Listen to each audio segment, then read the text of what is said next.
money, money. All I want is money, money. All I want is money, money. Money, money, give me some. All I want is money, money. All I want is money, money. All I want is money, money. Give me that money. I got bills, so much spent on cheap thrills. 3 seconds away from no chill. Before I go, I need a meal. 5.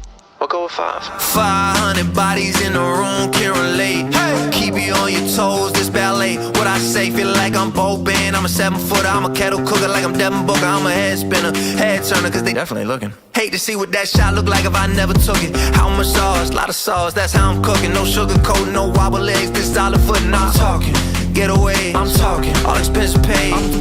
Talking life gave me lemons, I made, you get it. All I want is money, money. All I want is money, money. All I want is money, money. Money, money, give me some. All I want is money, money. All I want is money, money. All I want is money, money. Give me that money. I got bills, so much spent on cheap thrills.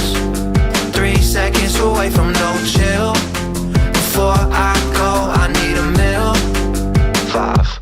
We'll go with 5. High five, what's the password to the Wi-Fi? You know the drill, feel like I'm walking on stilts. Forget all that we built when I find balance to tell. To pay you hot as hell, but still give me chills. I took it to our favorite spot, that place we go a lot. Feel like the only ones that even know it exists. Ooh, I gave you the aux, and you played icy pop. I'm Mr. Know-It-All, but even I ain't noticed. Let me get this straight. I got bills, so much spent on cheap thrills.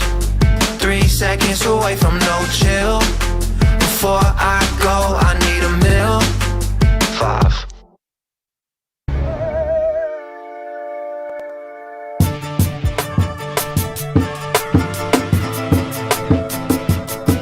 Immortal technique. Revolutionary Volume 2. Yeah. Broadcasting live from Harlem, New York. Let the truth be known. You better watch what the fuck flies out of your mouth, or I'ma hijack a plane and fly it into your house. Burn your apartment with your family, tied to the couch, and slit your throat so when you scream, only blood comes out. I doubt that there could ever be a more wicked MC, cause AIDS-infested child molesters aren't sicker than me. I see the world for what it is, beyond the white and the black. The way the government downplays historical facts, cause the United States sponsored the rise of the Third Reich, just like the CIA trained terrorists how to fight, build bombs and sneak box cutters onto a flight. When I was a child, the devil himself bought me a mic, but I refused to offer, cause God sent me to strike with skills unused like fallopian tubes in a dike. My words will expose George Bush and Bin Laden as 2 separate parts of the same 7-headed dragon, and you can't fathom the truth, so you don't hear me. You think Nadi's just a fucking conspiracy theory? That's why conservative racists are all running shit, and your phone is tapped by the federal government. So I'm jamming frequencies in your brain when you speak to me. Technique, a rip a rapper to pieces indecently, pack weapons illegally, cause I'm never hesitant. Sniper scoping the commission, controlling the president.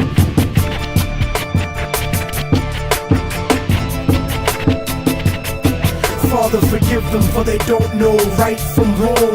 The truth is set you free, written down in a song, and the song has the cause of death written in code. The word of God brought to light that'll save your soul. Save your soul, motherfucker. Save your soul.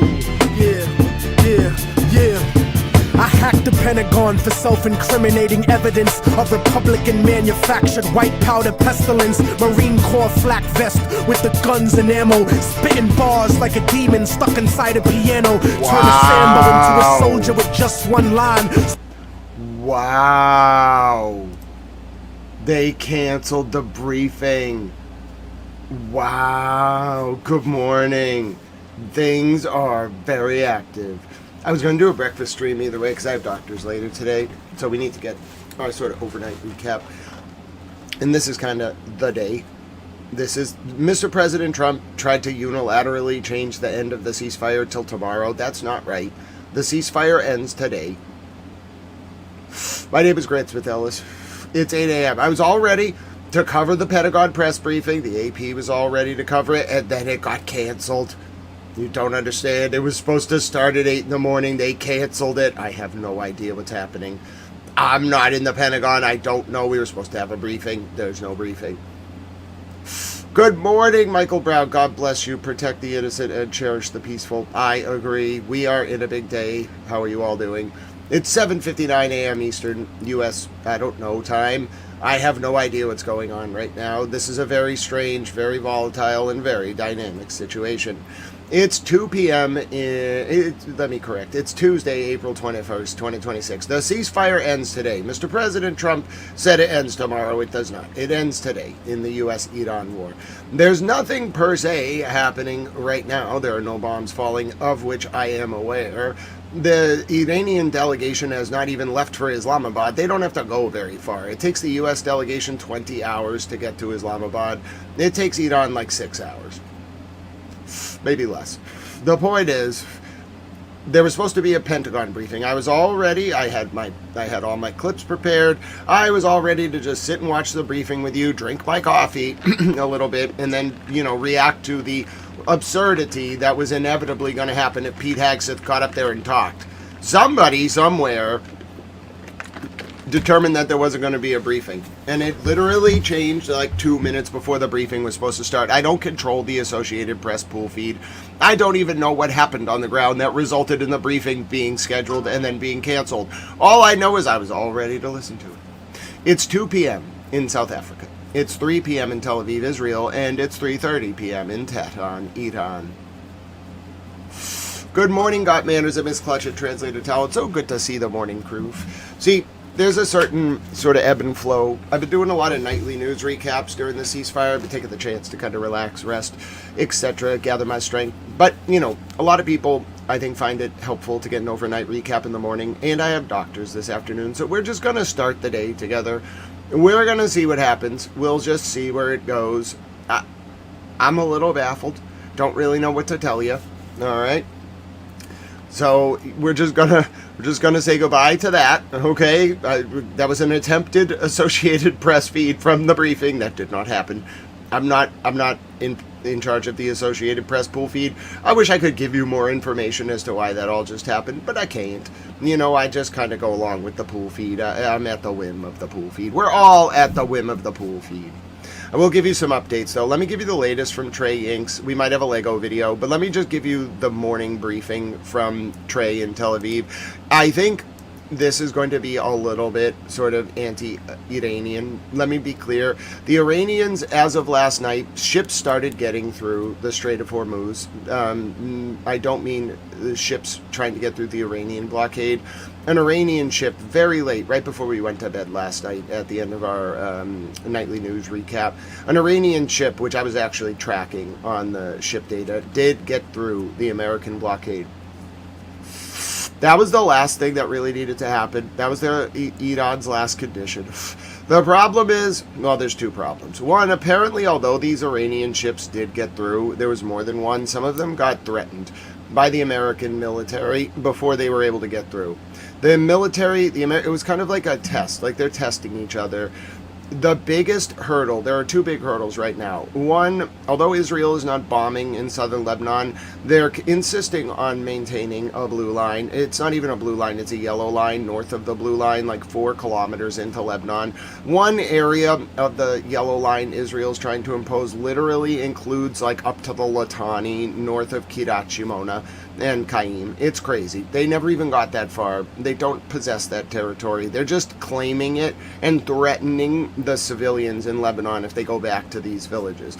In reality, Israel might have some kind of control over 4 kilometers in the south of Lebanon and about 22 villages. They're asserting control over 10 kilometers of territory in 55 villages. It's outrageous. It doesn't even make sense. But muzzling Bibi and getting him to withdraw, which is all Hezbollah wants, to the south of the blue line, which is the actual border between Israel and Lebanon, That's all it's going to take to resolve that. Israel has no control over South Lebanon. All they're doing is threatening to bomb civilians if they go back to their homes. The problem is that the south of Lebanon, there are some Catholic Maronite communities. That's where we got the image of Jesus getting bashed in the head by an IDF soldier with a sledgehammer. And for some reason, Netanyahu didn't get the point. His government is precariously perched and about to collapse. So in light of, his soldier bashing Jesus in the head with a sledgehammer, he really should have just left Lebanon. Instead, he's trying to stay and keep the war going because that's the only way he can avoid going to trial domestically. He's very selfish, in my opinion, the president or the prime minister of Israel right now.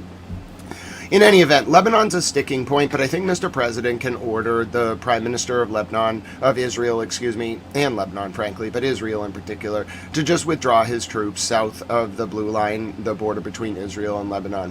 That leaves the Strait of Hormuz as the biggest problem. It's really a monetary issue, hence the song, All I Want Is Money, Money, All I Want Is Money, Money, because it's not really about the movement of ships through the Strait of Hormuz. It's about leverage in terms of the impact on the global economy. Like right now, the global economy is roaring on potential peace, which means Iran is not using the closure of the strait to necessarily impact the day-to-day flow of goods. What they're trying to do is make a point that the world wants the war over. So therefore, Mr. President Trump and Iran are really just kind of like testing each other out on the last issue that they need to get over, the last hurdle before they can sit down for peace talks in Islamabad. As of yesterday, you have to ignore a lot of the rhetoric. The operative center of the discussion was the Pakistani field marshal, who's very good friends with Mr. President Trump, calling Mr. President Trump and saying, listen, the Iranians are willing to sit down with you personally, and Mr. President Trump's open to flying to Islamabad himself if they get this done for a peace conference. The first bilateral meeting between heads of state. I don't know if Mahatab Khomeini will go, but the first bilateral meeting between the head of the United States and Iran ever since the Islamic Revolution in 1979.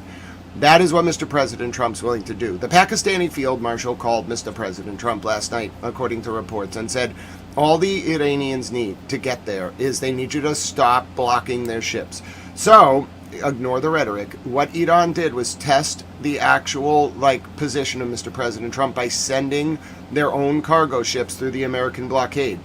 America threatened but never fired. That's not exactly what Iran wanted, but it was better than them firing. The threat shouldn't have happened. Now we need to get commitments from America to Iran that America will allow the Iranian ships to go through the blockade of the blockade. You can't blockade my blockade. This is the war room. You can't fight in here, gentlemen. My point is that's where we're at.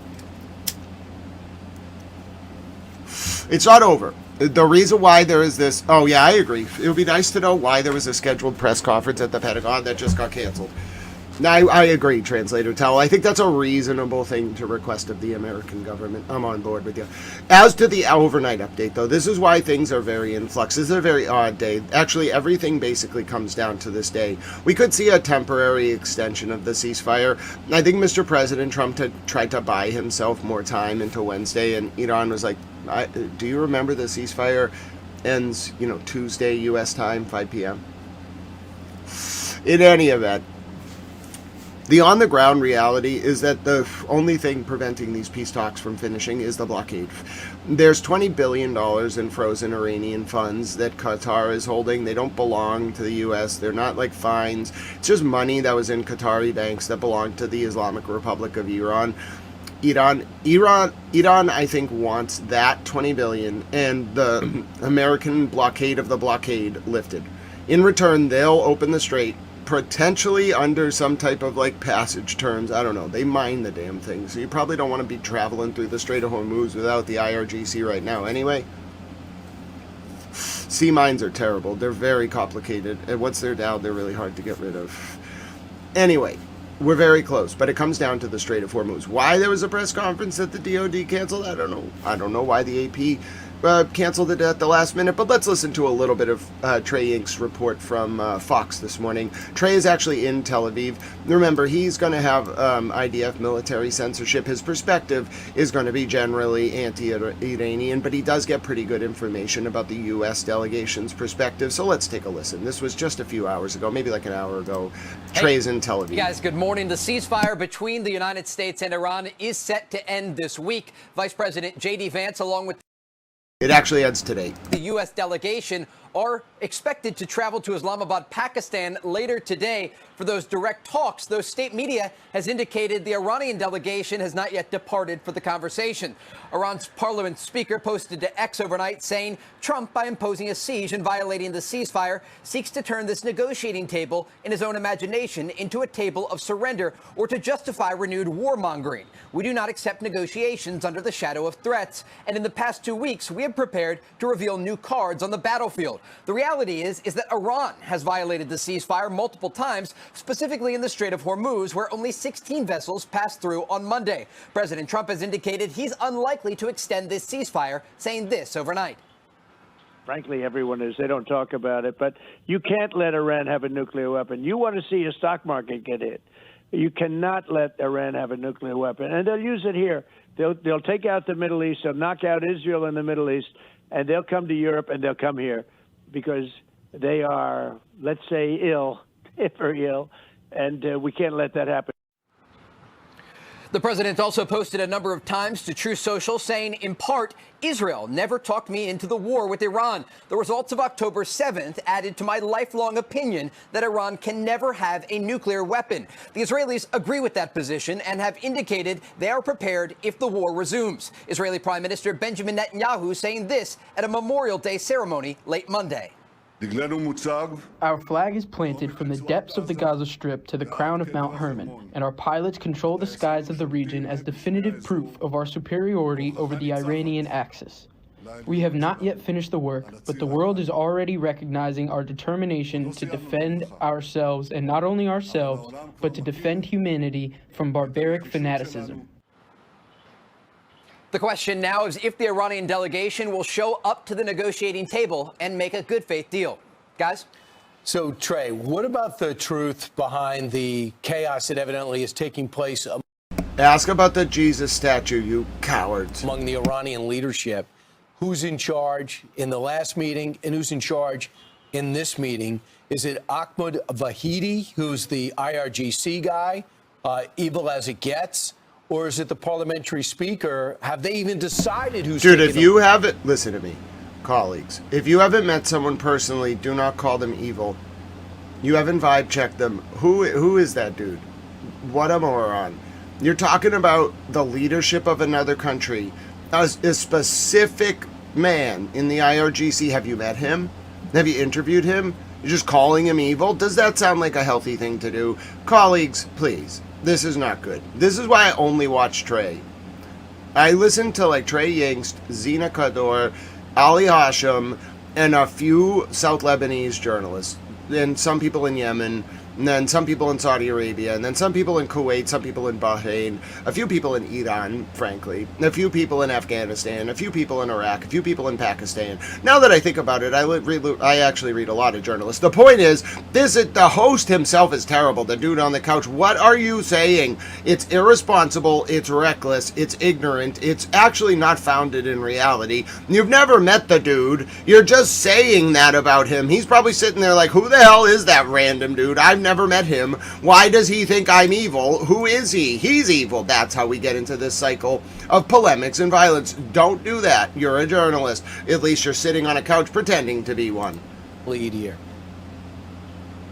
It's a great question. I spoke with a senior regional intelligence source this morning who indicated Iran sees this as a game of endurance. They believe that time is on their side and that ultimately the domestic pressure when it comes to... Oh, hola, mi amigo Francisco Castillo. Un momento, tengo que hablar contigo en español en 1 o 2 minutos. Mi amigo Trey, que trabaja por Fox News en Israel. Trey está hablando con la gente sobre la paz. posiblemente tenemos la paz. No sé es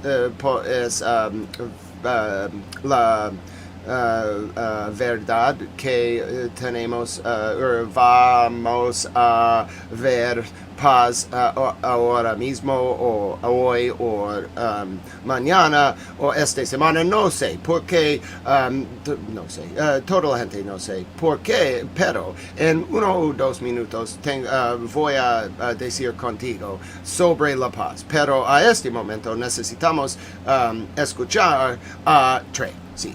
Es verdad. Energy markets and the stock market will force President Trump to make a deal that's in their favor. That is not the truth. That is not the reality. The president and his counterparts in Israel have the ability to continue this operation for months if they need to pressure the Iranian regime to open the Strait of Hormuz and to give up their enriched uranium, something that they've promised to do privately, and then publicly they make these remarks saying they may not even show up to the negotiating table. When we look at who's in charge in Iran, it is an open question. You have some of these more moderate voices, the foreign minister and the parliament speaker Kalibaf, but these are all voices who are on the same side of the Iranian regime, just in a different way. And while they say different things publicly, behind the scenes, they are of the same mindset of these IRGC commanders. They think they can outlast the United States of America. And so if they come to the negotiating table, the question will be if they are willing to make these concessions. But I'm told by sources in the region, there are still a variety of options on the table as it relates to the Strait of Hormuz and some of these critical islands off the coast of Iran, whether it be Karg Island or Kish Island or Larak, these other islands that the Iranians have used to choke off the strait in the past. And the president has been very clear he is not going to allow the Iranians to remain in control of the Strait of Hormuz. This critical waterway must be open, and the Iranians must understand they will never have a nuclear program. All right, great job out there, Trey. All right, Trey, we'll check. Trey's great. Oh, I also want to say God bless you to water under the fridge. Hold on. Water under the fridge, the super towel. Good morning, my dear friend. I will play Lego videos and goat videos and say God bless you. Oh, God bless you all. Towel loves America. I love all the people of the world. You're all wonderful. I'm glad to wake up with you today. I got to talk to Towel Girlfriend today. I got to stream. There was supposed to be a press conference. I guess it's almost better to listen to me than Pete Hegseth. I'm a little bit less bombastic. You know, there's less problems caused if I'm talking rather than Pete Hegseth. That's just generally a good idea. All right, let's continue with our update. So here was Mr. President Trump, about 49 minutes ago. He's just, making single sentence posts now. This one says, Iran has violated the ceasefire numerous times. That's not really clear exactly what he means, but, that's the position of the United States. Now, here's an interview. I believe this is one of the Iranian parliamentarians. Let me confirm. This is the head of the National Security Commission of the Iranian parliament. Let's listen to just a small clip of his interview with Tawhid Asadi from Al Jazeera English earlier today. Specifically, has a decision been made now for Iran to enter negotiations in the coming days, considering that the 2 weeks that had been agreed upon for the ceasefire between Tehran and Washington are also coming to an end?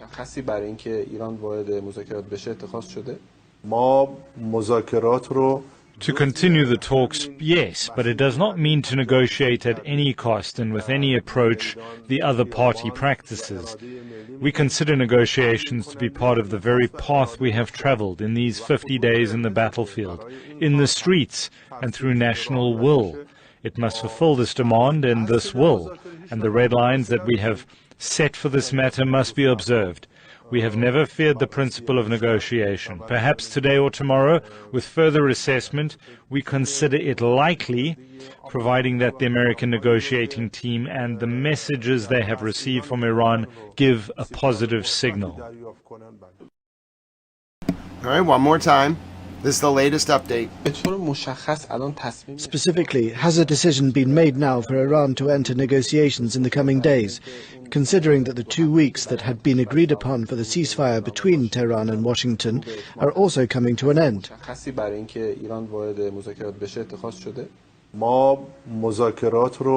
To continue the talks, yes, but it does not mean to negotiate at any cost and with any approach the other party practices.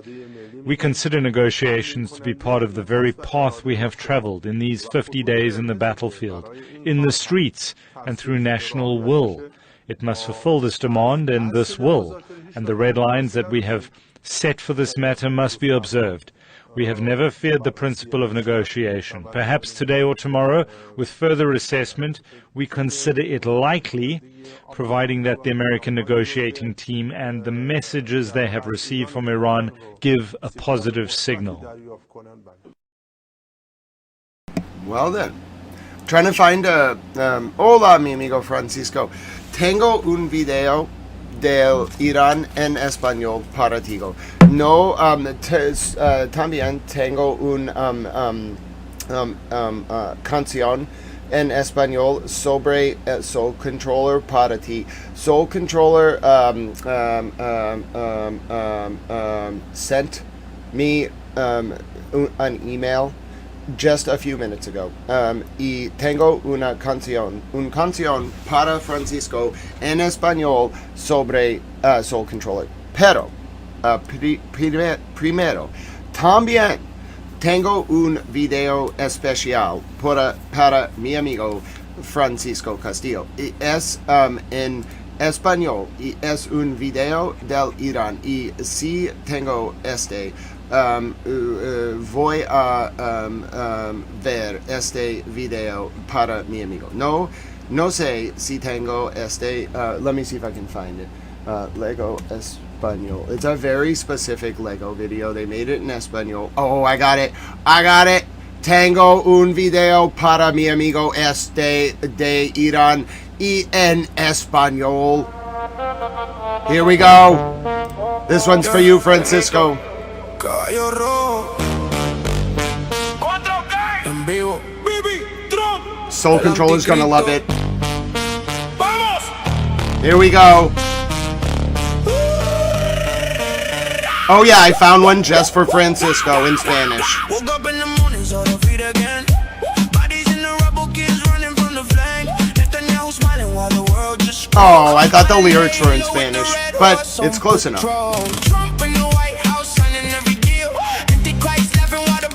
It is very nice.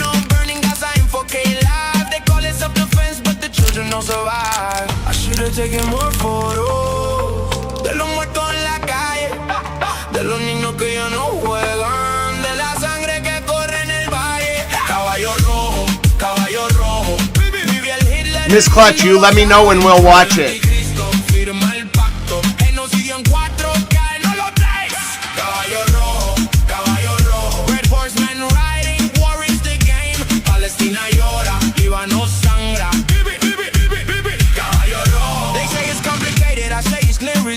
One man plays God while the innocent pay. Red horse of the apocalypse, hooves on the ground. It's a little Spanish. The world turns around. I should have taken more photos of the truth on the screen before they deleted and call it routine. From the river to the sea, they keep screaming the name while the Antichrist smiles and the horsemen ride again. I should have taken more photos de la madre gritando basta ya, de los hospitales bombardeados.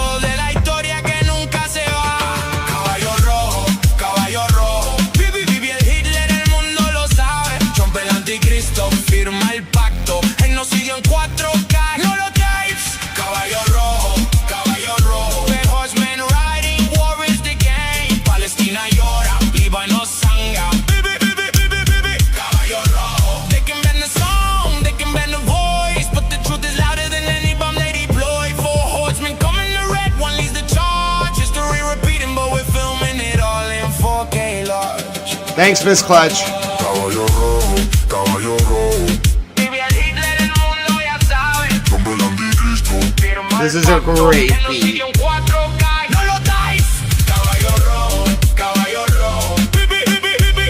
I got this just for my friend Francisco too. It's great.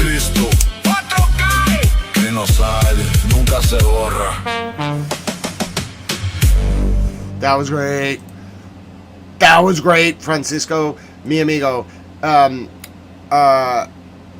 Antes 5 días, yo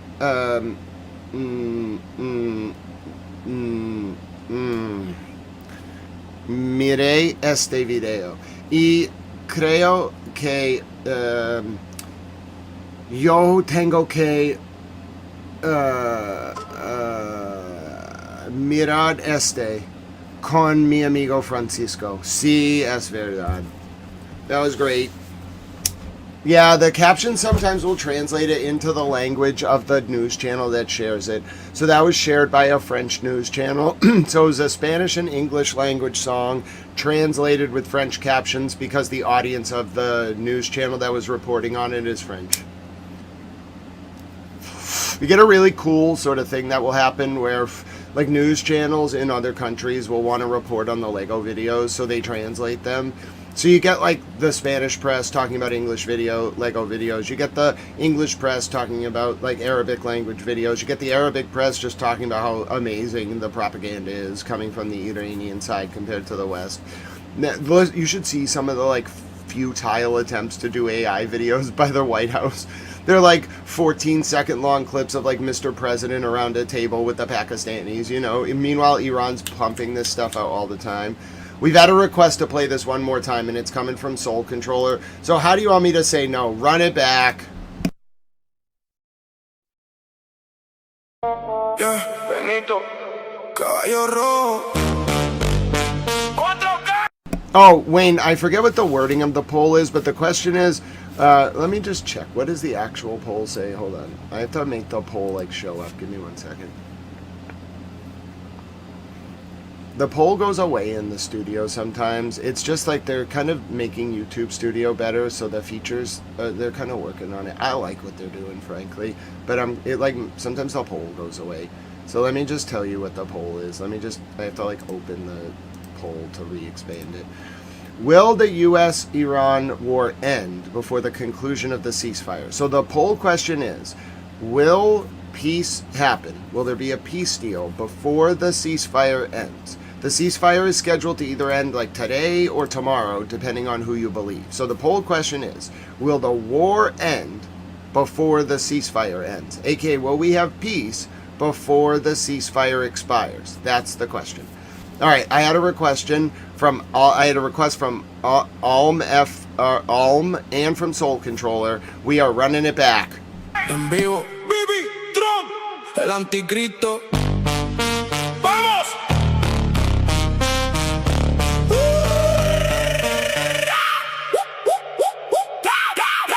Woke up in the morning, saw the feet again.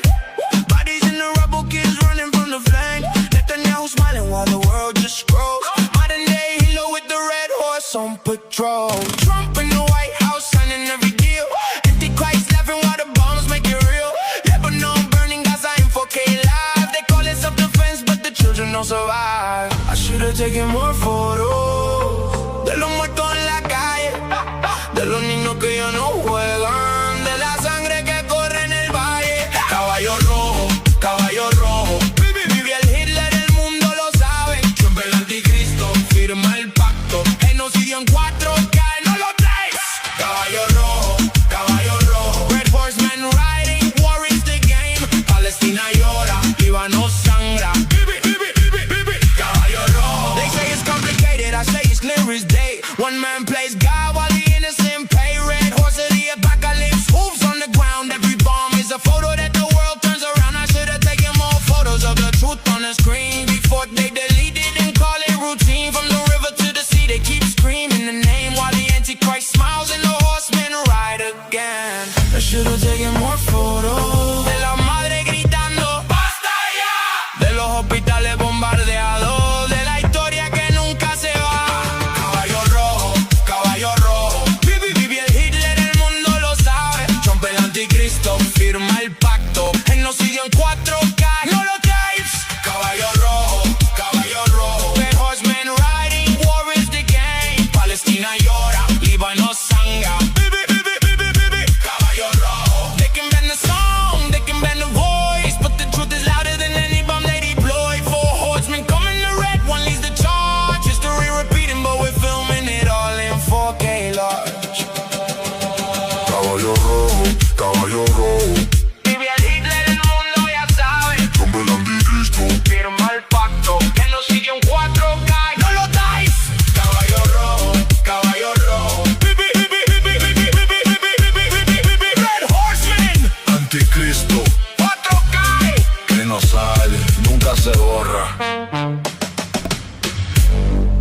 Great song. Gotta love it.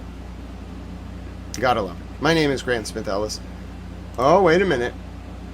Oh, there's a Palantir one. Alright, we'll listen to this one. Alright, let's take a listen to the Palantir Lego song. This company is a little shady. Their founder says weird stuff.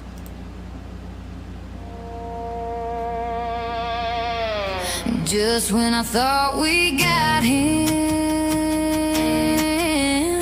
to fall in love with democracy. A lot of French news stations are reporting on these, so they're translating them all into French. Just so you understand why I'm looking at this, I'm very intrigued as to why the French media in particular. There's a lot of countries that are reporting on these, but there is a substantial amount of French coverage of these videos, and they translate them into French so they can comment on them on the news. It's fascinating.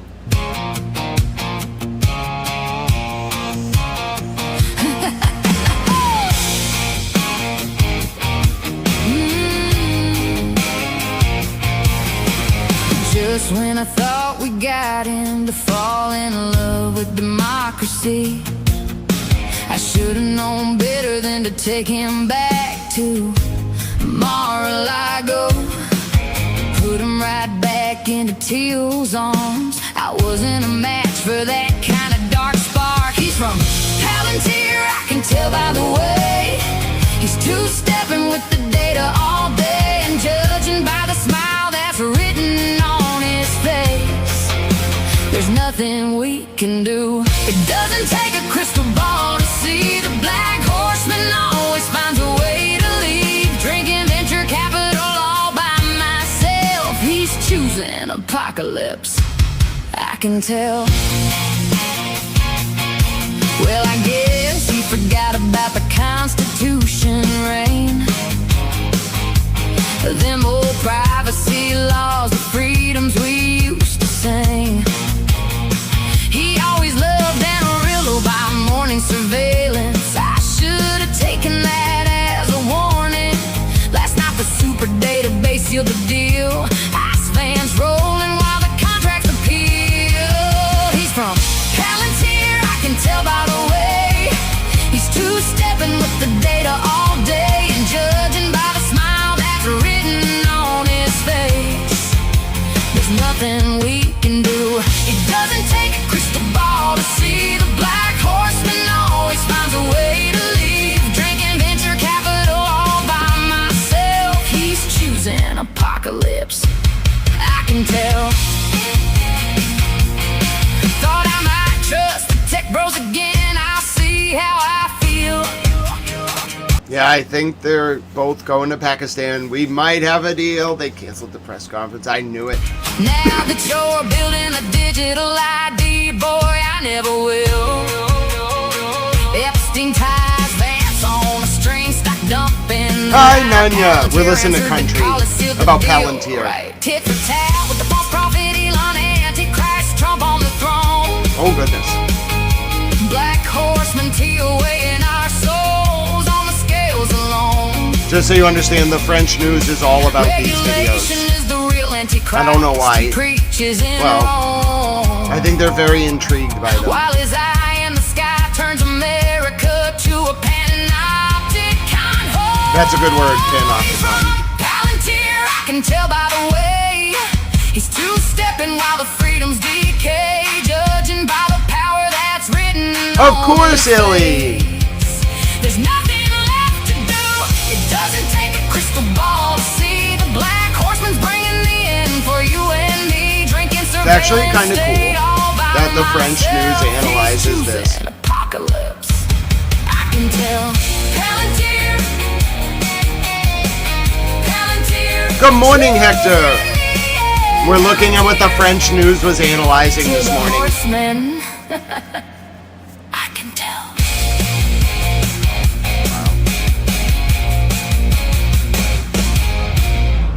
So the French news, the different elements of the French news, especially some of the French, like France only has a few main papers, but a lot of the French news are very interested in these Lego videos. France has like a very rich cultural tradition of art. So the news in France has been a lot about this. It's coming into the American news more. The Lego videos are like all over the news. All the different channels are analyzing them. I saw a piece on like a local Tennessee station about the Lego videos. I saw a piece on like MSNBC, whatever C, some kind of like station that the Democrats run and pretend not to. They analyze the Lego videos. Everyone analyzes these. I'm not really sure how this has happened. I actually do know. Iran is very effective at propaganda, and they decided that like you get more flies with honey. So if you just show people like why you're right rather than saying death to America and Israel, people tend to like listen. Nanya, that's awesome. I've never seen a white horse. I've never beheld a pale horse. I read a book called Behold a Pale Horse once. Nanya, I think you should read a book called Behold a Pale Horse. It's a good book. You can find it online. It's by a guy named Bill Cooper. It's pretty interesting. He was a naval intelligence officer. Then he started a radio program. His political views, meh, product of the time. But his intelligence, oh, second to none. All right, let me show you a little bit more. We're going to watch Mr. President Trump's interview. By the way, I'm not going to play the music, but I found the Spice Girls' first ever performance on British TV. Now, you might be saying to yourself, Grant, they look like plants. Like, there's no way that the Spice Girls started because they stood in a park and Good Morning TV like filmed them. That's the biggest industry plants I've ever seen. Well, yeah, I think it's probably reasonable to assume the Spice Girls were industry plants. It's still freaking hilarious to watch them dancing awkwardly in a park on live British morning television. Yes, Nanya, I think it was published in 91. I was going to ask if you were asking about the book. It's a great book. All right, so here's the problem.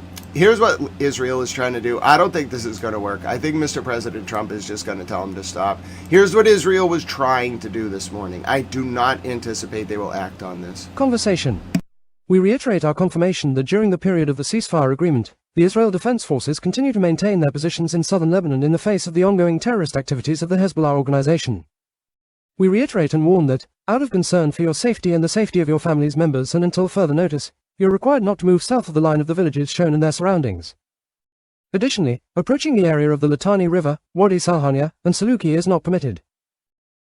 In addition to that, you are kindly requested not to cross or return to the following villages: Al-Bayadar, Shama, Tyre Abu Shash, Al-Jibban, Nikara, Zaleh, Mutwara, Yurun, Al-Jibban, Umtuwa, Al-Zulutia, Bustan, Shihine, Marwahin, Ramia, Bin Jabal, Aita al-Shab, Hule, Al-Tari, Rishaf, Yurun, Marun al-Ras, Bin Jabal, Ainata, Kaunan, Aitarun, Lida, Mahabib, Maiz al-Jabal, Kalad Duba, Hula, Markaba, Talusa, Bani Hayan, Rabi, al-Thalathin, al-Adisa, Marjiun, Adsit al-Qasir, Emnasat, Lubana, Iskandruna, Shama, Jijim, al-Dahira, Yurun, Kirbat al-Kasif, Der Sarayan, al-Qiyam, Salab, Mazra'at Sada, Majdalah.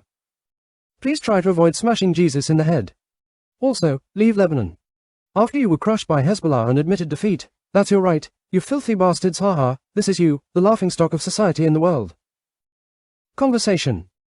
We reiterate our confirmation that during the period of the ceasefire agreement, the Israel Defense Forces continue to maintain their positions in Conversation. Sorry about that. Some of the comments got read. I think one of the people in the comments was mad. I only said, please try to avoid smashing Jesus in the head, also leave Lebanon. I thought that was a reasonable thing to say. Oh, let me show you what happened yesterday.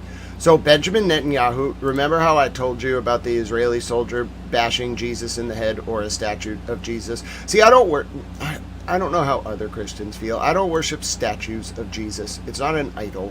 I'm worshiping Jesus. He's just depicted. It's not... We depict Jesus, at least how I practice in my religion. So I'm confused by this whole thing about people trying to differentiate between like Jesus and a statue of Jesus. All right, so anyway, yesterday, you may have seen this. Now, some of you who, had the good fortune of being able to, take some time away from the news, you may be looking at this image and saying, Grant, what? Is that an Israeli soldier bashing Jesus in the head with a sledgehammer? Yes. Now, you may also be saying, did the Israeli army actually admit to this happening? Yes. Then you might also be saying, did Benjamin Netanyahu make a post on Twitter where he basically got ratioed about this, apologizing? And then did you say, well, let's listen to Netanyahu's comment first. The Pope hasn't yelled about this yet, although he'd be well within his rights to do so. We reiterate our confirmation that during the period of the ceasefire agreement, the Israel Defense Forces... Stop. This one, please. Conversation. As the Jewish state, Israel cherishes and upholds the Jewish values of tolerance and mutual respect between Jews and worshippers of all faiths. All religions flourish in our land, and we view members of all faiths as equals in building our society and region. Yesterday, like the overwhelming majority of Israelis, I was stunned and saddened to learn that an IDF soldier damaged a Catholic religious icon in southern Lebanon. A Catholic religious icon? I condemn icon? the act in the strongest terms.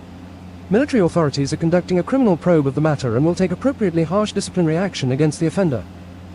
While Christians are being slaughtered in Syria and Lebanon by Muslims, the Christian population in Israel thrives, unlike elsewhere in the Middle East. Israel is the only Okay, first of all, Christians are not being slaughtered by Muslims in Lebanon. That's outrageous. Second of all, the only reason Christians are being persecuted in Syria is because Israel and the U.S. overthrew Assad. Oh my goodness. The only country in the Middle East that has no Christian churches is Saudi Arabia. All right, let's be honest. Even Oman has one Christian church. How do I know this? I've studied the data. All right?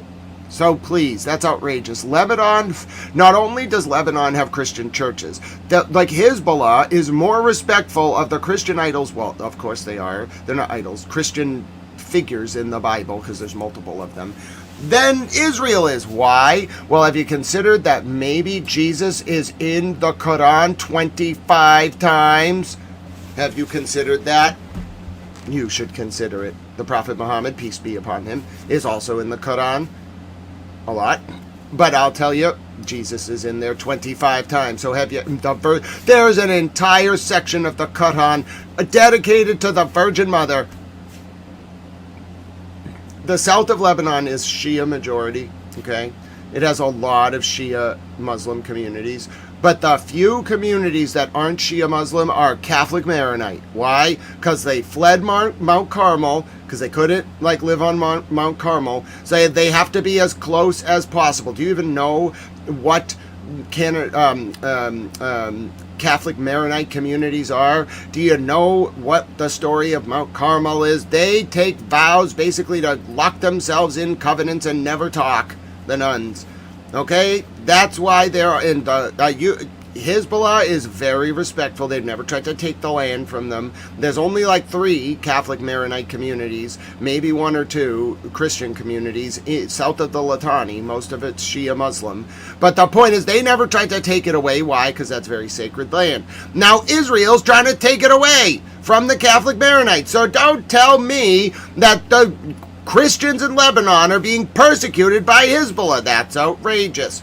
In Syria, there is persecution of Christians by the regime that Israel installed. Oh, dear goodness. I'm telling you, let me debate anyone. I'll just give it to them. Anyway, so I made a post right under Benjamin Netanyahu's post. It got a lot of likes and a decent amount of responses. It was pretty high up there. And I said, damaged, the soldier hit Jesus in the head with a sledgehammer. And then I posted the picture. All right, it's on a Catholic religious symbol. What? Damaged? No. He couldn't even say Jesus' name. I was so mad. That's why I think President Trump is actually going to end this war as a message to Mr. Netanyahu. We can't have it. You've gone too far. It's too much. I object. I'm telling you, the only person who stood in the way of this war ending was Mr. Benjamin Netanyahu, and I think Mr. President Trump has had enough. All right, let me show you the update. I have a few updates for you. 1, the delegation is on the way. All right, they are all going. Oh, God bless you, Soul Controller. I do my best, my dear friend. Now, hello, Lunatic Fringe. It's great to see you. I can't wait to listen to that Metallica song, Lavender and Rose. None of their songs are in the revenue sharing database, but I'm going to listen to it when I go to the doctor today. All right, the Iranian delegation is on the way. I repeat, the Iranian delegation is on the way. According to regional officials, mediators in Islamabad, and they're very serious.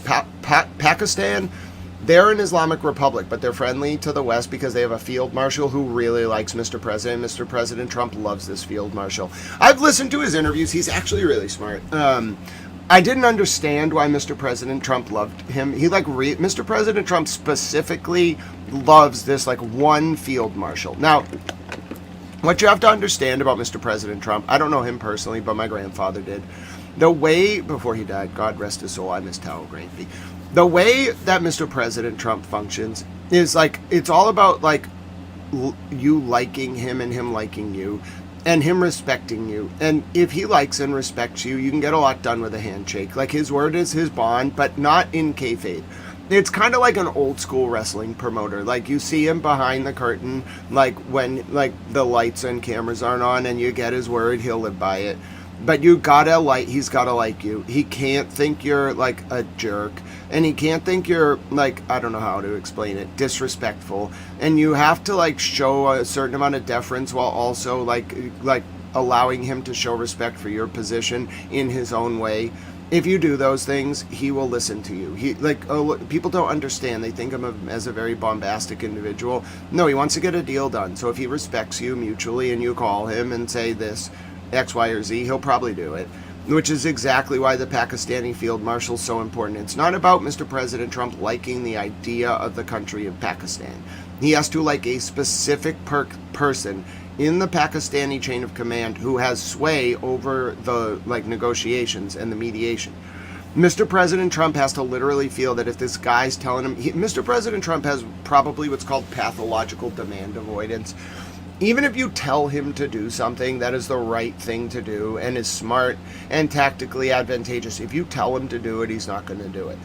That means that like the Pakistani mediator has to like tell Mr. President Trump what's the best idea. And Mr. President Trump has to want to do it because he thinks that guy's cool. That's the best way I can explain it. And that's how this is going to work. And that's how it's been working. Pakistan, they're perfectly situated to do this. Because they're an Islamic republic, because of this specific field marshal, he's like a high-ranking army commander who likes Mr. President, and Mr. President likes him. They can like say to Mr. President and get him to do things that even his own advisors can't get him to do. That's how this is going to get solved. And Bibi's going to be completely sidelined. Benjamin Netanyahu will have no role in these negotiations, and if he like does anything to undermine them, I foresee I see Pakistan, Iran, and the U.S. all coming down very hard on Benjamin Netanyahu. And listen, I think a lot of people are going to be confused, and I think one thing we've learned over the course of coverage of this war is that there's a difference between what people say and what's actually happening. It's often been said, I don't remember who said it was during a late night interview. It might have been Seinfeld, I don't recall. It might have been someone else. Comedy exists in the space between what someone means and what they're saying. That's generally what comedy is. It's that ethereal boundary between intent and lexical expression. There is another way of thinking about politics, which is different than the way we analyze it now, but it's similar to a style of comedy. It mimics comedy, but it's closer to art, living art, theater in the round. But it's not traditional, like you're not watching a production of Twelfth Night. What you're watching is like an unscripted 1990s wrestling show. If you can understand that and watch it like smarten to the business of politics, you'll start to understand that what people are saying is not real.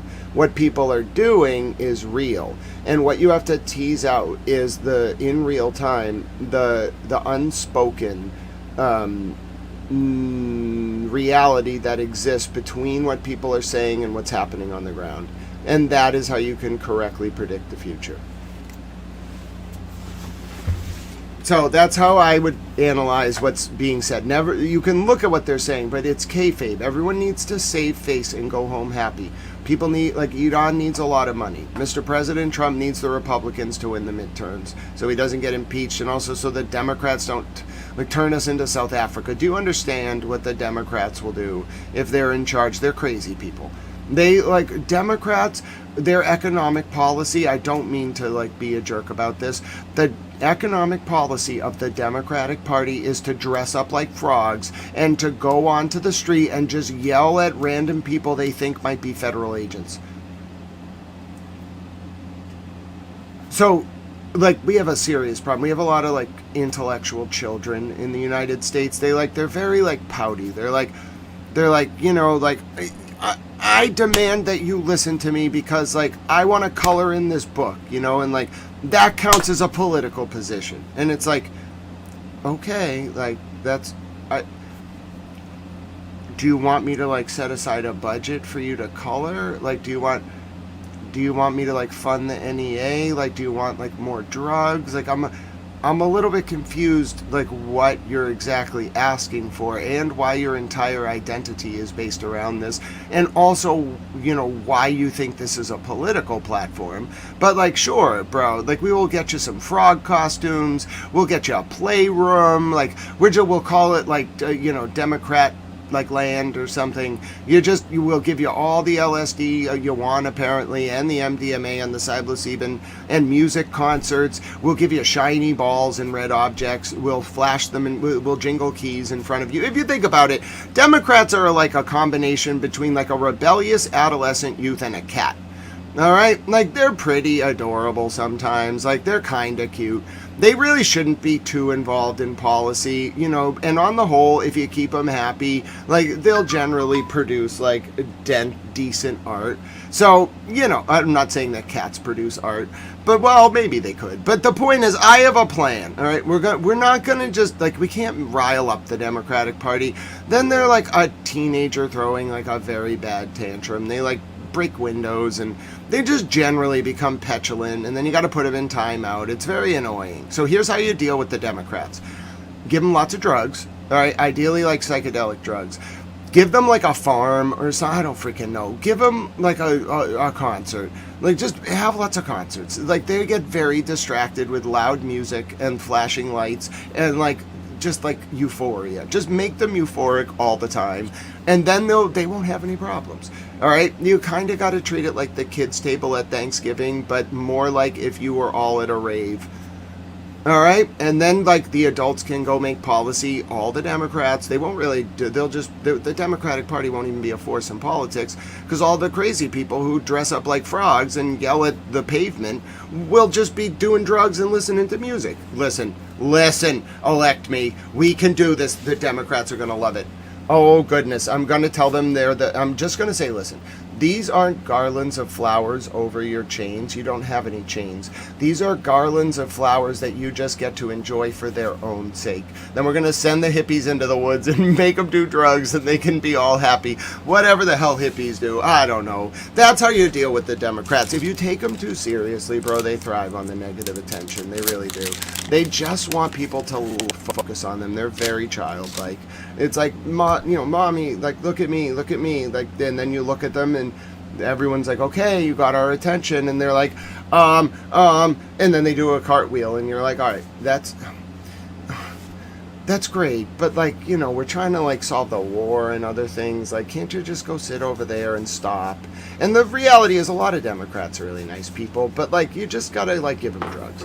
That's what Mr. President Trump did with his executive order. You just give them a lot of drugs. You gotta, and concerts. Like, concerts are very important to like making the Democrats, like, they're like better than waving some shiny keys in front of them. You give Democrats concerts, bro, all of a sudden they're just there for like 3 weeks. They don't even know what's going on in the world. They've been like tripped out for like two weeks. Like, they just come out of it, they feel much better. They forget about yelling at the pavement. They don't even know what politics are. It's great. Damn Democrats. Nope. This is gonna be me in the room. Absolutely not. We are not allowing the neocons. We're not going to bed. That route didn't work either. It's going to be me. All right? All of the rest of us who are not dressing up like frogs and yelling at the pavement, we're going to have adult discussions where everyone's perspective, based on reasonable pluralism, is going to be heard. All right? But we cannot have the Democrats winning just because people are mad at President Trump. I promise you, it'll be worse. It'll be worse, but it'll be so sanctimonious you'll think it's better, and that's why we can't have it. It's horrible. They will drop just as many bombs, and they'll do it in a smart way where you can't stop them, and it sucks. It's horrible. Save the frogs.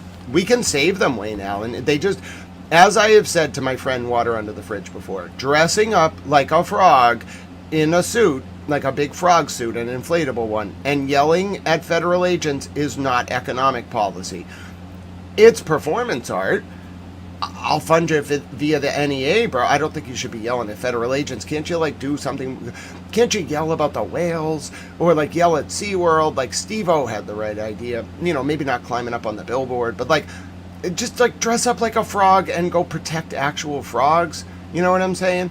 So anyway, no, you must understand, there are some Democrats who are, when you listen to them, you'd be like, all right, that's reasonable, like they're adults, but that's not the party.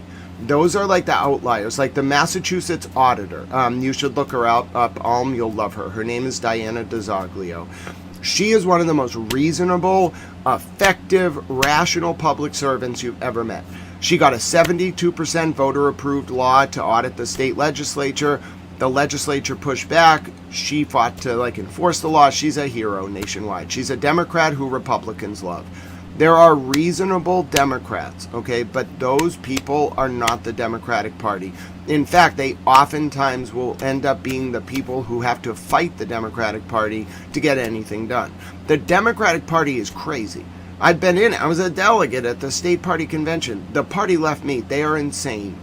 I'm really being generous. I'm not polemical, I promise you. I'm not exaggerating. I'm not like a partisan. I'm just telling you. I've seen the inner workings of the Democratic Party. They are insane. The people who run it are crazy.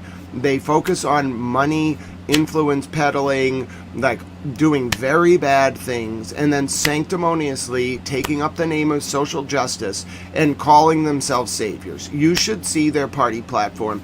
It's not a freaking platform. It's like a smorgasbord of nonsensical, mishmashed, universalized, maximalist, reactionary positions, slapped together in a document like a first grader taking sections of a magazine and gluing them together to make a letter. It's horrible. I've been in it. I've seen it. It's horrible. And so I'm not saying the GOP's better, but the GOP on the whole has more adults in the room in policy circles. Democratic policy circles are in shambles. They screwed the pooch times 40. It's really bad. And so that's my analysis. I'm not saying per se that the Republican Party doesn't have the same sort of vacuous influences, but it's less effective in the Republican Party. The voter base of the Republican Party, first of all, really likes Jesus. So it's really hard to screw with them. The other thing is the Republican Party's base is not the leadership, and the Republican Party will turn on a whim against its own leadership. The Democratic Party is afraid to criticize the dude in the frog costume because they're worried some guy's going to make an Instagram video about them, being like, look at this Democratic politician. He doesn't even support the frogs. He said the frogs are the, blah, blah, blah. It's stupid. That's why, Motorhead, I'm going to run for president. You must be a major party nominee to really get delegates at the convention through the Electoral College, but that's why I'm doing it. You need to know, all of you in the United States need to know that you have a president in that office who, though while he nominally may belong to a party, actually runs the show. The buck stops there. There's no blackmail, there's no influence peddling, there's no debts owed. I don't have to go to Momo because he won me Illinois. No.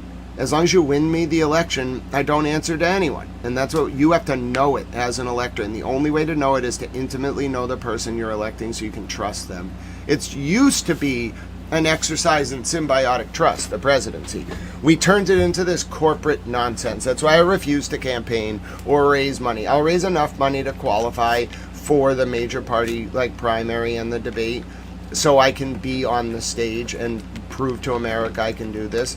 But that's why I refuse to do it. I will not commercialize the presidency. If you want me to be president, you have to make it happen. And that's how you'll know there's an independent president, because you all earned it. What did Thomas Jefferson say to John Adams in one of his final letters? Or I forget who said it. It might have been Franklin.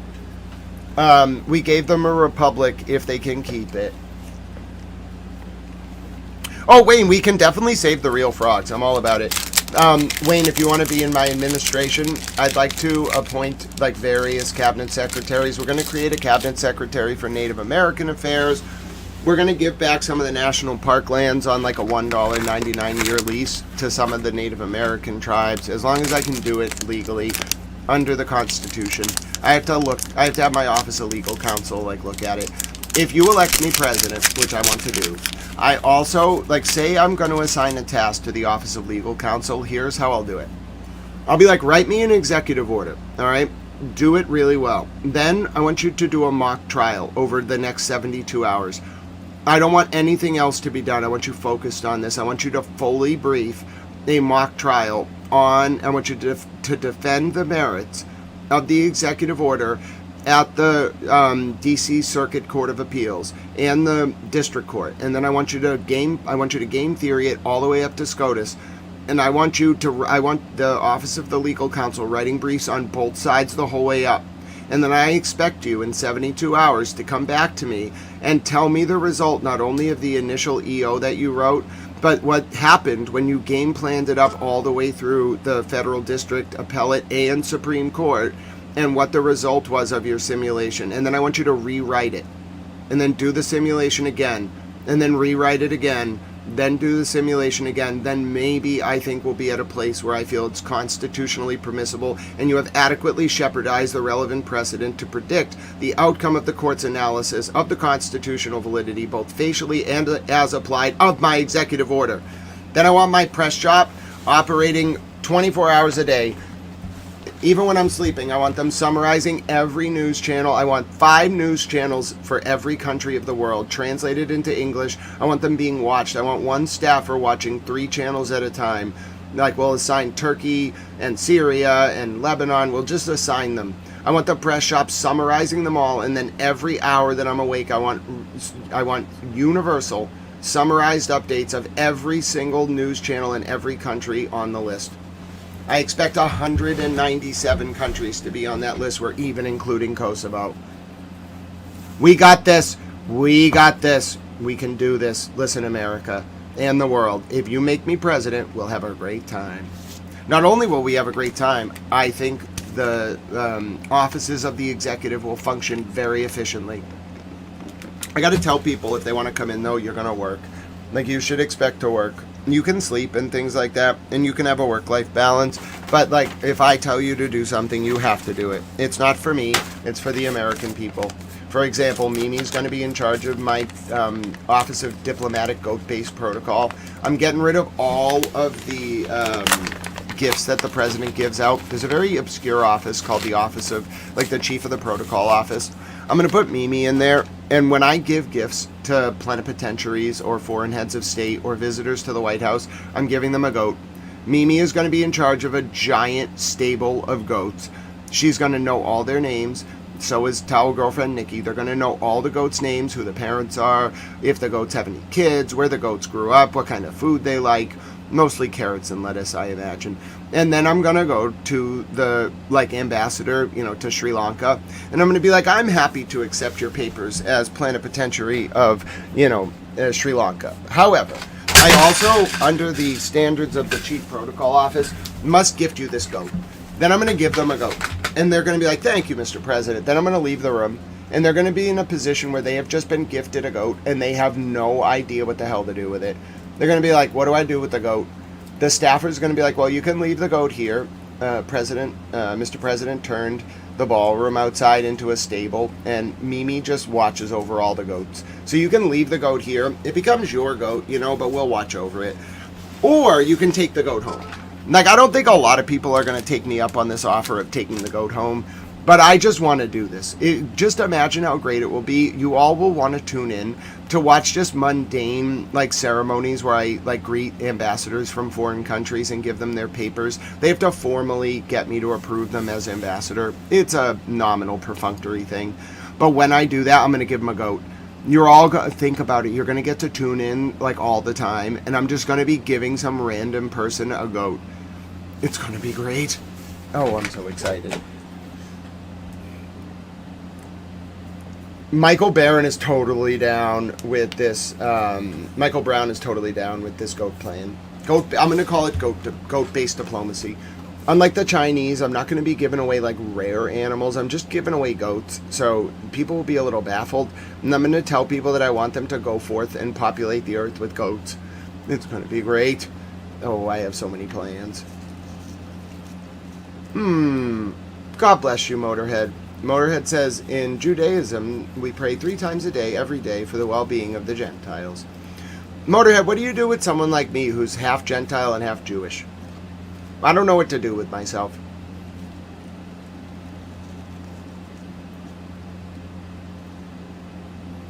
Mr. President Trump has just finished his interview with CNBC, which we're going to watch. I had to wait for it to air. I don't like to look at him talking live because sometimes he says ridiculous things. Zakai's like, you get a goat, you get a goat, everybody gets a goat. You got what I'm going for. Oprah can have a goat. Unless she hurt kids, then she has to go to jail. She can't have a goat if she hurt kids. Nobody who hurt kids can have a goat.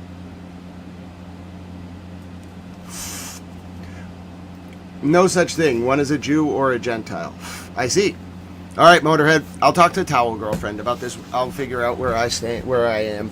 I'm probably, but I'm not a practicing Jewish person. I did grow up like enmeshed in Jewish cultural tradition. That's very true.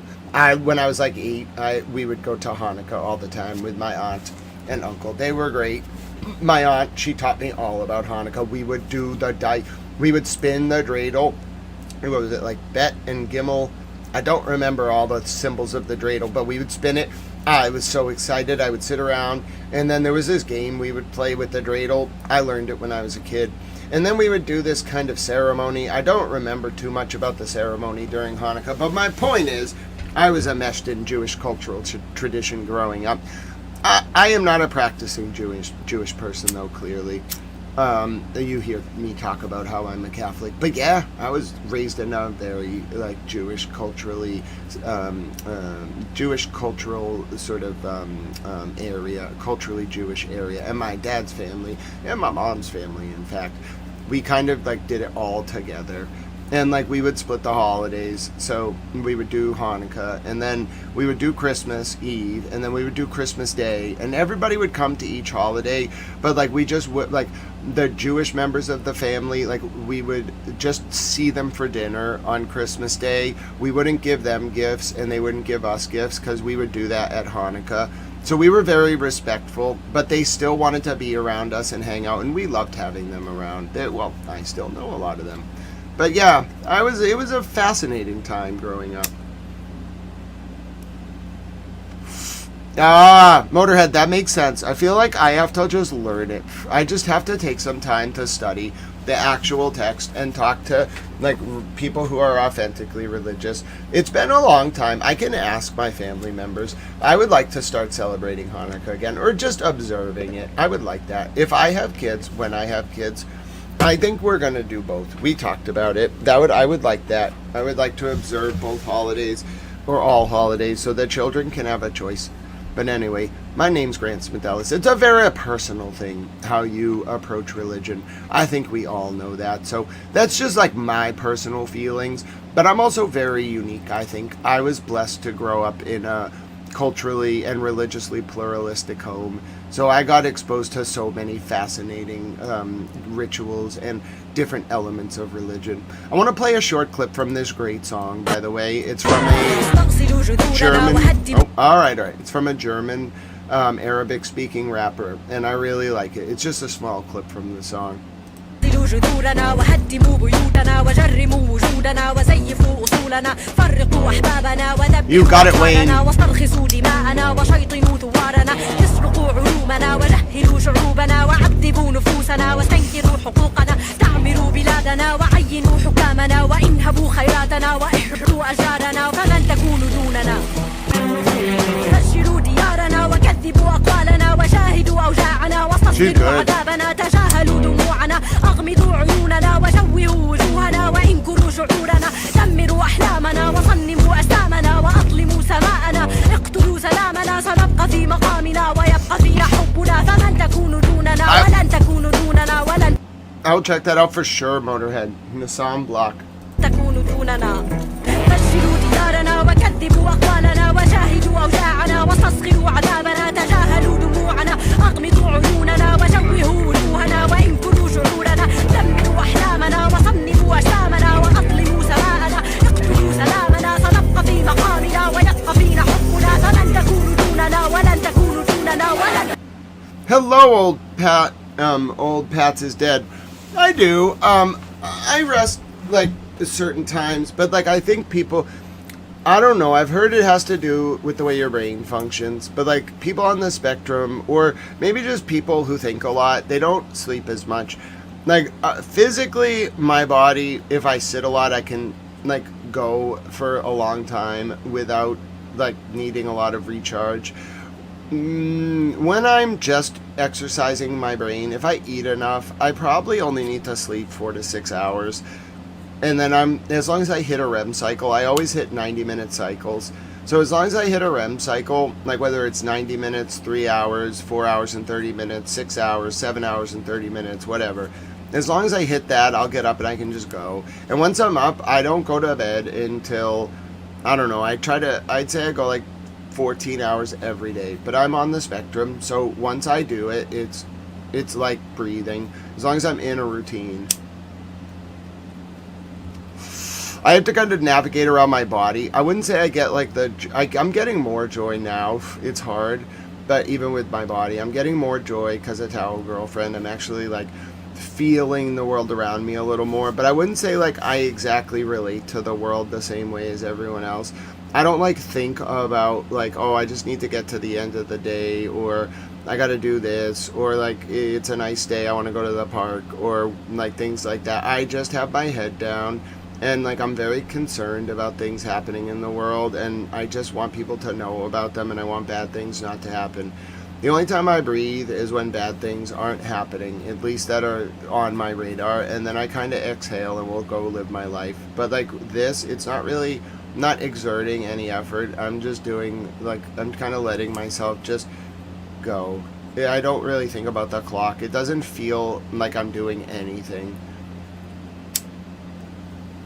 I'm very blessed in that regard, and I'm grateful to be able to share this information with you all.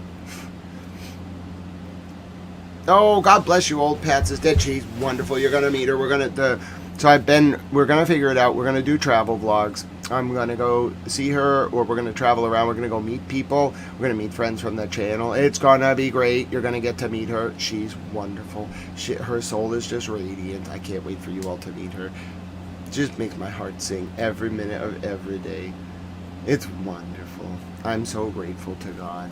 I don't even know how it's possible. I could not be any more blessed. And you're going to get to meet her. Some of you already know her. Alright, taking you now to a very uplifting story. A few days ago, some of you may have seen the heroic Iranian nurse. Oh, 1 second. A few of you may have seen the heroic Iranian nurse who rescued babies, the little babies from the incubators, all right? As a very serious situation, a bombing of a hospital was unfolding. This heroic Iranian nurse saved the babies. All right? She saved the babies. Now, you might be saying, is she actually collecting infants from, like, the ICU? Yes. She actually saved them, and I have a special treat for you. Someone went and found that nurse, not surprisingly. This is her. She saved the babies. Hashtag save the babies. You got it. Angela, we would love to come to Jamaica. I have been to Rick's Cafe. I would love to come back to Negril on that side of the island. It's so beautiful. Angela, please, by all means, it would be my honor. Email me anytime, grantsmithellis@gmail.com, and I will let Towel Girlfriend know, and she is going to keep track of the itinerary. We have a lot of people to visit. I'm excited. All right, let's take a listen.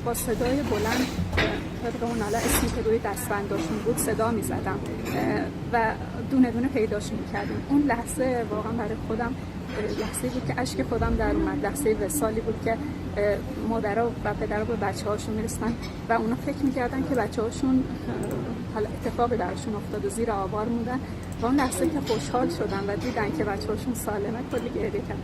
اونجا بود. What a hero. خیلی متأثر شدم. She saved the babies.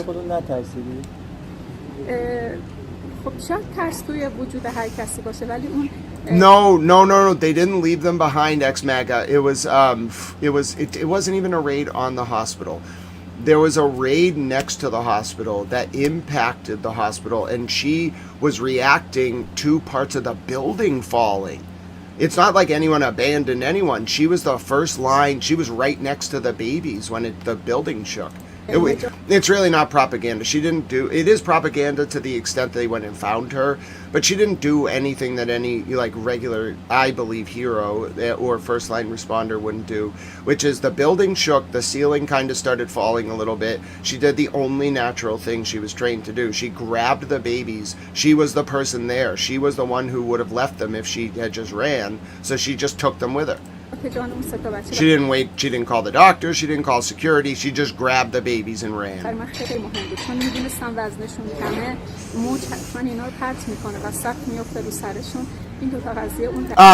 Soul Controller, I have covered the bombings of Al-Shifa and Al-Nasser. I'm just saying I saw the primary source of this. The hospital was hit, but it was not the target of the bombing. The reason why she was able to like even have a heads up is she felt the shaking. You could see in the larger video when they show the full clip, she felt it, and the building was collapsing in another area. She was grabbing them because the building could have easily kind of pancaked.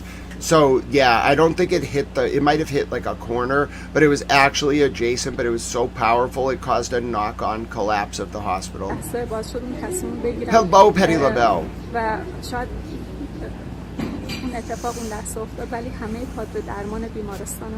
They were. Oh, ex-MAGA. She was not the only one who saved the babies, but she was just the one, like, she's kind of a national hero because there was a camera pointed right at like 3 of the babies. There was a lot of babies. She was the one who just grabbed the ones on the security camera that happened to get released. It's propaganda, but it's not inauthentic. She actually did. There's nothing malicious about it. All she did was save the babies. They didn't stage it. They didn't like make her do it. She just naturally reacted. The camera happened to be pointing at her when she did it, and they put it on the news like a month later, not during the war. اتفاقات رقم زدن که شاید من خودم دوست نداشتم که رسانه‌ای بشه و شاید گفتم که ریا بشه، ولی خب در خدمت شما عزیزان هستیم که حالا ان شاء الله. مادراشون وقتی بچه‌ها رو دیدن سالمن از شما چجوری تشکر کردن؟ چی به شما گفتن؟ میگم خیلی خوشحال شدن، داشتن گریه می‌کردن، اصلا باورشون نمی‌شد. حتی Save the goats. یه چند روز بعدم ببخشید. Yeah, I think we can all agree. If you remember our dear friend Alpha and Omega, he was here the other day. He's great. One of the first things he said during the war, and I pinned it, was that the children of my enemy are not my enemy, and I will raise them as my own if they are orphaned. Like, I think everyone feels, as long as it's authentic, like if that was staged, I would have been like, yeah, that's not cool, but it wasn't. It was just kind of it is utilized for propaganda, quote unquote, to like show the human side, but you have to authentically do it. They can't fake it. She had to have actually saved those babies. And there's not a single person anywhere who's going to object to her saving babies. Don't let others get the goats. Hashtag save the goats. We all like the goats. The babies and the goats. Like, I think that's the universal theme of this war. Nobody likes people who hurt children. Doesn't matter what side you're on. Don't do it. And nobody likes people who hurt the goats. Whether you displace the goats, whether you make the goats like have like a limp, whether, God forbid, you kill a goat. Everyone loves the goats. Everyone loves the babies. Don't hurt the children. Don't hurt the goats. Isn't that a good place for us to start, like for world peace? Everyone can agree, all 195 to 197 countries. We're not going to hurt the goats. We're not going to hurt the children. We start from there. We build a better world. Soul Controller, propaganda is not like its meaning has gotten distorted. All propaganda means is what you choose to cover at a baseline. It's not making something up. It's just picking one thing to highlight. It's feel-good, authentic truth, but it's cast in the wider geopolitical context of humanizing Iran. It's not bad propaganda. It's not malicious propaganda, but it's being used for a purpose. Do I think the nurse is doing it for that reason? No. But like, that's how all states act. You have to package things. It's narrative. You're building myths, cultural mythos. Soul Controller, well, let me put it this way. There were some of us, as I think you know, who were covering that bombing. I could show you. Actually, let me make a point. I think you know this. I think you know I'm a little different. But say I type in Al-Shifa or Al-Nasser. If I just go to my Twitter and search and filter it by my profile and type in these hospitals, wait till you see this. I think you should know. And I'm not the only one. I'm one of a few Western journalists who does it. But on the whole, this is a thing. Like, it's not like no one knew. You should listen to this. Watch what I covered. I want you to see what I covered on November 18th, 2023. Okay? So this was in the West. This was popular in the West. This is how I met a lot. Like, I've been doing this for a while. I think maybe people think I just kind of picked it up. No, I've been covering, sadly, what's been done to the civilian population in Palestine and the Middle East for longer than I think my brain even is comfortable talking about, because it's very traumatic.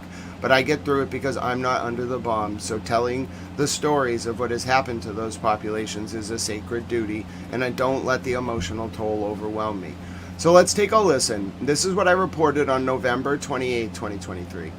Just now, live on Al Jazeera English, a doctor who left Al-Shifa Hospital said many people are still trapped. At 9 a.m. Gaza time, 2 a.m. Eastern, the IDF demanded Al-Shifa doctors leave by 10 a.m. However, some have stayed behind as the UN cannot arrive to remove amputees until 11 a.m. I would do it hour by hour. It began with the Israeli occupation forces calling the telephone of the director of the hospital, and he warned them to evacuate. Oh, for sure, Soul Controller. I just want to leave a historical record. Obviously, I think you're going to be cheering me on with this one, but yeah, you definitely helped me remember this, and I do think you'll be proud. The entire hospital. This happened about 9 o'clock in the morning. The Israeli occupation forces also warned that all those leaving the hospital must wave white flag or white handkerchief. This was a very humiliating scene. Needless to say that many of those who left the hospital were carrying an injured infant or a sick child or an wounded elderly man. All those who left were forced to walk in a single file, a single line, and they were humiliated by the Israeli soldiers all across the road. The medical staff held their ground till the last moment. Very few nurses are left behind to take care of those who were not able to move. Many of the patients and wounded were not able to walk. Many of them are without limbs, amputees. What happened to those? There was a delegation from the United Nations who claimed that they will take care of those who cannot walk. They are supposed to come at 11 o'clock this morning. The UN delegation is supposed to take care of those who cannot walk, the amputees and disabled, and the patients who lost their limbs, and all those who cannot move. So yeah, I of course am well aware of the targeting of not only hospitals but civilian infrastructure by Israel, in particular by Benjamin Netanyahu, because really I'm not even sure he speaks for the majority of Israelis. Now let's take a look. I just want to show you about the premature infants. I would cover every hour when there would be updates. I would watch live. I would clip them. I just felt no one was listening. I tried so hard. About the premature infants, the premature newborn babies. We have seen pictures of them, and there were also reports that many of them died. This is from 2023. I'm just showing some of my coverage over the years of this region.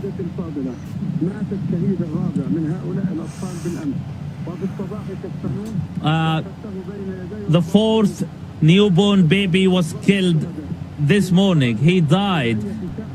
And I myself buried him in the hospital yard. He was one of the last fallen martyrs. We buried him in the mass grave inside the hospital yard. We are in close contact with the Red Cross. We hope that they will be able to do something to the remaining infants.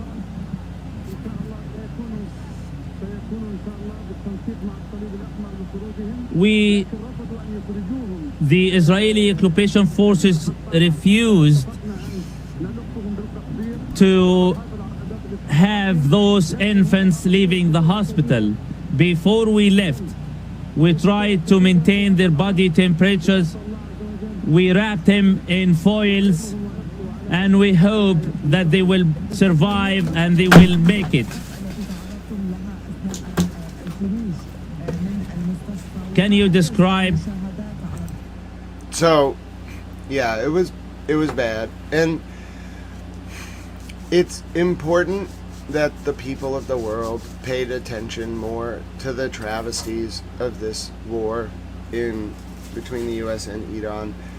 It was really hard as a journalist, and it's why I've known Trey, and I've known Walil Al-Duda, and I've known Zina Kador and Ali Hashim. I've known them for years because it's really hard to be a journalist and cover something that's just catastrophic and sad and no one cares.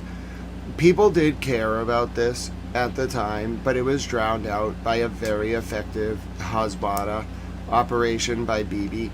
It's like a form of propaganda that the Israeli state, especially under Benjamin Netanyahu, uses to insulate itself from accountability for its behavior. And no one was listening. People were listening, but policymakers didn't care. It was just like, I think it was the Biden administration. They were just sanctimonious liberal idiots. They just did not care. The Pope cared. Pope Francis was the only one who cared. He would take calls every day.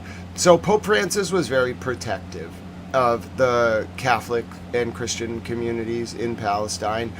And he would call, and the Muslim population too, he would call the head of the church in Gaza, which he had a guy there. I forget who the head of the church in Gaza was, but he had a guy there, the head of the Catholic Church in Gaza. He would call him every single day. Like, that guy had to live because the Pope would personally call him. And then every day the Pope Francis would talk to that guy for an hour. That's what he would do every morning. Pope Francis felt really sad about it. You could tell he felt hopeless. People weren't listening to him. The church's moral authority wasn't strong enough. So he, I think, in response to that, really built up the moral authority of the church. He knew that something like this was going to happen again. And now Pope Leo has the moral authority to actually use the church to stop things. Pope Francis could not stop this. He would just call every morning, get an hour-long briefing, and no one would listen to him. He'd try to tell people how bad it was, and no one cared. I'll just show you how I used to cover that war. Every hour I would clip, like every minute I would clip, like all the time I'd be clipping. I learned how to speak Arabic because I watched so much Al Jazeera English and Al Jazeera Arabic, like, for years, that I could see, like, oh, that's the Gaza cam. That's how they're spelling Gaza. Oh, well, that must be how Gaza is spelled in Arabic. I just taught myself how to speak Arabic so I could tell people what was happening during this war because I was so sad. This was 2023, November 18th. On the way you exited the hospital, you said that the Israeli occupation forces interrogated some of the medical staff. As I said, we were adamant not to leave without our patients and victims. The Israeli occupation forces soldiers came inside the hospital and started to negotiate with the doctors to leave. We made it clear we are not leaving without our patients and wounded. Many of our patients cannot walk or move, around 150 of them. We were forced to leave at gunpoint. We carried what we can or who we can carry. Some of the patients and victims were put on wheelchairs, others on rolling beds. We left carrying white flags, waving white flags. These were very humiliating, inhumane scenes. We were forced to leave at gunpoint. The Israeli soldiers are in, out, and around the hospitals.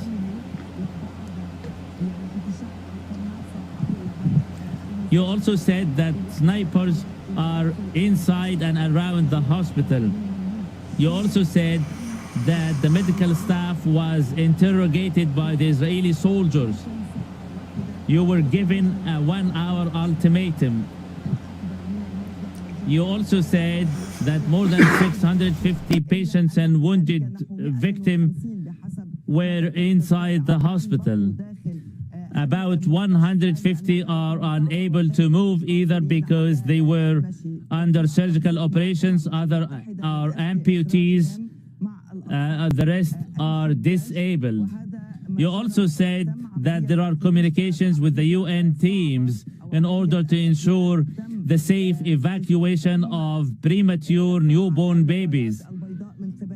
You also said that all those leaving the hospital were forced to walk in a single file, waving white flags. These were very humiliating scene, as you said. Now, all right, so I have some updates from President Trump's interview on CNBC. I just wanted to show you, like, I tried so hard. I really did. This is actually how I met Yumna Al-Sayed.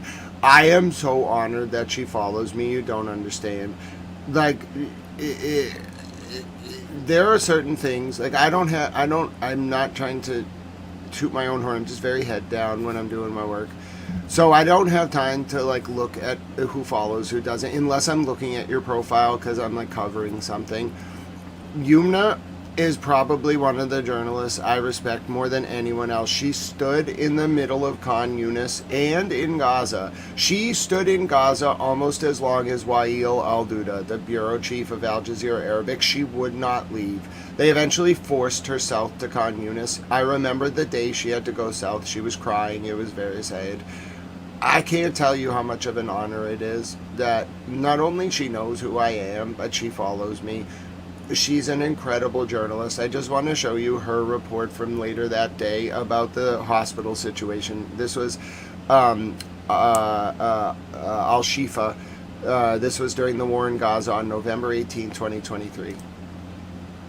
Okay, you've been listening to Dr. Adnan Al-Barsh. He's the head of orthopedics department at Al-Shifa. He also just recently left the hospital complex. So we're going to try and recap before we go to Yumna. Yumna, I also know that you're listening to this. So let's try and recap together this hour what we've been learning about what happened outside Al-Shifa. We have a bit more of a precise timeline given by the various people we've been listening to. Dr. Munir Al-Barsh, the Director General of the Ministry of Health. Dr. Adnan Al-Barsh, the head of orthopedics. So according to these multiple voices, earlier this morning, and as I say this, it's almost 11 a.m. local time in Gaza. Earlier this morning, the Israeli military called the Al-Shifa management team and asked them to evacuate the entire hospital. That's to say, the medical staff, the patients, including the critically ill patients, and the people who were sheltering This was there, 2023. evacuate all of those thousands of people within 1 hour. The doctors then said that they weren't leaving without their patients. They're now telling us that they were forced to leave with all the patients except those who could not walk and could not be carried. So if we're looking at the numbers, they're saying 650 patients, 450 left with the majority of the doctors. They're saying right now they were forced to leave at gunpoint. They took the people that they could. That means that they were pushing hospital beds, they were pushing wheelchairs, and roughly 150 patients remain inside the hospital, those who cannot evacuate. That's what we've been learning, and the patients are now leaving south as we understand it. Yumna, can you fill in this picture a little bit? Let's start with the people who are leaving south. Where are they going?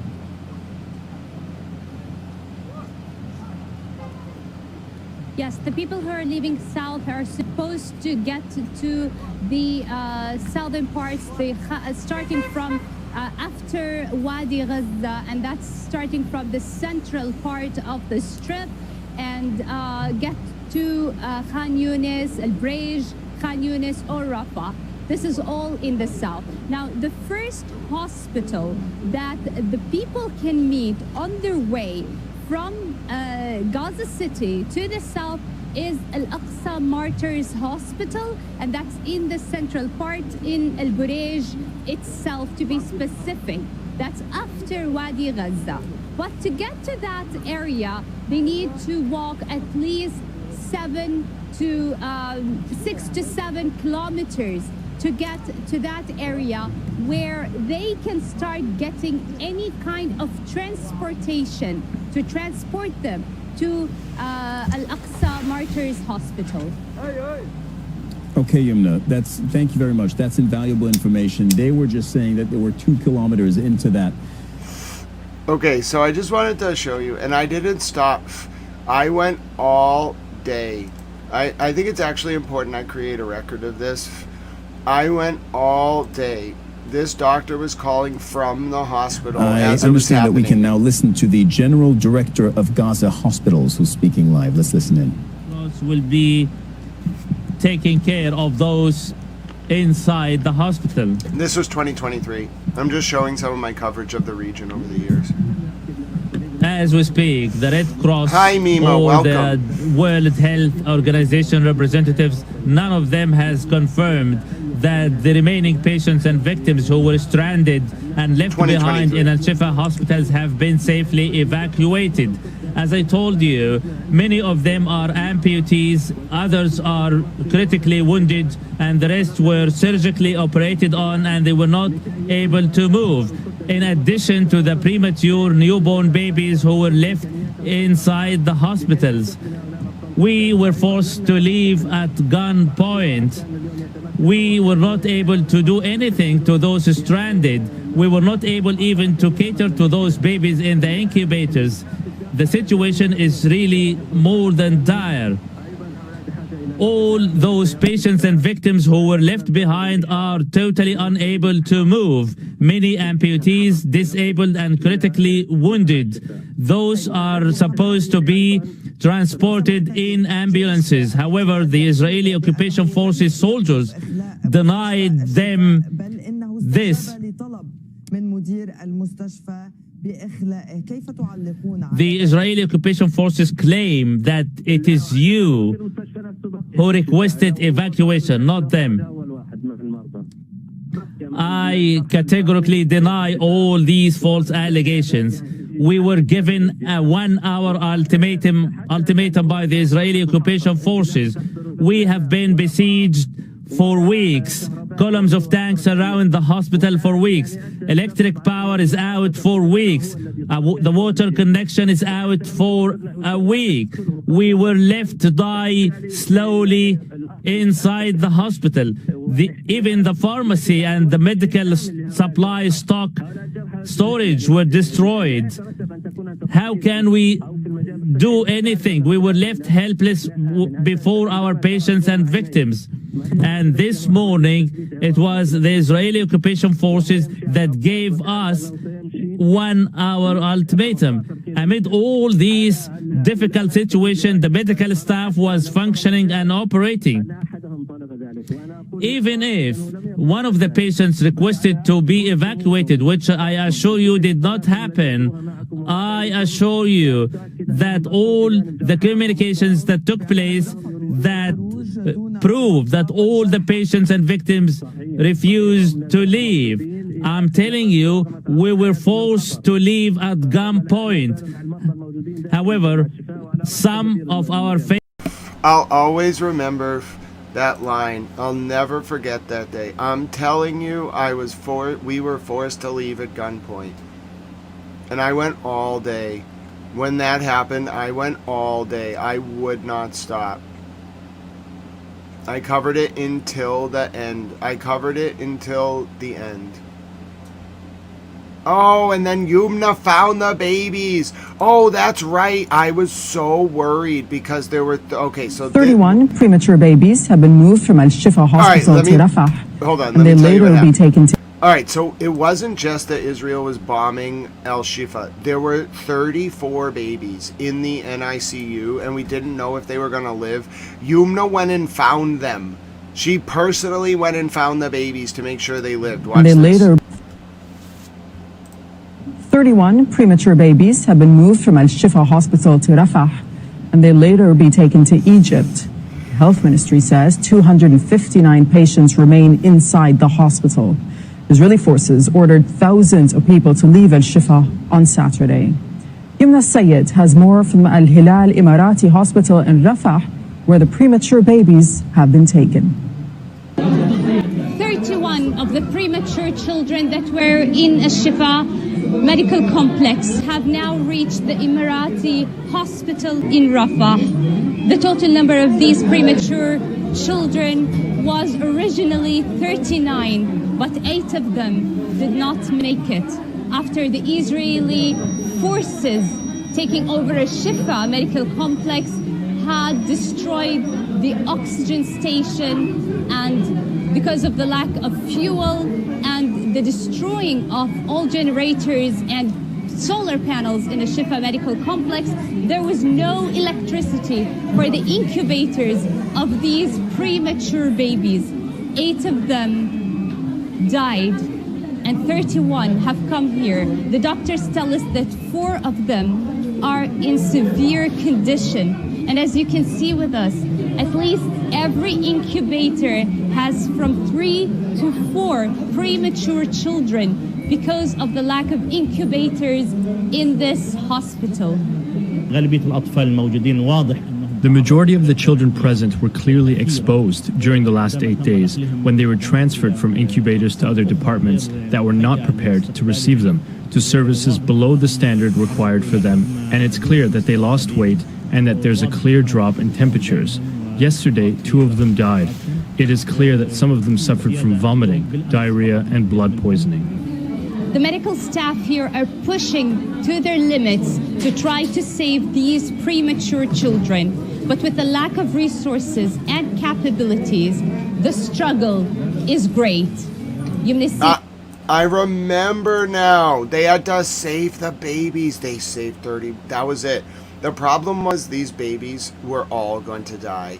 And the only way to save these babies, like the UN and the Pope had to intervene. They had to take the babies under armed carrier. It was this whole thing that like more babies were dying every hour. It started as like 1 baby, then 4, then 6. Then the doctor was like, if you don't come and save these babies, they're all going to die. So the UN put, like, I remember this now. They had like an hour. They put together this like armored convoy. You don't see too many armored UN vehicles. They have some of them. They're like hardened military vehicles. They're not like a Jeep with a UN flag. It's like an actual Bearcat. They drove 4 Bearcats in a freaking convoy into the middle of Gaza, and they got those babies. I forget who coordinated it. I think it was the UN Secretary General. I think the Pope got involved. The point is they saved those babies. All 31 of those babies would have died. I'm going to show you Mr. President Trump's interview now. I remember now. Oh my goodness. That was really intense. That was a very intense time of history. Let me show you President Trump's comments now on CNBC. I think I have the clip for you. Give me just 1 second. Yep, here's President Trump on CNBC just under an hour ago. Seen 100 days of the largest protests in Iran since the revolution in 1979. And I know how much you respect and admire and are concerned with the Iranian people themselves. And this is, I think, in large degree, one of the reasons you decided to embark on this whole thing, maybe among other things, but the timing was right. If we get close in negotiations right now, but the deadline for the ceasefire is tomorrow, if it looks like things are progressing, will you not necessarily extend it to a definitive amount of time, but will you let it keep going if there's progress in the talks before taking... well, I don't want to do that. We don't have that much time because by the time both parties get there, as you know, they just got the okay to go forward, which I knew they were going to do anyway. I mean, I don't think they had a choice. They have to negotiate. And, the one thing I'll say is this: Iran can get themselves on a very good footing if they make a deal. They can make themselves into a strong nation again, a wonderful nation again. They have incredible people. But they seem to be, bloodthirsty. They're led by some very, very unfortunately tough people. And I don't mean tough in a good way. I think it's very negative for the country because we're much tougher than they are, like not even close. But they have to use reason and they have to use common sense, and they can get themselves into a great position to make themselves into a great country, but a legitimate country, not a country based on death and horror. And I think regimes only respond to certain things, and I understand your threats to bomb the bridges in the electric grid, but I don't think the regime cares about the people of Iran. And if you did that, I'm sure it's the last thing you'd probably want to do, but it would hurt at least some of the people that we care about and why we embarked on this in the first place. So that would be, I'm sure, a last resort for you. It's not my choice, but it will also hurt them. It'll hurt them militarily. They use the bridges for their weapons, for their missile movements. They're trying to move the missiles because we've obliterated most of their missiles, and they're trying to move their missiles around, even during the ceasefire, which I think was a good thing because we're totally loaded up. We have so much ammo. We have so much of everything that we've, much more powerful than it was 4 or 5 weeks ago. So we've used this to restock, and they probably have done a little bit of restocking. We caught a ship yesterday that had some things on it which wasn't very nice, a gift from China perhaps, I don't know. But I was a little surprised, but because I have a very good relationship, and I thought I had an understanding with President Xi, but that's all right. That's the way war goes, right? But I will tell you that we have, our military is incredible, what we've done. I mean, think of it. In the first 3 days, we took out their entire Navy, 159 ships. 159 ships, and wiped out their Air Force, wiped out their anti-aircraft, all of their anti-aircraft apparatus is all gone. All of their radar is gone. Their leaders are gone. Their leaders are gone. The whole thing is gone. And frankly, this should have been done a long time ago. It would have been a lot easier because they were a lot less lethal a long time ago.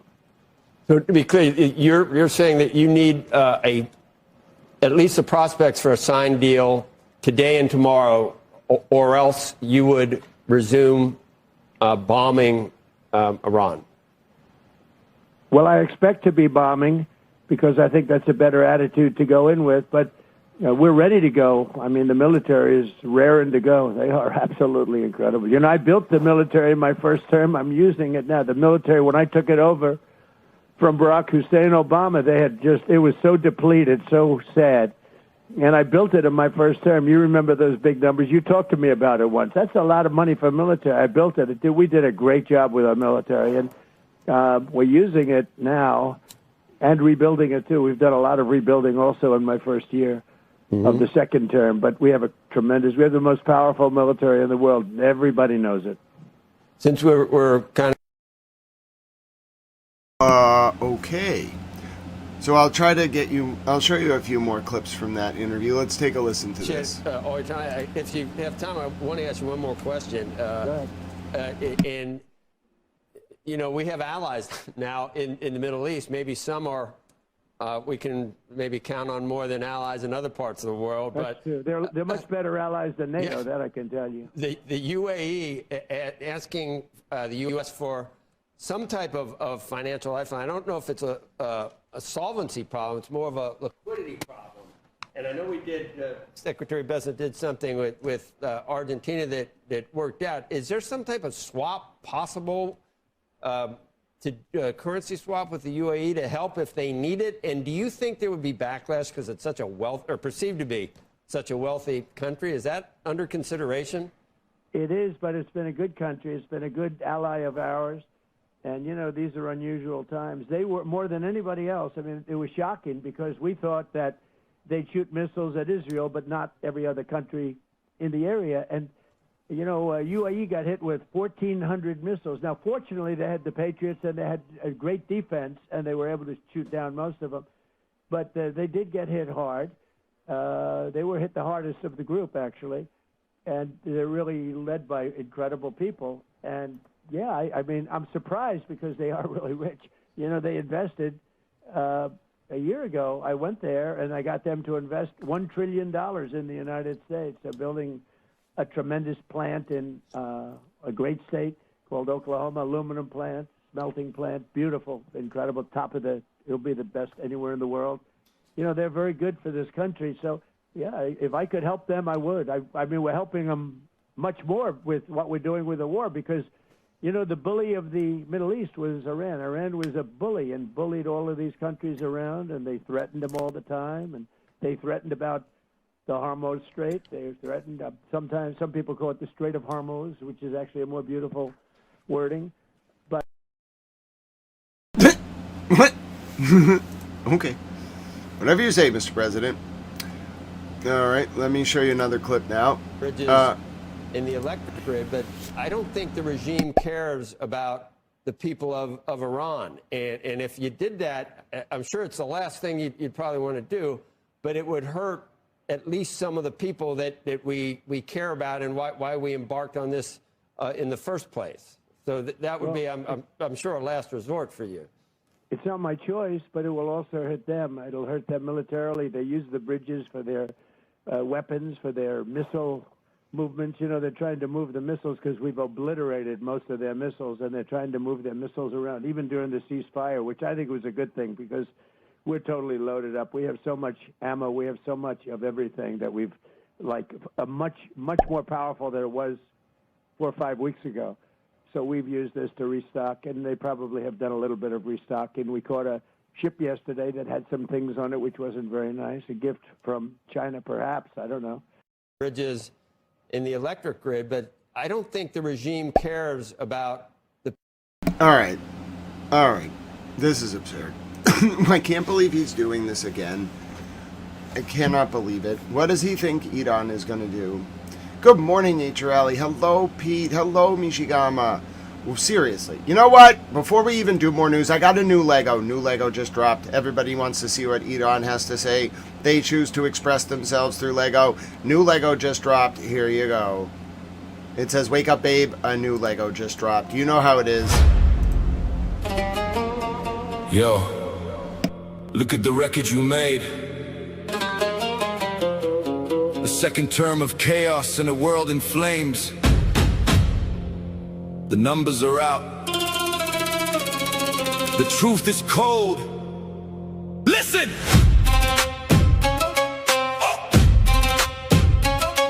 Hey! Woo! Approval ratings bleeding down to 35, and your great America who's actually alive. Gen Z turning away 76%. No! You lost the rhythm, man, you lost the flow. Erratic in the White House, talking to the ghost, while the shadow of age burns the West Coast to the East Coast. Impulsive on the trigger, erratic in the mind, leaving the soul of the nation behind. Make America great, you just made us poor, dragging our brothers through a desert war. From the UA coins to the Iranian sand, you're building the kingdom on a shifting strand. Yeah, a kingdom of lies.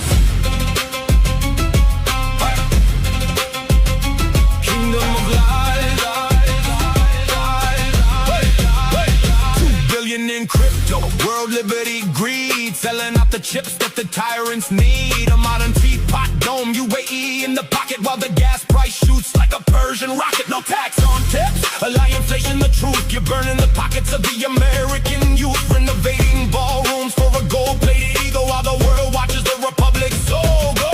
Bomb them to the Stone Age, sounds like a crime, destroying the civilization, one bridge at a time. Hormuz is a graveyard, the allies are gone. Even the Pope knows you're leading us on. Hiding in the riders, the January crew. The only thing first is what's profitable for you.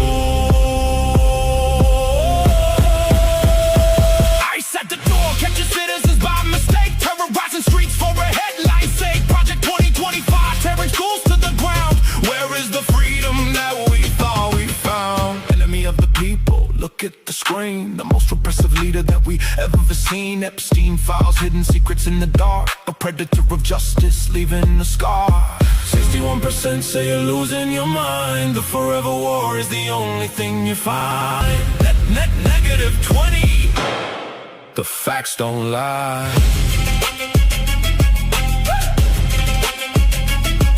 Game over.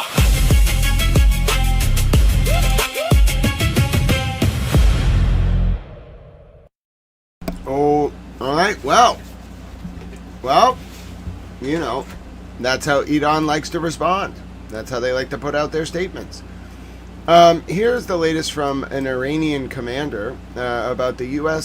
submarine that fired a second torpedo at the disabled destroyer Dina to maximize casualties, allegedly. I will listen to what he has to say, but I cannot confirm or deny this. I was not there. در واقع ساعت 3:25 بامداد 13/12 توسط زیردریایی آمریکایی یک اژدر رو سمت ما شلیک شده بود که در واقع به ناو ما برخورد کرد و موجب شد که تحرک ما از بین بره، یعنی شافت و پروانه ناو از بین رفت، ما هیچ تحرکی نداشتیم و حالا برابر قوانین جنگی خب اون زیردریاییه، وقتی یک حمله این چنینی اتفاق میفته و من از بعد عملیاتی در واقع آسیب میبینم، خب اون دیگه باید صحنه نبرد رو ترک کنه. خب اژدر اول که اصابت کرد، خب خوشبختانه ما تلفات جانی نداشتیم. اصلا بچه‌ها یعنی ما نه شهید ندادیم تو؟ نه، در اصابت اژدر اول ما فقط ناوشکن از بعد عملیاتی خارج شد. و اژدر دوم در واقع برای این بود که در واقع ما تلفات جانی زیادی داشته باشیم. یعنی زدن به قصد این که؟ دقیقاً به همین قصد. اژدر دوم باعث شد که 104 تن از دوستان ما، از همرزمان ما، از برادران عزیز ما در واقع به فیض شهادت نائل بشن. Right. Where'd this man come from? I guess he's the leader of Iran's non-existent navy. President Trump has put out his first demand, reportedly. He wants 8 Iranians released. He has his first demand. I think we're going to actually get into negotiations. Meanwhile, in Lebanon, reports that near the town of Deir Siran, Israel has just fired a white phosphorus bomb. Benjamin Netanyahu is trying to again destroy the peace process. What a shock. That is a white phosphorus bomb being fired in South Lebanon recently. He's doing it again.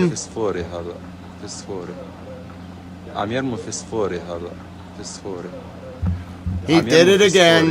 He just continued. He's firing white phosphorus now. Bibi just won't stop. Literally, as we're getting to peace.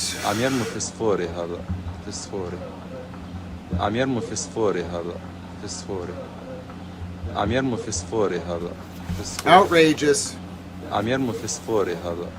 Yes, I can play the submarine interview again. 1 second. I had a request for the submarine interview. One second. در واقع ساعت 3:25 بامداد 13/12 توسط زیردریایی آمریکایی یک اژدر رو سمت ما شلیک شده بود که در واقع به ناو ما برخورد کرد و موجب شد که تحرک ما از بین بره، یعنی شافت و پروانه ناو از بین رفت، ما هیچ تحرکی نداشتیم و حالا برابر قوانین جنگی خب اون زیردریاییه، وقتی یک حمله این چنینی اتفاق میفته و من از بعد عملیاتی در واقع آسیب میبینم، خب اون دیگه باید صحنه نبرد رو ترک کنه. خب اژدر اول که اصابت کرد، خب خوشبختانه ما تلفات جانی نداشتیم. اصلا بچه‌ها یعنی ما نه شهید ندادیم تو؟ نه، در اصابت اژدر اول ما فقط ناوشکن از بعد عملیاتی خارج شد. و اژدر دوم در واقع برای این بود که در واقع ما تلفات جانی زیادی داشته باشیم. یعنی زدن به قصد این که؟ دقیقاً به همین قصد.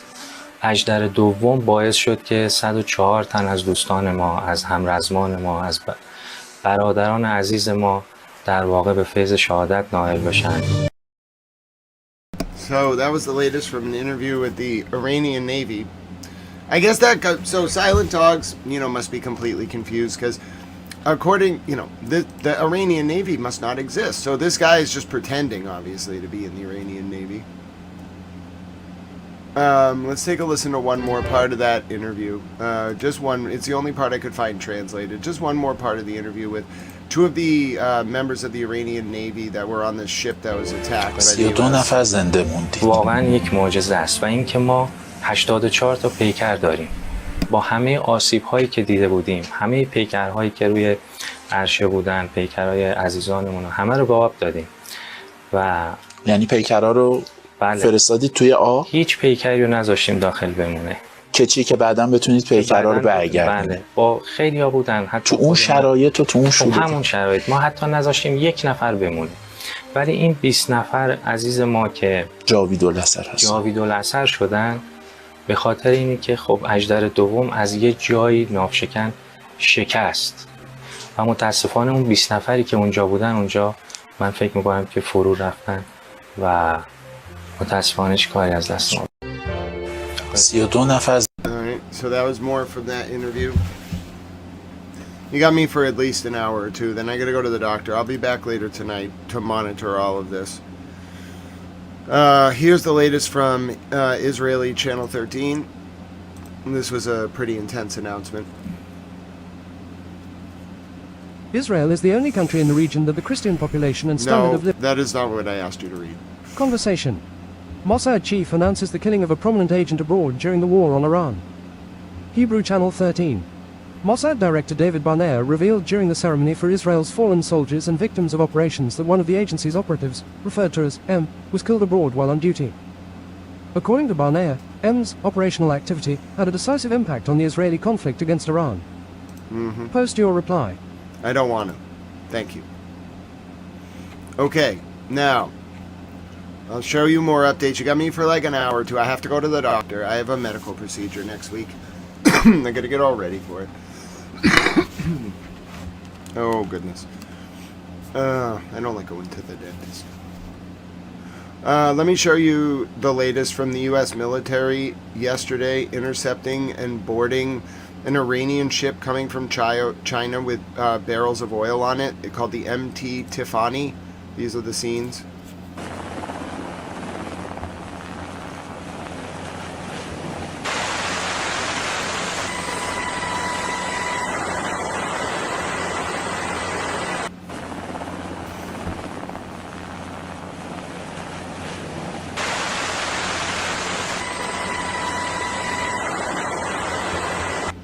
Let me show you now the latest from the Iranian Supreme Leader through his spokesman. This is the latest from the Iranian Supreme Leader, Mohammad Khamenei, through his spokesman.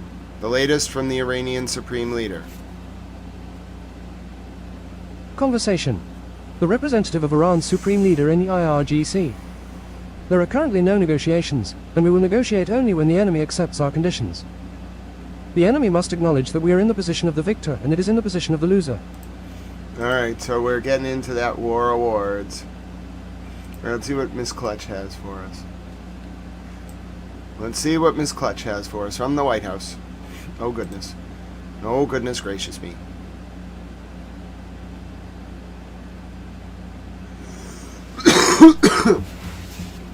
Okay, here is the latest from... We are entering negotiations through social media. Conversation. I'm going to be the mediator. To the Iranian leaders, who will soon be in negotiations with my representatives, I would greatly appreciate the release of these women. I am sure that they will respect the fact that you did so. Please do them no harm. Would be a great start to our negotiations.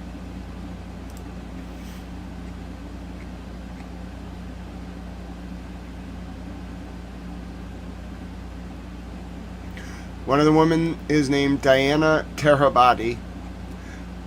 Alright, so Mr. President Trump wants these 8 women released. And Iran wants themselves declared the victor. Well, their regime is still standing, their government, so they are the victor. I think everybody knows that. They have a lot of missiles, they can start the war whenever they want, etc. They are the victor. To the victor go the peace spoils. I don't know how this works. My point is, to the victor go the geopolitical spoils. My point is, that's Mr. President Trump's first term, his first term of negotiation. It's a pretty reasonable one. I would guess they're all Mossad or CIA or in training. So, you know, Iran's not going to love it. But, okay, what does Iran want? We're going to give them lots of money. It's their own money, but it's still, you know, opportunity cost. They didn't have the money before. They're going to have the money after. So, you know, that's he's going to negotiate through social media. He always does this. So, that's pretty reasonable. Unless one of them, like, you know, killed someone or something like that. I think, you know, that's a pretty reasonable term. Pete's like, Iran should offer asylum to Joe Kent and Tucker. Listen. All right, we got to take a vote. If you think we should send Joe Kent and Tucker to Iran, put a 1 in the chat. All right? If you think no, put a 2. If you think we should send Joe Kent and Tucker to Iran in exchange for these 8 women, put a 1 in the chat. They can have asylum. You can't, like, flee domestically. But if you think we should send Joe Kent and Tucker Carlson to Iran, okay, in exchange for these women, just drop a 1 in the chat. I'm all about it. Pete, you have the... Pete is going to be part of my negotiating team. He's a genius. That's it. Oh, Pete, you've solved the crisis. We're sending Tucker and Joe Kent to Iran. They're going to become, you know, some kind of religious leaders. This is going to be great. They're going to convert to Islam. Oh, goodness. Tucker's going to become, like, part of the, like, Iranian parliament. Oh, he's going to make Iranian music. I don't know what Joe Kent's going to do. He'll just be a Joe Kent. But Tucker, he'll be playing, like, Iranian, like, instruments. That's it. We have unilateral consensus. Mr. President, send Tucker Carlson and Joe Kent to Iran. The Iranians are going to demand it. Iran, you know you want them. I mean, what's the worst that could happen? Tucker, you got to keep Tucker in line, but he'll be great. You probably want to make sure, you know, he doesn't have any bugs on him. He's literally, like, CIA adjacent. But if he's, like, alienated and wants to go to Iran and work for their intelligence agency, good for Tucker. You know, more power to you. Operation Mockingbird, so passe anyway. So, all right, we've taken a vote of the chat, and most people, hello, J. Ray, welcome. Most people, all right, even though it's just a morning breakfast stream, it's not like there's a lot going on. We've taken, with a quorum, we've taken a vote. We are sending Joe Kent and Tucker Carlson to Iran, and they're going to release these 8 women. All right, good job. Iran, it's a perfect troll. Just be like, all right, fine, Mr. President, but you must send us Tucker Carlson and Joe Kent. It'll be like an adult version of Red Rover. Like, Mr. President's like, Red Rover, send those 8 women right over. And Iran, since this is all just ridiculous, we may as well turn it into a game of Red Rover. Then Iran's like, okay, Red Rover, send Tucker Carlson and Joe Kent right over. Truly, that's like apropos for the level of discourse that this is deserving, you know? We're just going to play a game of Red Rover. That's going to be, we'll give everyone a flag. We'll get to have a field day. They can, like, do different activities. They can color. I'll DJ it. We'll have very, like, appropriate music. We'll play some Persian music, some American music. We'll troll Mr. President. We'll play the Lego videos. We'll have a ticker tape parade. Everybody's just going to be confused, all right? But the way we're going to negotiate is by playing Red Rover, okay? So Iran now has to respond by saying they want certain people sent to Iran, all right? This is perfect. Oh, goodness. I'm ready for this. All right. I've always wanted to negotiate through social media during a very intense high-stakes conflict by playing the game Red Rover. I was born to do this. That's it. I'm taking control of this situation. All right, Iran, you just have to respond by being like, Red Rover, send Joe Kent and Tucker Carlson right over. Mr. President does not like Tucker Carlson.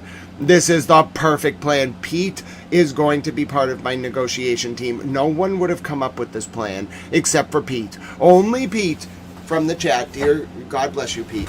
Only Pete would have come up with the idea to trade Tucker Carlson and Joe Kent for these women. That's genius. Oh, goodness. Listen, we are going to solve this. All right, Pete, you got to stick around. Every time some ridiculous thing comes up during the negotiations, you give me a response. I'll interject it. Listen, Tucker Carlson's going to thrive in Iran. He's going to have a great time, all right? I don't know about Joe Kent, whatever. But they're going to join the Iranian intelligence agencies. They're going to flourish. They're going to drive around Tehran. They don't have any traffic cameras anymore, but they'll figure it out. You know what I'm saying? Oh, it's going to be great. Hashtag send Tucker Carlson and Joe Kent to Iran and give us these women. I don't know who they are. I don't know what they've done. I don't know what agency they represent. I don't really care. Hashtag send Tucker Carlson and Joe Kent to Iran. That's it. Yes, Professor Morandi. I know Professor Morandi can make this happen. Professor Morandi, just make sure the Iranians say Red Rover, send Tucker Carlson and Joe Kent right over. The White House will love it. Mr. President will be like, oh, this is great. Oh, this is going to be wonderful. Oh, I'm so excited. We have a plan, ladies and gentlemen. I don't think Tucker and Joe Kent are going to love this, but it's better than going to federal prison, I imagine. You know, Iran is pretty cool. It's like relaxing. They got really beautiful mountains. You wanted me to show you a little bit of it? All right, let me just sell Tucker Carlson and Joe Kent on this idea. All right, so Tucker and Joe, listen. As far as I understand, the Iranians like you, okay? They want you to go on the TV. They want you to talk. I want to show you what it's like if you go to Iran. It's really quite beautiful, okay? Let me just show you a little bit of what your life will be like in the beautiful hills of Iran, okay? No, not that one. That's white phosphorus. No, that's white phosphorus. Oh, okay, so say you want to go to Bushehr, which is a very beautiful fishing town. You can then hang out on the water with these fishermen. Look at how nice they are. They're going to release the little fish. So listen, Tucker and Joe, you imagine just living your idyllic best life as a Tucker Carlson or a Joe Kent. You can hang out off the coast of Bushehr, Iran, in the Persian Gulf, right north of the Strait of Iran, and you can release fish that you catch by accidentally. I can't tell if that's a fish or a dolphin, frankly. It looks more like a dolphin. But anyway, he didn't mean to catch the dolphin, so he's kind of trying to release it. He's being nice to the dolphin. The dolphin looks a little baffled. He's like, what am I doing here? Can you please put me back in the water? He's just kind of like, I'm stuck. I would like to be in the water. Oh, look at him. It looks more like a fish than a dolphin. But the fish is just kind of like, please put me in the water. No, look at him. He's so thrilled to go. He's jumping right into the water. Oh, Tucker and Joe, you'd have a great time. Oh, this is great. All right, we got this. Listen. Is this not idyllic? Have you not always wanted to spend your days fishing off the coast of Bushehr, Iran, looking out onto the Persian Gulf? Oh, look, he's waving at the little fish. Oh, this is great. Those are two Iranian fishermen. They didn't mean to catch that fish. They meant to catch the other fish, so they wanted to save the big fishy. They just let him go, and they waved to him. I love it. They were so happy. They waved to the fishy. Oh, now, listen, here's the thing. You don't mean they're just dragging a net. It's a permissible form of fishing. It's very humane actually to go through the net and put a fish back like that. They did not mean to catch that fish. He just got caught up. He was probably eating some of the fish that they caught. They actually were very kind. I mean, they loved him. You could tell that one of the fishermen.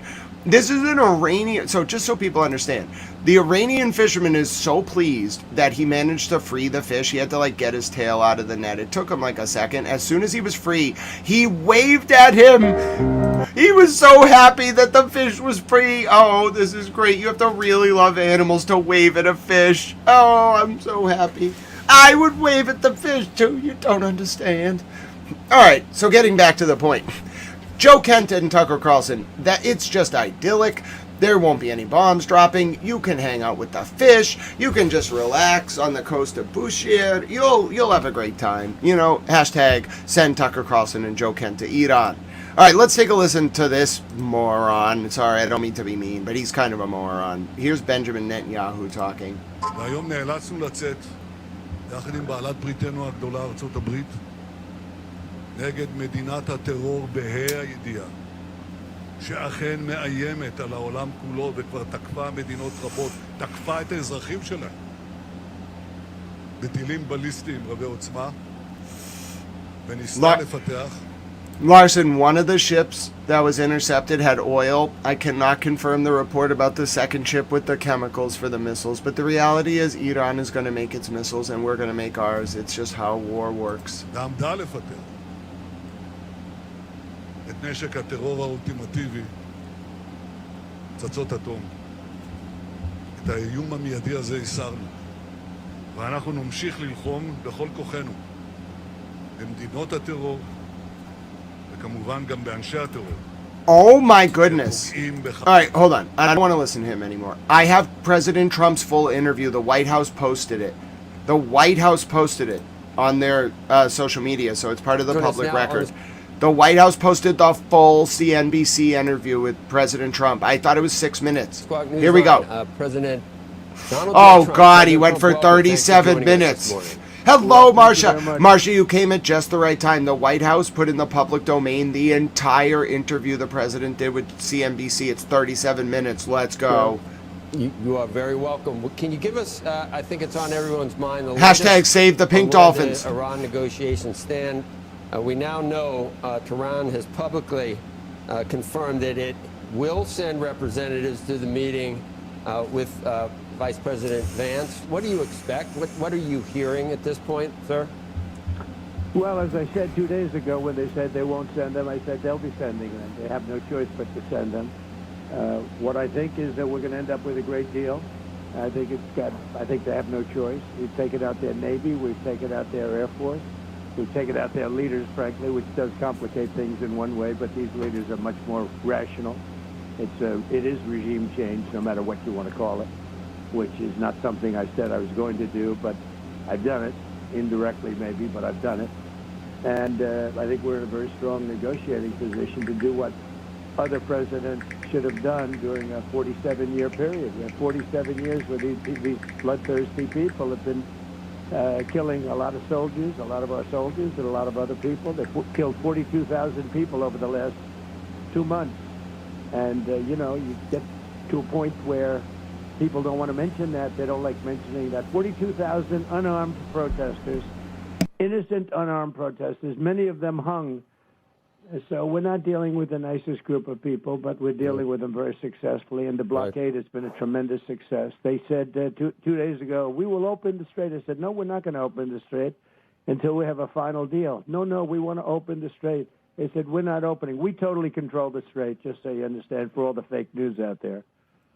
And, Mr. President, we've seen 100 days of the largest protests in Iran since the revolution in 1979. And I know how much you respect and admire and are concerned with the Iranian people themselves. And this is, I think, in large degree, one of the reasons you decided to embark on this whole thing, maybe among other things, but the timing was right. If we get close in negotiations right now, but the deadline for the ceasefire is tomorrow, if it looks like things are progressing, will you not necessarily extend it to a definitive amount of time, but will you let it keep going if there's progress in the talks before taking... Well, I don't want to do that. We don't have that much time because by the time both parties get there, they just got the okay to go forward, which I knew they were going to do anyway.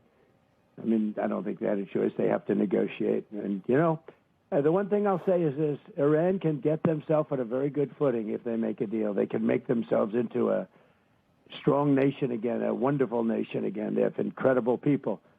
But they seem to be, bloodthirsty. They're led by some very, very, unfortunately, tough people. And I don't mean tough in a good way. I think it's very negative for the country because we're much tougher than they are, like not even close.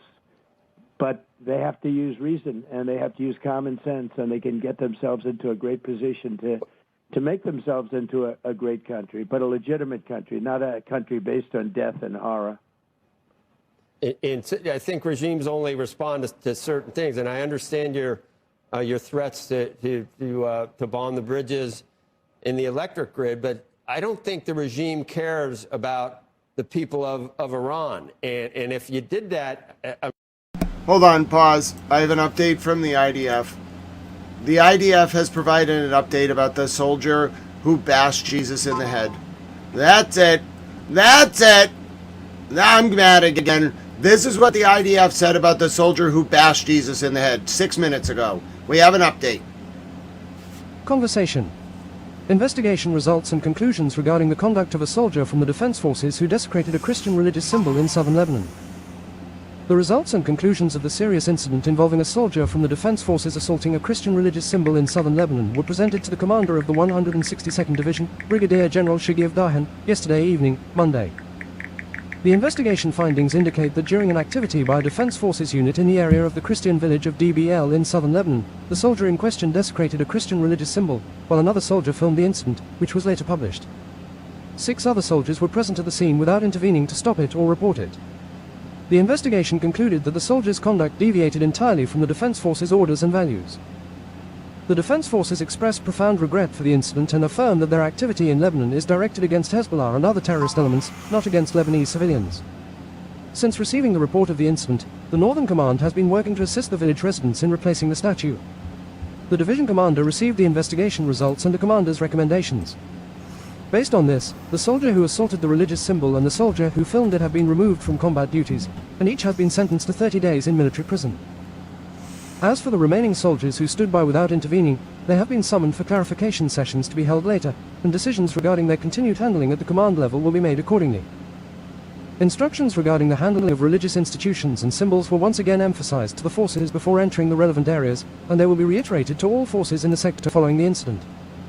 The investigation results were presented to the Chief of the General Staff and the Northern Command Commander, where the Chief of the General Staff condemned the incident. Considering it unacceptable conduct and a moral failure that exceeds all measures of the Defense Forces' values and the standards expected of its soldiers. Here was my response. Considering it unacceptable conduct and a moral failure that exceeds all, desecrated a Catholic religious symbol. The soldier hit Jesus in the head with a sledgehammer. Leave Lebanon and stop bombing. Bibi will face jail domestically, and the world will know peace. Thank you. Have a wonderful Tuesday, and may God bless the free people of Israel.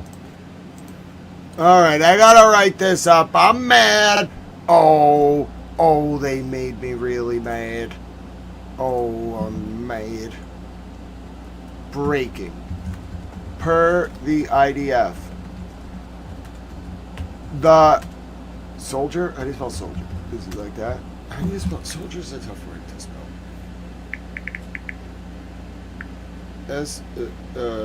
S-O-L-D-I-E-R. S-O-L-D-I-E-R. S-O-L. Soldier. From the Israeli military who bashed a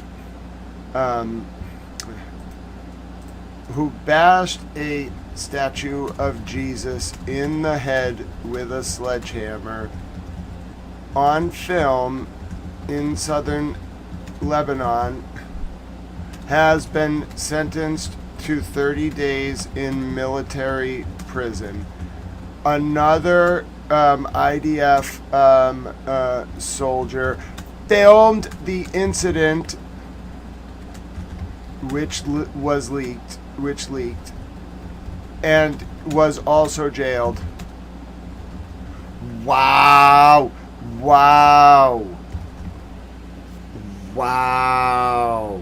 I can't believe that happened. That's actually wild. They jailed them. Oh my goodness, they jailed them in the brig. Wow. Wowza. Alright, I actually have to take a second to do this the right way. That's very important news. Hold on one second. Oh my word. Talk of an we'll watch the President Trump interview. We're 3 minutes and 52 seconds in, but I gotta write this up. Oh my goodness. Oh my. Wow. I was not expecting that. They jailed them. I mean, okay. Alright. I'm telling you, I was expecting a lot of things. That one was not. I had to write up a story. No, I don't want it to say it again. Thank you. I want to do the screenshot. Wow. That was pretty wild. Yes, definitely unexpected. I have to write this up now, so you're going to have to take a second. Oh my word. They desecrated Jesus. This is going to flash around the world. You watch. I'm going to write this up as a story. Give me 1 second. All right. Copy that. It is actually breaking too. I got to do the whole process though. This must be done right. This shall not be screwed around with. I shall do this right. All right. So I'm going to capture this screenshot. All right. And I'm going to capture this one. When you write up a story, what you want to do, I'll show you how to do it. You want to grab. I heard Towel Girlfriend Nikki was here. I'm so sorry I missed her. I hope she's doing well. She's a towel. You all are also towels. You're wonderful. All right. Let me take a look at what I got to do here. All right. I got to do this. All right. Now I got to grab the actual thing that I'm sentenced to 30 days. And then we're going to get rid of this. And then you want it to be under 240 characters. I can't look at the chat right now because I'm working. Hello, how you doing? So I'm writing this up. This is actually a big piece of news. But I got to show you how I write it up. It's not just the news, it's how you write it up.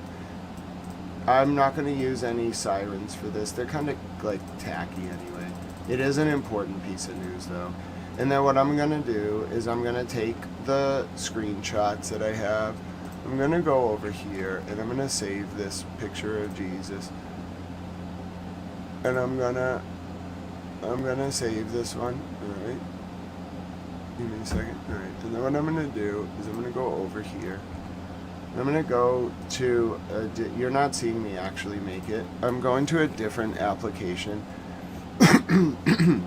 I'll show you how I do this just so you can empower yourself. Just give me a second to get it all prepared.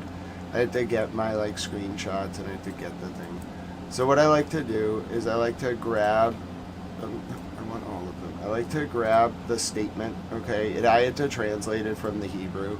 So I like to translate it and then I like to make it look nice. I prefer it to be centered. And then I'll grab the original image that caused the kerfluffle. And then I like to line them all up. So I'll show you what I'm doing actually. I like to do it this way. So if I'm going to, and then I like to also put my logo at the bottom because I reported the news. So I like people to know where they can find more news like this. So what I'll do, and it has to be balanced. So I'll kind of show you how I like to do it. And let me get the towel news banner for the bottom and then I'm done. I like to do it a very specific way. I like to do it like this. Alright, so let me show you. I like to it has to have a balance. It doesn't have to use all the space, right? But it has to have a balance. So see how I did this? It has to have a balance to it. So there's the story at the top, there's the images. It's somewhat balanced. I don't love how this looks. I want to fix this a little bit. And then this is fine, but it could be a little better. And then I want it to line up at the top there. And then what I really want is that there has to be a balance from right to left. So I use the grids to make sure it should look appealing to the eye. It should be balanced. It's okay if it's not 100%. And then if you want to really center it, you can select these three and you'll center them. And then you want to grab this too. Just make sure it's centered, because if that one's centered, it should be centered offset to that. And then you just grab the text and you just render it. It's pretty easy. I like to do it in the highest quality possible. And then so this is one of the subscriptions that I pay for because it's worth it to me to be able to do that quickly. Then I can go over here, I go to my post, and I just go find what I just downloaded. So I've written it up and then I've included all the source information that people need to understand. And then I just attach it as an image. And now we have the post. So it's translated from the Hebrew for people. And then it's written up in 240 characters. They understand the context. They have the original image, and that's the story. You got it out immediately. You can't get it out quicker than that. That was their press release, and now you'll see it on the other channels. Hashtag towel news. How's that? That was great. I'm a towel. Wait, when is my appointment? Let's see. Hold on. No, I do have an appointment today. Yep, but it's not till later in the afternoon. I have to get ready for my doctor in a little bit. I have to call my insurance too. I have a medical procedure next week. I just have to make sure it's all set. They have to do one specific thing that insurance has to approve. It's this very complex procedure on my tooth. It's going to really hurt. It's going to take 2 hours. I hate it, but I'm going to get it done because I want to save the tooth. They said if we can't do the bridge or whatever extension. I don't know what it's called. They have to remove the tooth. So I have to call insurance today, make sure it gets paid for. If they don't pay for it, I might have to let you all know I need help. But I think they're going to pay for it because I'm on a good insurance for dental. And this is a very serious thing. That's like a medical condition that happened. It was not like an accident. Turns out my crown and my tooth just aren't doing good.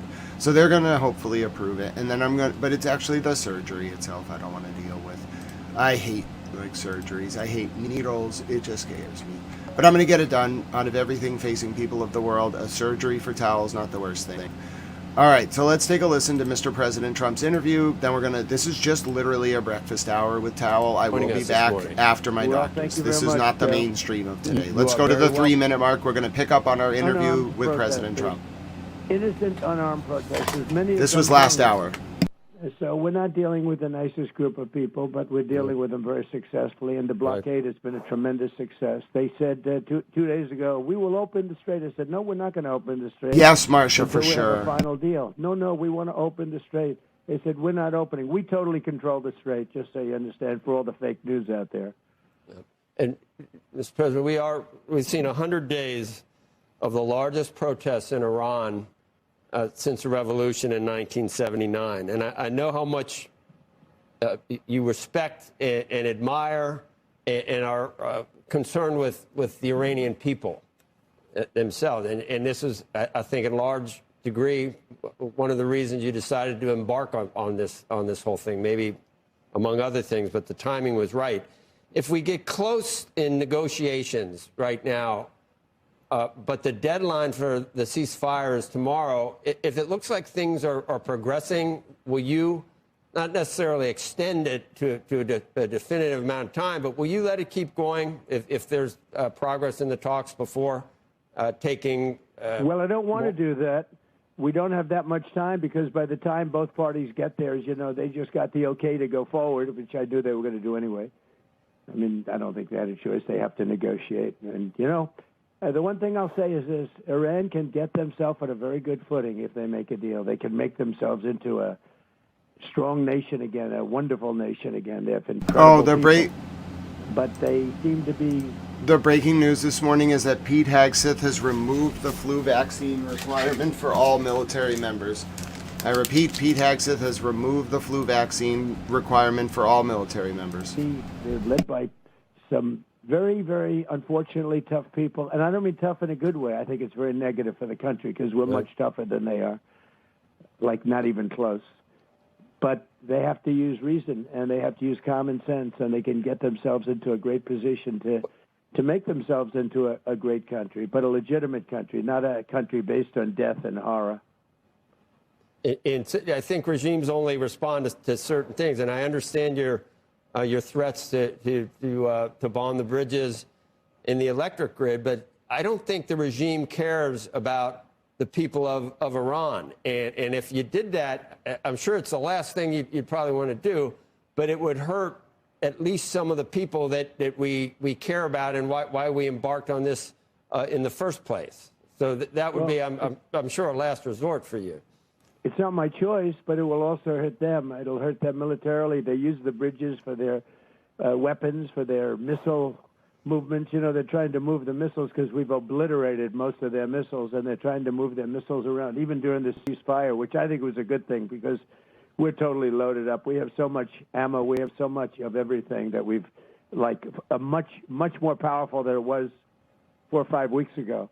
So we've used this to restock, and they probably have done a little bit of Hold on, pause, please. I don't like that I can't pause this. I want to reset it so I can pause it, because there's something I want to show you from the defense, the Secretary of War. All right, so we're going to go back to, like, the 4-minute mark and leave it paused. And I want to show you the latest from the Secretary of War. All right, there is an update from the Secretary of War. I think that Tiffany Bob and others were discussing something that's very important.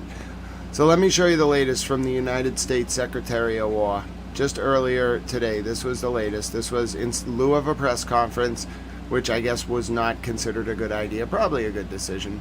The U.S. Secretary of War has put out the following statement regarding the military members. I'm going to play this directly from the government's account. This is for an official statement just over an hour ago from the U.S. Secretary of War, Pete Hegseth. This is the latest from disastrous Biden administration.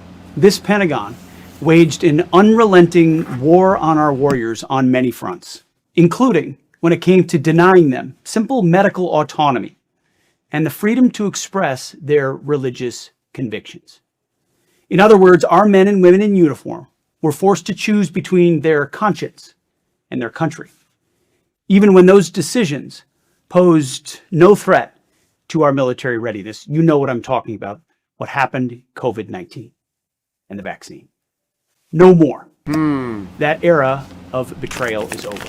Under President Trump, the War Department continues to take decisive action to once again restore freedom and strength to our joint force. We're seizing this moment to discard any absurd, overreaching mandates that only weaken our warfighting capabilities. In this case, this includes the universal flu vaccine and the mandate behind it. The notion that a flu vaccine must be mandatory for every service member everywhere in every circumstance at all times is just overly broad and not rational. Our new policy is simple. If you, an American warrior entrusted to defend this nation, believe that the flu vaccine is in your best interest, then you are free to take it. You should. But we will not force you, because your body, your faith, and your convictions are not negotiable. Your health. It's common sense. It's the kind of common sense approach we're undertaking in this department. Rest assured that under President Trump, the War Department will always honor our brave warriors and do everything we can to restore the American people's trust in their military for generations to come. And that's why I'm proud to sign this new policy. There you go.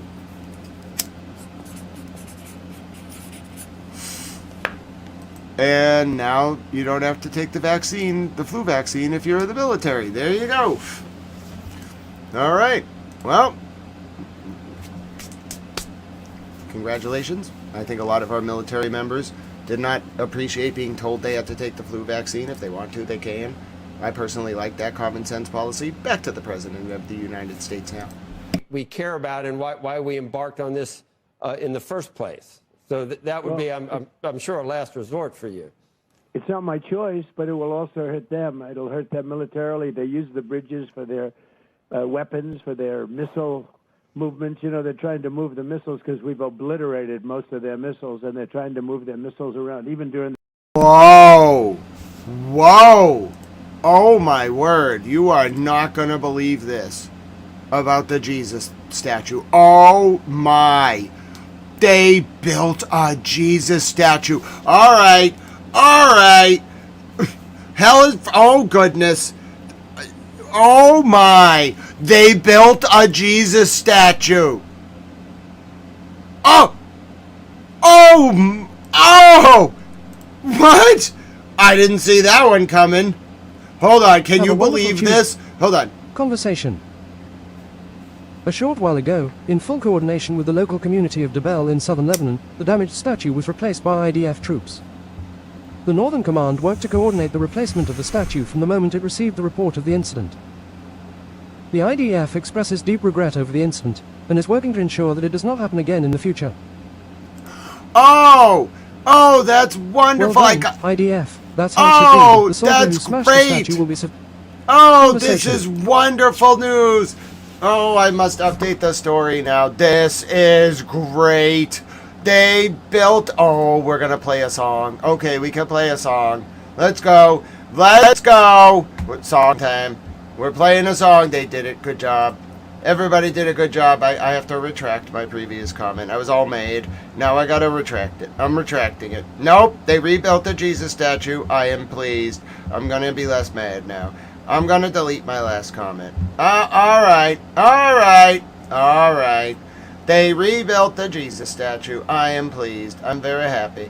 The world is happy. We can listen to a very nice song. Everybody ready? Everybody ready? Hold on. Hold on. Hold on. What song do I want? I think I want this one. Here we go.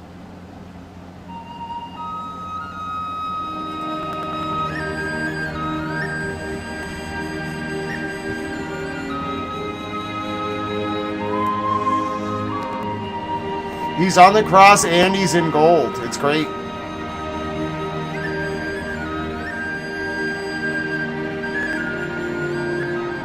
It's even better than before. They did a good job. I'm so proud.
Oh, that was wonderful. Oh, I'm in such a good... We can have another great song.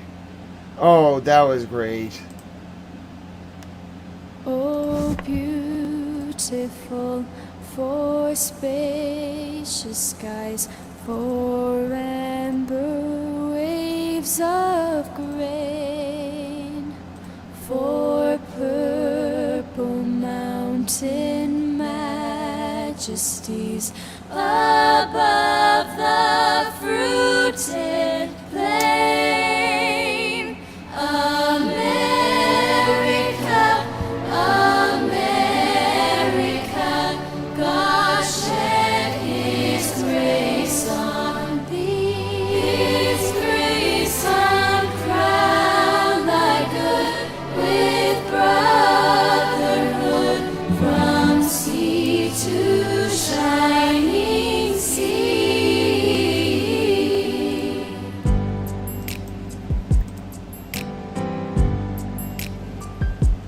Oh, beautiful for heroes prove. Welcome, Elijah.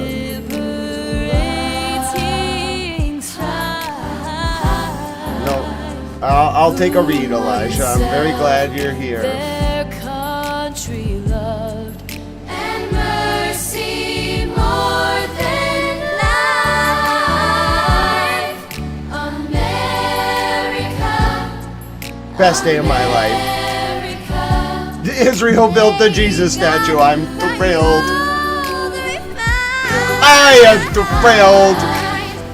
till our success, I will so controller. humbleness, and every Oh no. Beautiful America, yeah. Beautiful America, All right.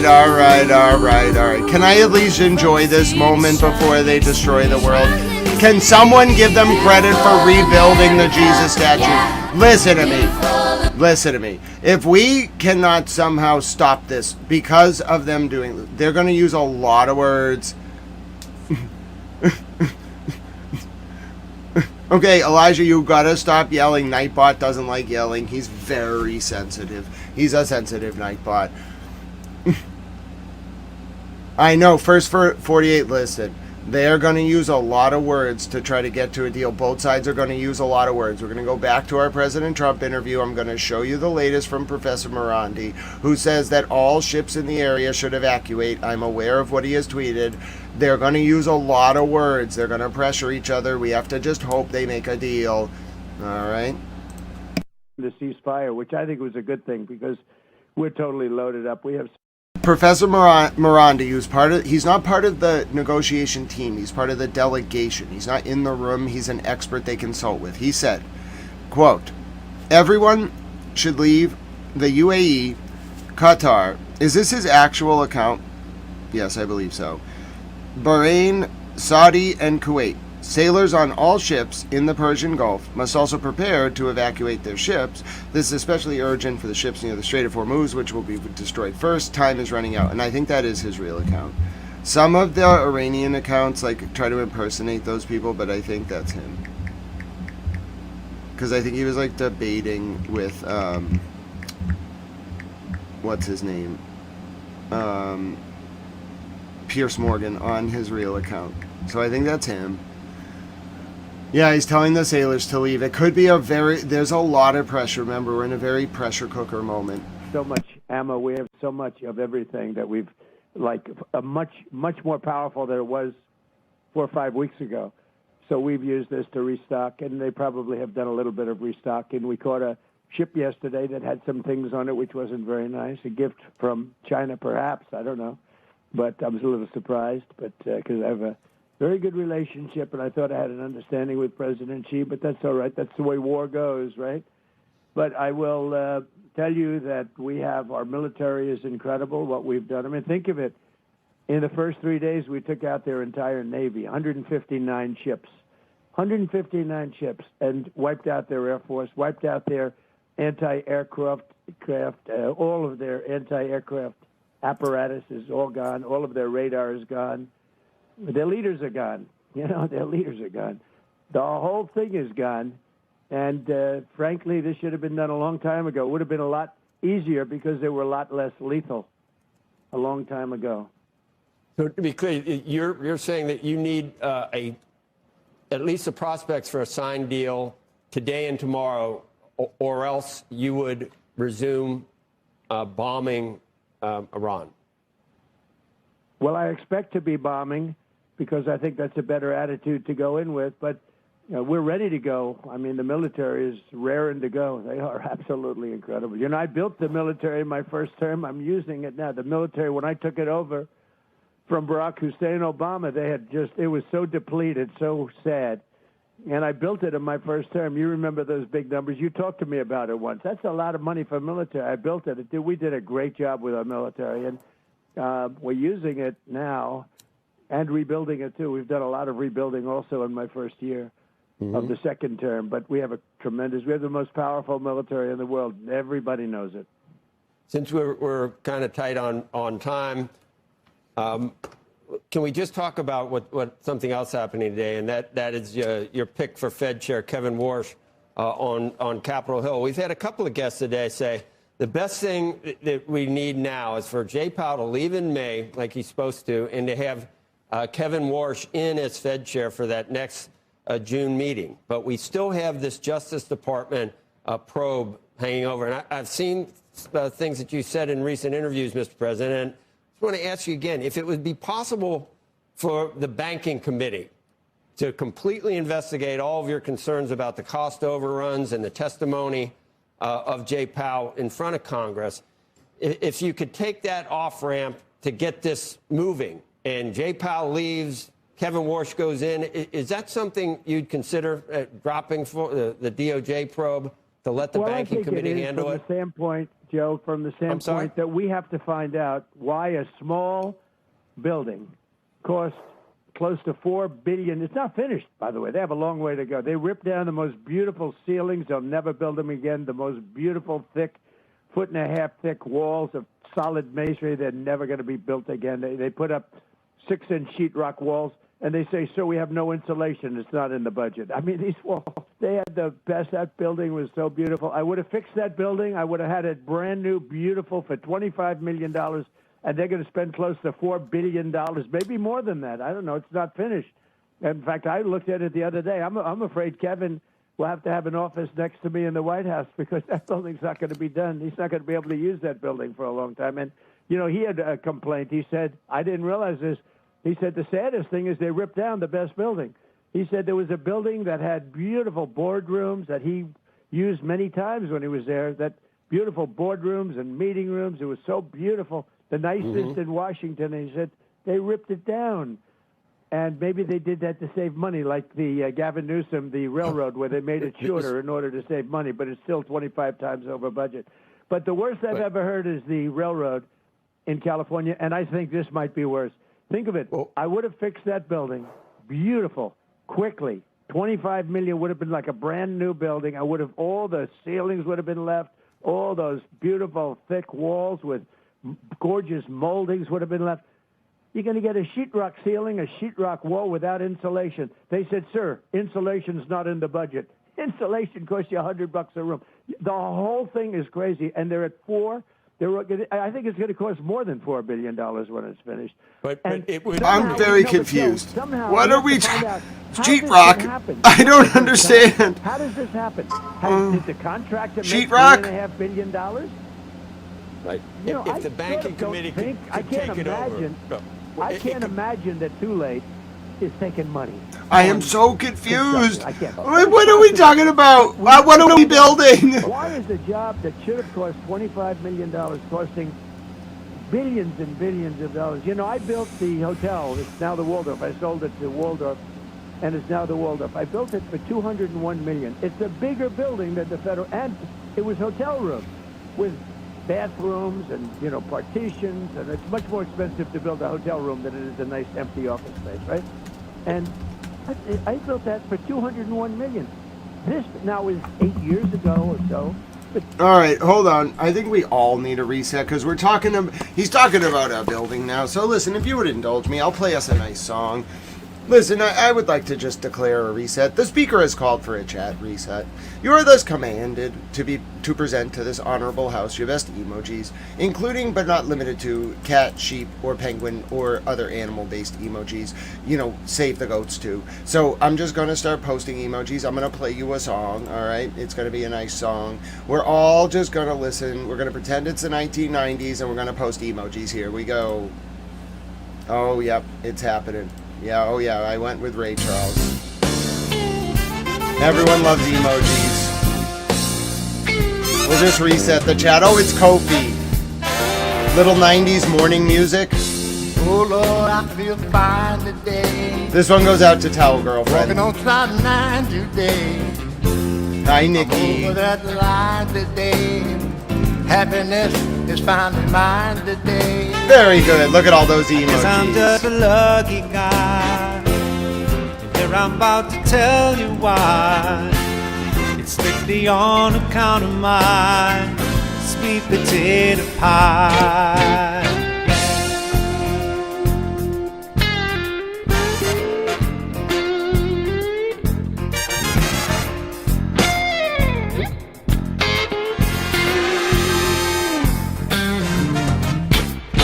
I'm the fella that she loves the most.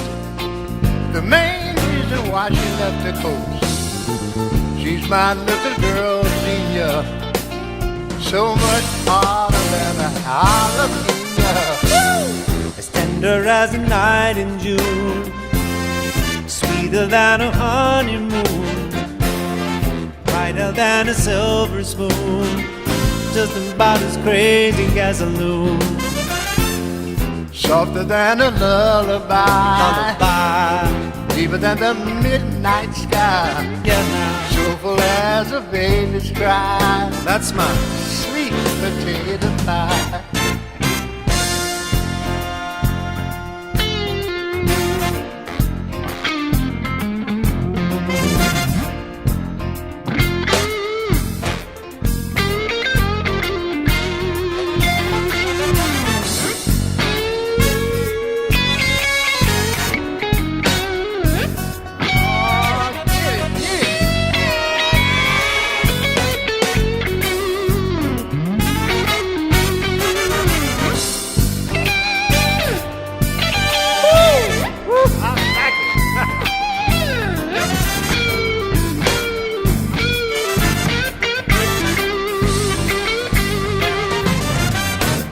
I used to see her around the neighborhood. I wonder how she grew up so good. She belonged to Freddie and he was bad, and I never was ready to make him mad. Oh no. But I'm glad I had to wait a while. A little bit too juvenile. I needed to refine my style. A silk suit, a crocodile smile. Let the whole damn world go by, 'cause I just wanna testify. From now on it's me and my sweet potato pie. Oh, yeah, now. The best part is this is actually how I feel every minute of every day. It's great. Nikki's having the time of her life. Hi, Mishikama. That was a great dance party. I'll give you one more. Alright, we're gonna wake us all up. We gotta get ready for the day. Ready? We'll break up the Mr. President Trump thing. Ready? Only a little bit of this. It's the only version they let me play. You know exactly what's coming.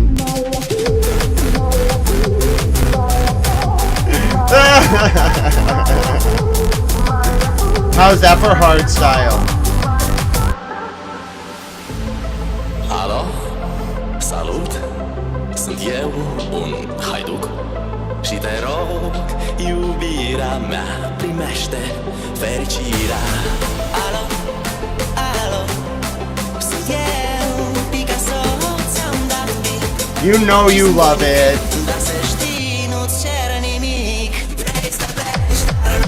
You know you love it.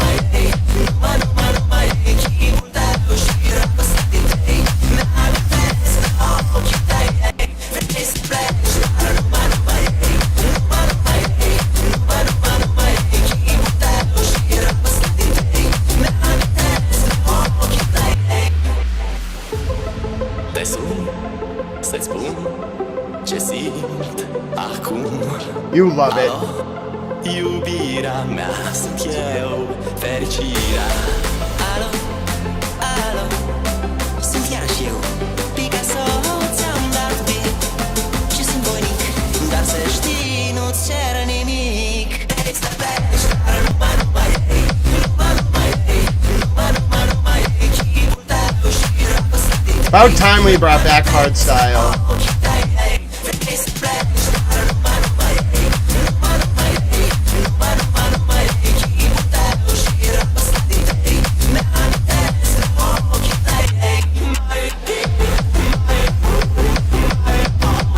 We need more hard style.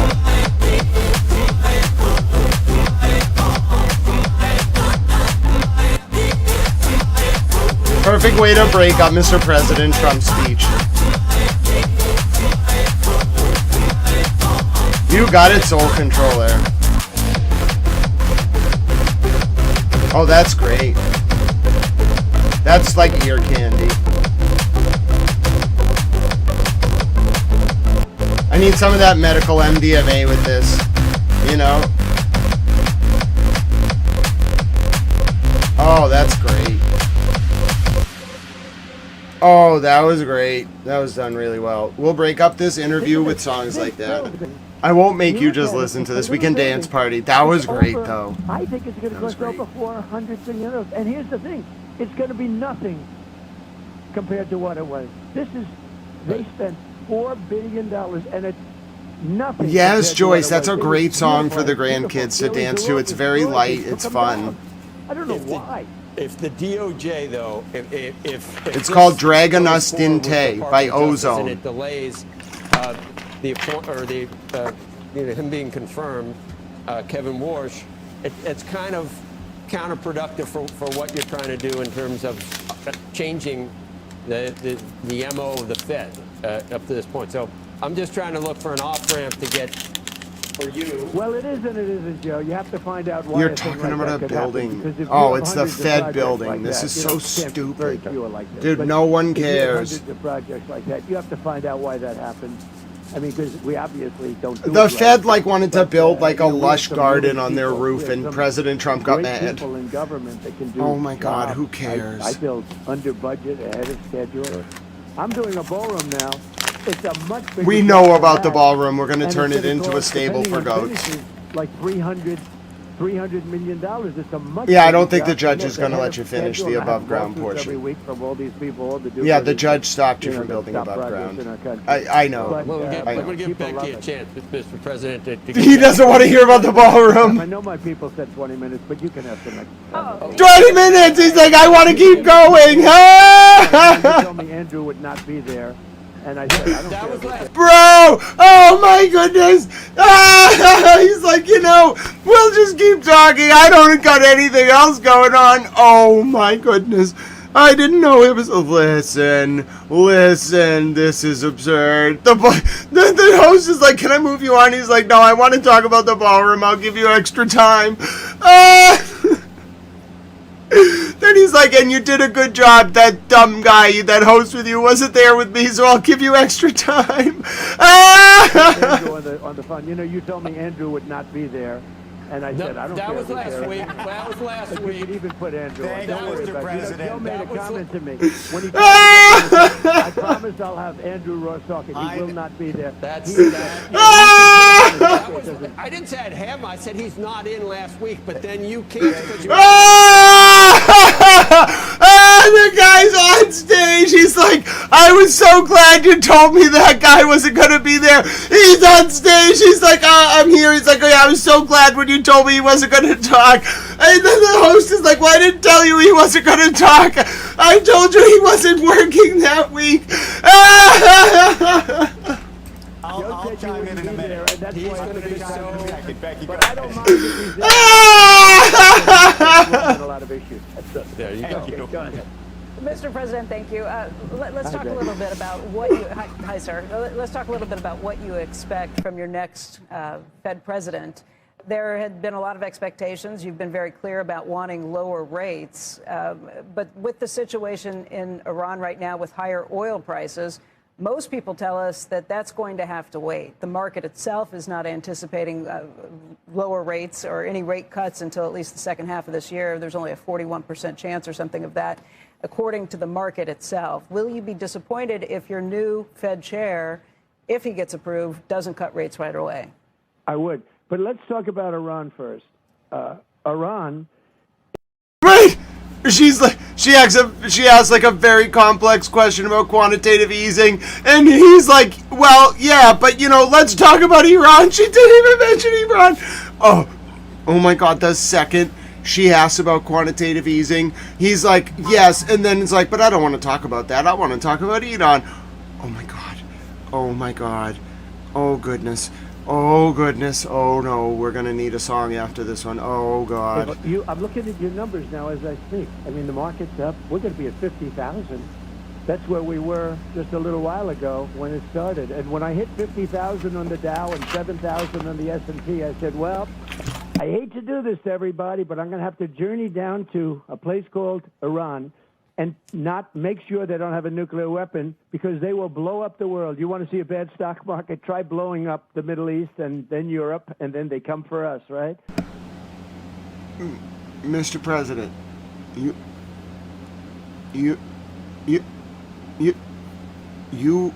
blew. I mean, I know Bibi was the one who was trying to save his political career, not go to jail and save his wife and all that, the blackmail, etc., etc. Khashoggi. Give me my damn paintings back, Adnan Khashoggi's family, etc., etc. But, Mr. President, I want to be very gentle about this, but, so the stock market was fine. The oil prices were fine. You bombed Iran with BB, and then it wasn't fine. Iran did not cause anything to happen to the stock market. They didn't really have a lot of influence. Now they do, and they control the stock market. So, that's not kayfabe. That's just, with happy talk, projecting what you did onto the other side, trying to... If he believes what he just said, we need to have a talk, because he's very far gone. If he's convinced himself of that, that's really incredibly scary. Like, he caused the market to tank. He has to know that. He caused oil prices to skyrocket. He has to know that. He did not seriously convince himself that Iran caused the stock market to tank and oil prices to go up. Like,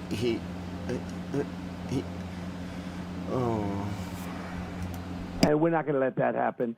So I said to my people, they were all gathered, all these wonderful guys, Scott Bessent, the whole group, Howard, they're all doing a good job. I said, fellas, I got a little bad news for you. I'm going to put a little wrinkle in your numbers. Why, sir?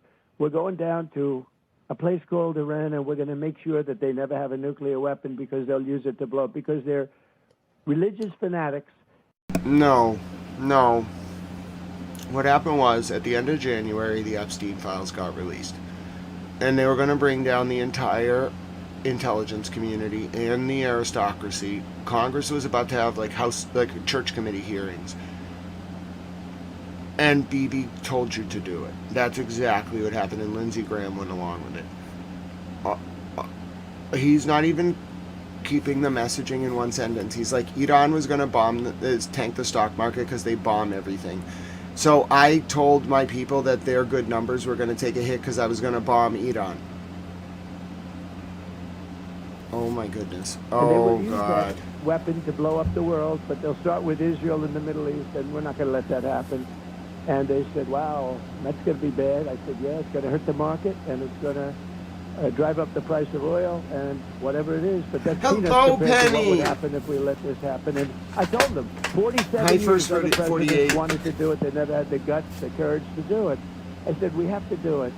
And they understood that, very professional. They're great guys, great people.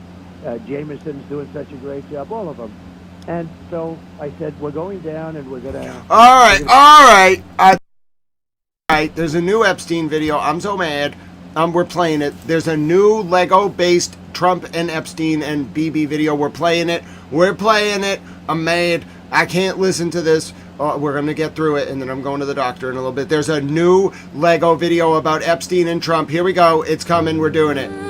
Oh, goodness. Shout out T-Swift. Let's do it. Give me, Let the Rain Fall. By whoever that artist was, Let the Rain Fall. Oh no. Fading into blue. Nothing ever stays. Nothing ever true. A promise falling down like a star across the sky. They painted perfect horizons, but there was no goodbye. The door slowly closes, shadows taking control, dreams drifting away, no one hearing their call. Small footsteps wandering far from the light. The ocean keeps talking, but won't reply. The wind carries words never spoken out loud. Only silence remains hanging over the crowd. They build up the walls, no one sees what's inside. Golden lights glowing, but nowhere to hide. Voices keep calling, dissolving the night, and answers were never meant to arrive. Lights falling down like they never existed. Dreams getting lost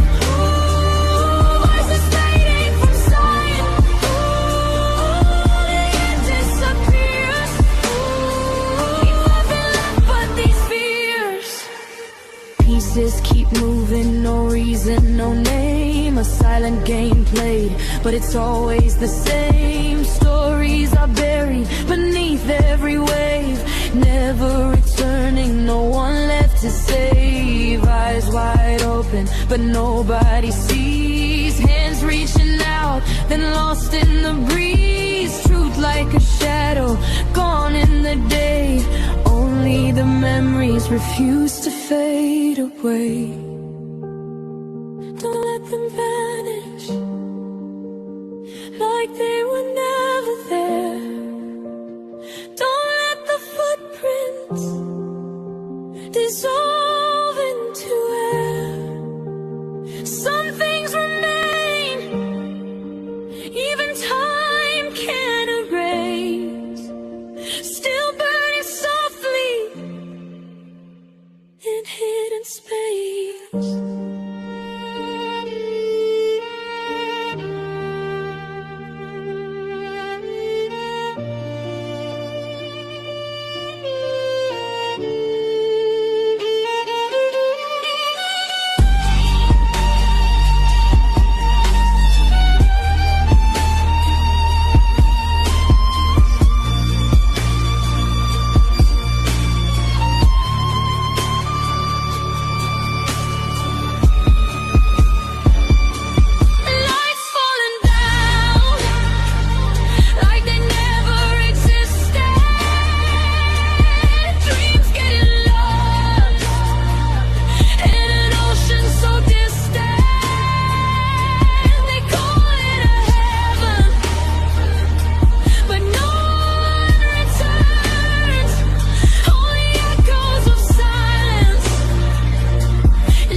Wow. Wow. I mean, it's on another level. Let's take a listen to Ali Hashem's analysis of the current state of affairs. So let's read the first post and then let's read Ali's analysis. Conversation. It was very touching. A short while ago, in full coordination with the local community of Debel in southern Lebanon. Wrong post, thank you. Conversation. The situation as it stands at 19:30 PST. 1. Formal response from Iranian side about confirmation of delegation to attend Islamabad peace talks is still awaited. 2. Pakistan as the mediator is in constant touch with Iranians and pursuing the path of diplomacy and dialogue. 3. Ceasefire ends at 4:50 a.m. Pacific Standard Time, the 22nd of April. Decision from Iran to attend the talks before the end of 2 weeks ceasefire is critical. 4. Pakistan has made sincere efforts to convince the Iranian leadership to participate in the second round of talks, and these efforts continue. 2 Iranian aircraft, so likely that's military or the commercial, federal took off from Tehran's Imam Khomeini International Airport and en route to an unspecified destination. Yes. Conversation. Now let's doesn't seem too optimistic. Pakistan's hold on. Doesn't seem too optimistic. Let's read Ali's commentary now on that report. This is the latest. Conversation. Doesn't seem too optimistic, Pakistan's information minister says. 1. A formal response from the Iranian side about confirmation of delegation to attend Islamabad peace talks is still awaited. 2. 1. A formal response from Iranian side about confirmation of delegation to attend Islamabad peace talks is still awaited. 2. Pakistan as the mediator is in constant touch with Iranians and pursuing the path of diplomacy and dialogue. 3. Ceasefire ends at 4:50 a.m. Pacific Standard Time, the 22nd of April. Decision from Iran to attend the talks before the end of 2 weeks ceasefire is critical. 4. Pakistan has made sincere efforts to convince the Iranian leadership to participate in the second round of talks, and these efforts continue. Good job, Pakistan. So that's Ali Hashem. He has very good sources in the IRGC. Let me give you a few other updates before we finish Mr. President Trump's interview. Then I got to get ready for my doctor. Then I'll be back with you for evening news. So here's the latest from the Hormuz Island. سبز و سفید و سرخ آباد و آزاده تا هست. This is from Hormuz Island.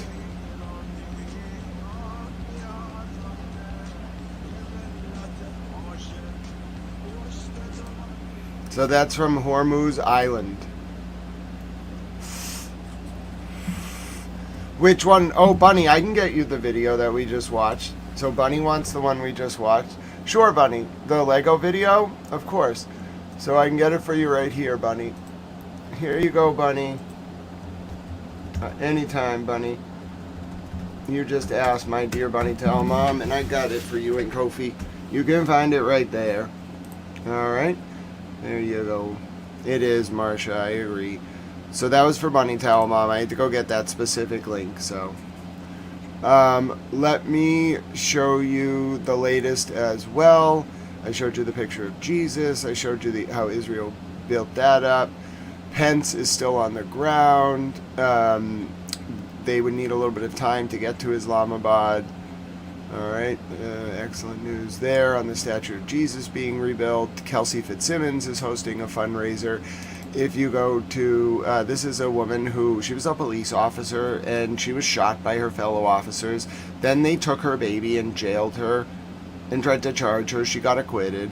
So if you want to help a good cause today, we like our first responders and our military heroes. If you want to help Kelsey Fitzsimmons, take a listen Justice to this. for Kelsey bracelet fundraiser. These special bracelets were created in honor of Kelsey by Kathleen Barone. 100% profits from the sale of these bracelets will go directly to Kelsey and her baby boy Caden. Head over to and order there. Porch pickup available or priority mail. This beautiful mama deserves justice for all the heartbreak she has had to endure. Post your reply. I can't find them on her site. They're right on the main page under featured. You can also check on the bracelets. Thank you. So if you want to help Kelsey Fitzsimmons, feel free. This is a way to do a good deed. I don't need any help today. I think I'm doing okay.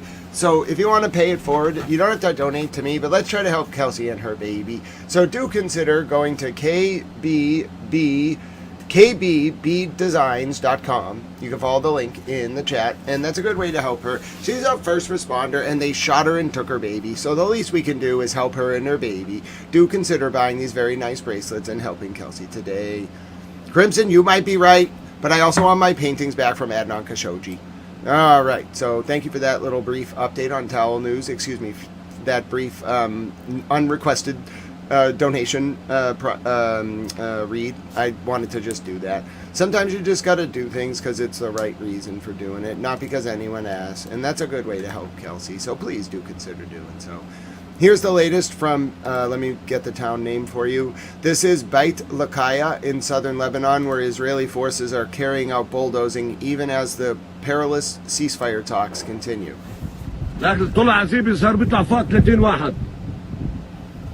Soul Controller, I gotta read it. What's his Twitter name again? I'll find it.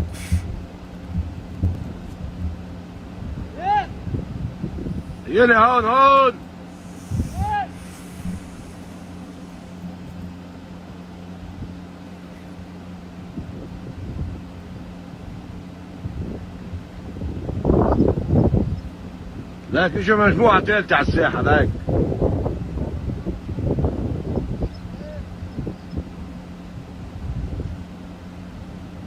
صار 3 مجموعات مرقين من ساحة البركة صاب العزيبة عم يطلعوا لفوق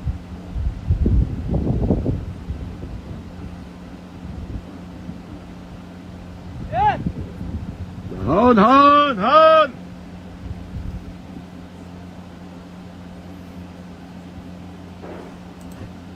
So that was the latest from Lebanon, where Israel's demolitions continue. I now have a short update for you from the BBC on the state of why Box. Pakistan? Why has Pakistan chosen to put itself firmly at the centre of this diplomatic process? Thank It's you, an Soul interesting Controller. position between the two countries, and it's walking that tightrope at the moment. For Iran's side, it's obviously a neighbour with Iran. It shares a 900-kilometre or so border. They refer to each other as brotherly nations. There's a historic relationship there. And from the American side, That seems to be a more personal dynamic, particularly at the moment. President Trump seems to have a good relationship with the head of Pakistan's military, Field Marshal Asim Munir, regularly referring to him as his favourite field marshal. And so it seems like Pakistan is able to, at the moment, keep that balance and be the party that is passing messages back and forth, if not also doing some form of intermediary work as well, making sure that trying to get both sides to the table and keep momentum going behind these talks. So far, both sides have been praising of Pakistan's role as well. They seem to have been able to retain that trust on both sides. But the big question is, Pakistan is not in a position to strong-arm either side to get to the negotiating table. It will be down to whether both sides think that they feel that there is something on the table that they can get out of this discussion, out of this negotiation. So still a lot of anticipation, a lot of questions, a lot of uncertainty about whether these talks are going to take place. Thanks very much. Caroline Davies, in Islam. I know that just might not be the right underscores. We'll get it, don't worry. But yeah, that's just not the right one. Hold on. I have to find his actual account. Somebody's been impersonating him, and that one just doesn't have the right underscores, but we'll get it. We'll get it. It's like MB Galboff or something. I'll just get his name. I have it. Oh, it's a poll. Yeah, I found it. It was, yeah, that was right. I think I just spelled it wrong. He said a poll. All right, listen, this is the latest from the Iranian foreign minister, the Speaker of the Parliament, during this they know the world is waiting to see if they're going to go, which they probably are. This is the poll he put out. How should we vote? They'll sell war to make what great again? Inflation, MIGA, unaffordability, MUGA, oligarchs, MOGA, or Epsteinocracy, MEGA. All right, hold on. How are you doing, Miss FAFO? Let's do our own poll. How should we vote as a group? Should we vote 1, 2, 3, or 4 on this poll? So I'm going to allow us to make one vote as a group. Should we vote 1, 2, 3, or 4 on this group, on this poll? What is war by Bibi and the West being sold by? For? Is it for inflation? MIGA. Unaffordability? MUGA.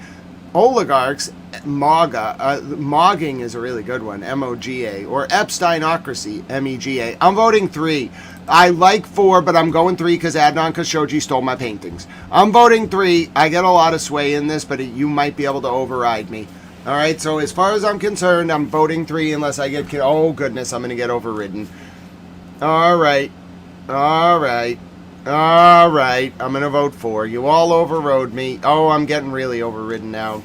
Listen, the people have spoken. Hi, Didi Tames. Listen, I value democratic ideals, even Bunny Towel Mom and J Bow. Great to see you, dear friend. Kofi vote. Bunny Towel Mom voted twice because Kofi had to vote. Bunny Towel Mom voted 3 times. Kofi's just pushing 4. Kofi's Bunny Towel Mom's dog. He's a protector.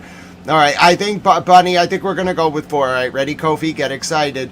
Kofi's a dog. Did you know that Kofi has a special emoji? Kofi has an emoji of himself. Primo's dog is also an emoji, as is Mr. Rockstar, who's Miss Rockstar's cat. You know what I'm saying? We just have a lot of, animal-based emojis. All right, we're voting 4. The world... Oh, wait a minute. I voted 4. Give me 4. The world has chosen with you, ladies and gentlemen, your vote. Mine was not even second place. It was third place. I liked MAGA. I thought mogging was hilarious. My point is, the answer is MEGA. Make the Epsteinocracy great again. Oh, Pete is going to be thrilled. Janai, it's so good to see you, my friend. How have you been? Yes, we are in precarious moments, and the way the Iranian Speaker of Parliament is trolling is by asking the world what the point of the West War is, and the world has spoken with a voice that says in a majority, more than a majority, close to a supermajority, it is to protect the Epsteinocracy. Hashtag make the Epsteinocracy great again. Hashtag mega. All right, now we wait for the Lego videos about them making the Epsteinocracy great again. Yes, this is what we all wanted, ladies and gentlemen, to be memed by the Iranians. Yes, Nanya is thrilled. All right, now taking you to the Vatican, where the Pontifical Swiss Guard is standing vigil at the tomb of Pope Francis on the first anniversary of his death.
Epsteinocracy is a great word, I'll admit it.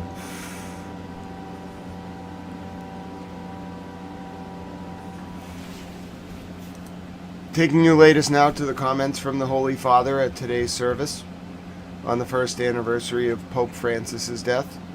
Here was Pope Leo, just some of his remarks today.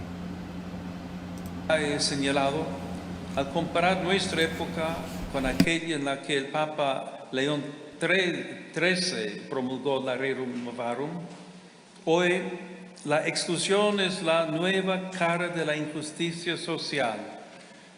La brecha entre una pequeña minoría, el 1% de la población. The Pope is not in the Vatican, by the way.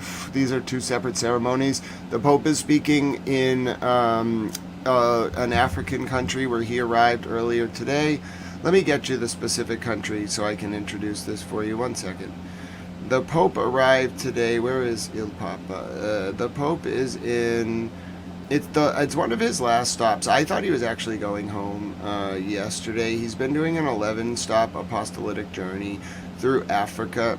Let me just get you the I can just go to Vatican News and just tell you where he is today. Yeah. He is... where is he? He is in Luanda, okay? Which I think is in Angola. Y la gran mayoría se ha ampliado de manera dramática. Cuando hablamos de exclusión, también nos encontramos ante una paradoja, la falta de... And I think now he's either in Equatorial Guinea or left Angola to go to Equatorial Guinea. It's hard to track the Pope. He goes to a different country every day on his apostolic journey. He says a lot of fascinating things. Tierra, alimentos, vivienda y trabajo digno coexiste con I think it's Equatorial Guinea. el acceso a las nuevas tecnologías que se difunden por todas partes a través de los mercados globalizados. Los teléfonos celulares, las redes sociales e incluso la inteligencia artificial están al alcance de millones de personas, incluidos los pobres. Por consiguiente, es una tarea ineludible de las autoridades civiles y de la buena política eliminar los obstáculos al desarrollo humano integral, cuyos principios fundamentales son la destinación universal de los bienes y la solidaridad. A ese respecto, hago mío el llamamiento del Papa Francisco, que hace justo un año dejaba este mundo. Hoy tenemos que decir no a una economía de la exclusión y la inequidad. Esa economía mata. De hecho, hoy en día, es aún más evidente con respecto a algunos años atrás que uno de los principales motivos de la proliferación de los conflictos armados es la colonización de yacimientos petrolíferos y mineros, sin tener en cuenta el derecho internacional ni el derecho de los pueblos a la autodeterminación. Las mismas nuevas tecnologías parecen concebidas y utilizadas principalmente con fines bélicos y en contextos que no permiten vislumbrar un aumento de oportunidades para todos. Por el contrario, sin un cambio de rumbo en la asunción de la responsabilidad política y sin respeto por las instituciones y los acuerdos internacionales, el destino de la humanidad corre el riesgo de verse trágicamente comprometido. Se necesita urgentemente el valor de nuevas visiones y de un pacto educativo que dé a los jóvenes espacio y confianza. La ciudad de Dios, ciudad de paz, debe ser acogida, en efecto, como un don que viene de lo alto y hacia el cual dirigir nuestro deseo y todos nuestros recursos. Es una promesa, es una tarea. Sus habitantes con sus espadas forjarán arados y podaderas con sus lanzas. Y enjugada toda lágrima, participarán en el banquete, ya no reservado a una élite, porque viandas exquisitas, vinos añejados y manjares suculentos se repartirán entre todos. Señor Presidente, señoras y señores, caminemos juntos con sabiduría y esperanza hacia la ciudad de Dios, que es la ciudad de la paz. Very moving remarks from Pope Leo today on the 1-year anniversary of Pope Francis's death last year, April the 21st, 2026. Allow me now to show you more updates, okay, from around the world before I get ready for my lunch break. Then the ceasefire is scheduled to end at 7:20 p.m. Eastern. So I have to go to my doctor's and get lunch. So our morning, this was supposed to be a breakfast stream. We've been going for 4 hours. Thank you for all your support.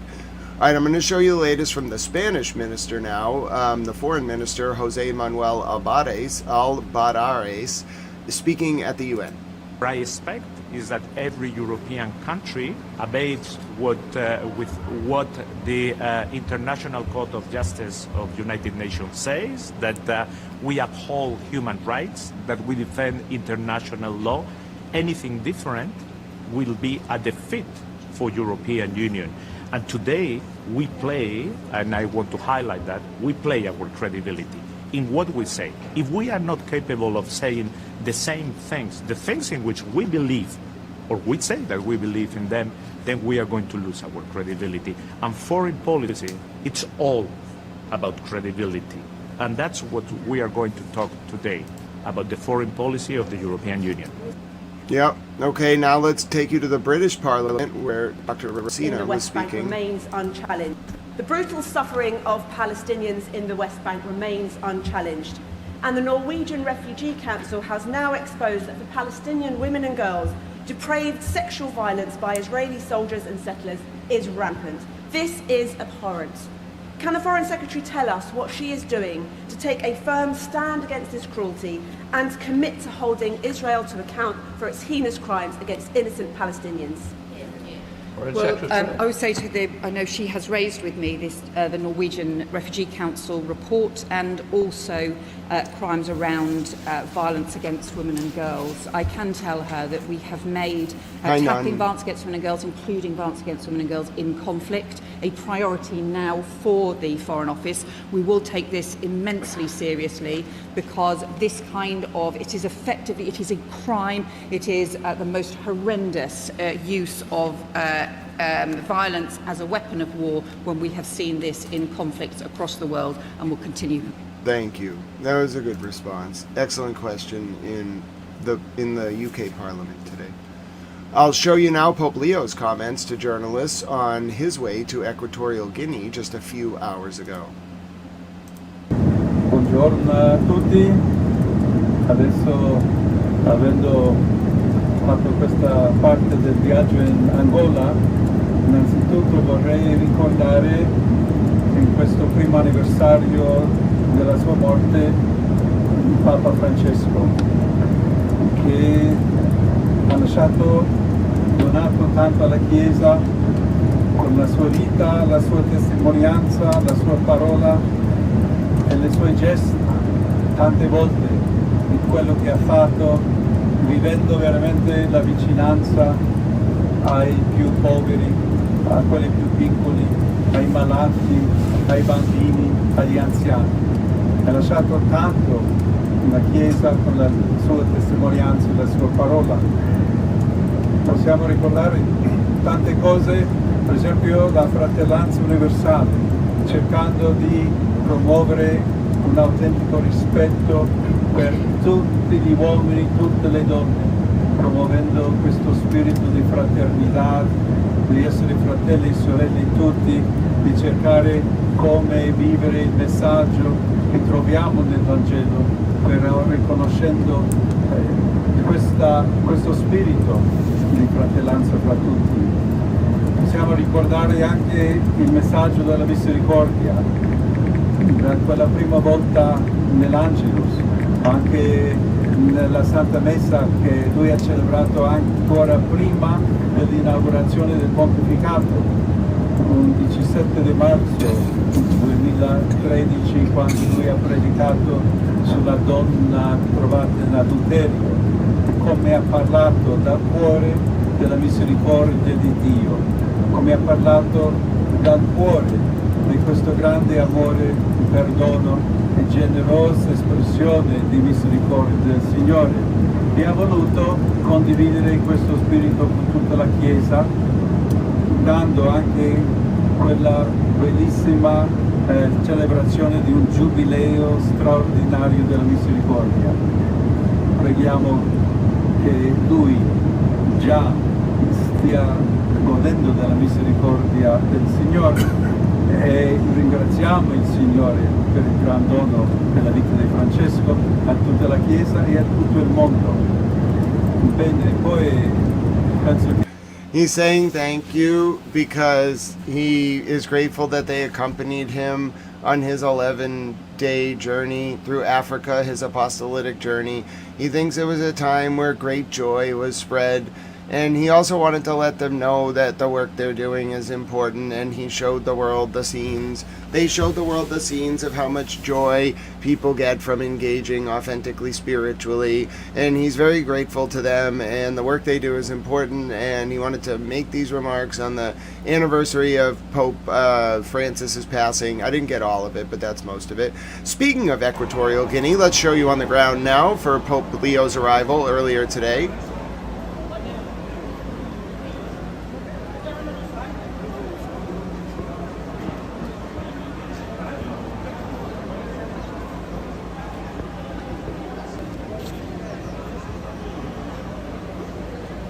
Oh, what a beautiful country. So that's Equatorial Guinea. Now let's take you to the latest from Pakistan on the talks between the U.S. and Iran. Will they happen? Will they not? The clock begins to tick down.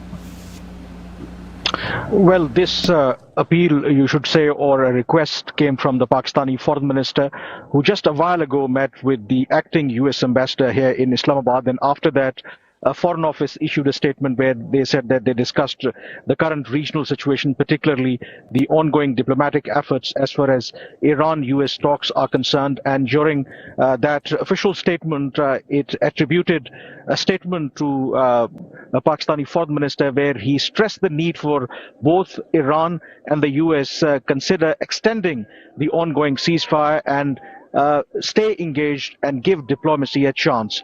So we do not know yet that if this appeal came from Pakistan is part of a larger understanding. As you know that when Iran and the US when earlier agreed to a ceasefire, it came from the Pakistani Prime Minister first. He urged both sides to agree on a 2-week ceasefire and then enter into negotiations. And after that, we saw how both the US and Iran responded positively. So this time, we do not know yet that if the same pattern is being followed, because we have to remember that this 2-week ceasefire is going to expire on Wednesday. So there is a lot of uncertainty, and given the fact that Pakistan is a lead mediator and is set to host another round of talks, so certainly Pakistan wants that while these negotiations take place, it is wise that both sides should extend the ceasefire to create better atmosphere and environment for any understanding between the two countries.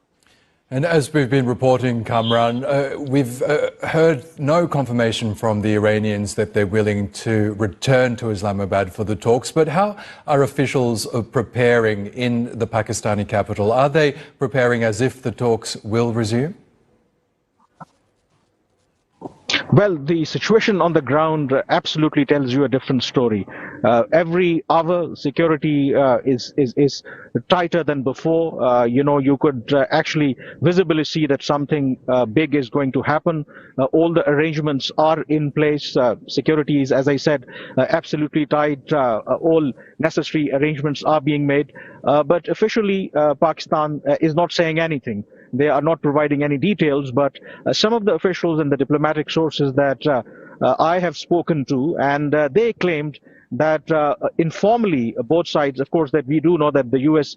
Is willing to send their delegation, but the Iranian side has also informally informed Pakistan that soon the JD Vance, the U.S. Vice President planes in the air, then they will also send their delegation. Of course, there is no official confirmation. This is all coming from the diplomatic sources and the people that I have spoken in the background. So despite a lot of uncertainty, the preparation on the ground are absolutely clear that these talks are going to take place. When those talks will take place, whether on Wednesday or Thursday, that remains to be seen. But indications are that Pakistan is not giving up and still engaged with both Iran and the U.S. through back channels to ensure that both sides are brought to the negotiating table for these crucial negotiations. Good. All right, that's the latest there. Let me show you the latest. Hezbollah has just published this. They broke the ceasefire! Oh! Oh, as I said the word Hezbollah, they broke the ceasefire. Wow, Hezbollah has fired at Israel for the first time in like 3 days. Oh, goodness. Oh, goodness gracious. It's not Iran, it's Hezbollah firing at the north. First time in 3 days. Oh, boy.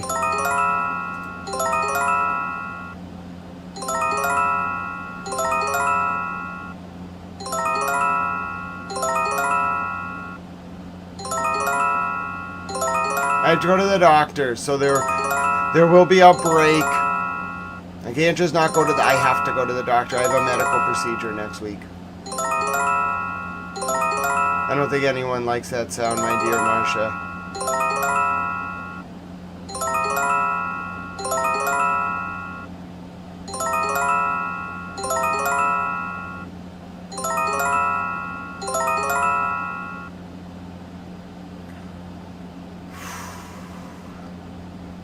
Well, that didn't bring back good memories. Oh, goodness gracious. Well, we literally, as I went to play the Hezbollah video, I said the name Hezbollah and they fired missiles. That was weird.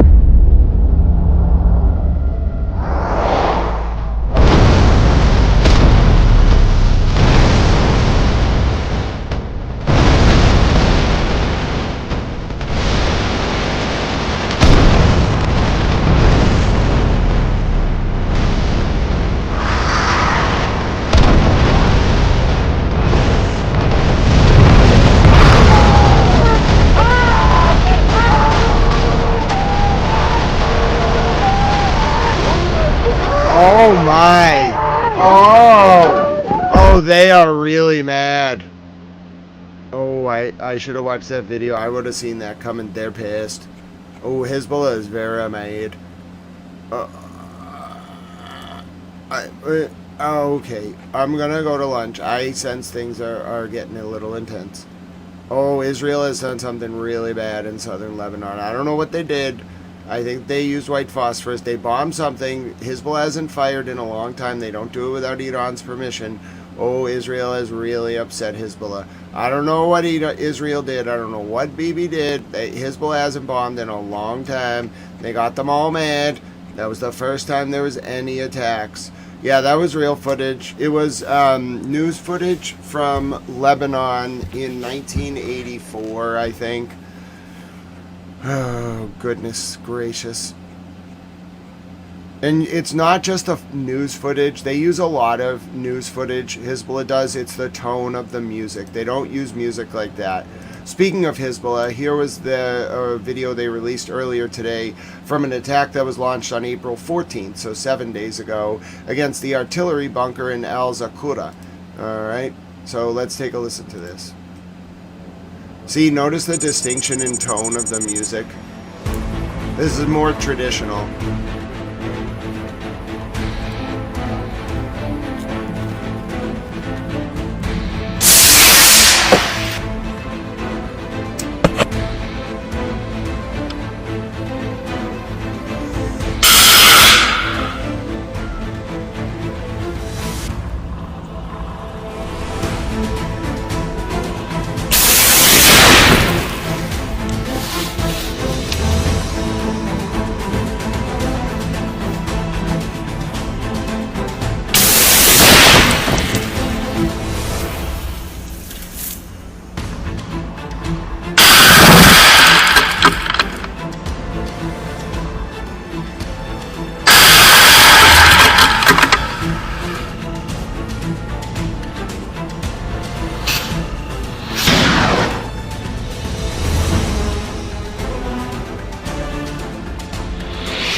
Soul Controller says Iranian media reports air defenses activated in northern Tehran moments ago.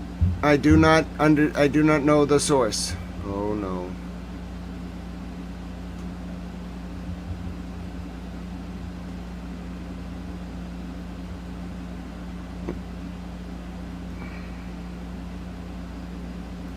Oh no.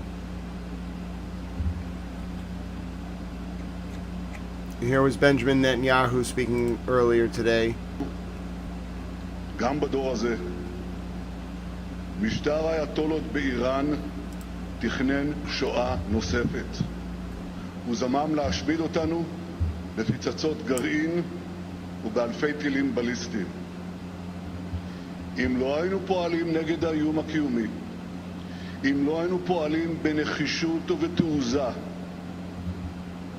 השמות של אתרי המוות, נתנז, פורדו, איספהאן, היו עלולים להצטרף לשמות של מחנות המוות בשואה, אושוויץ, מיידנק, טרבלינקה.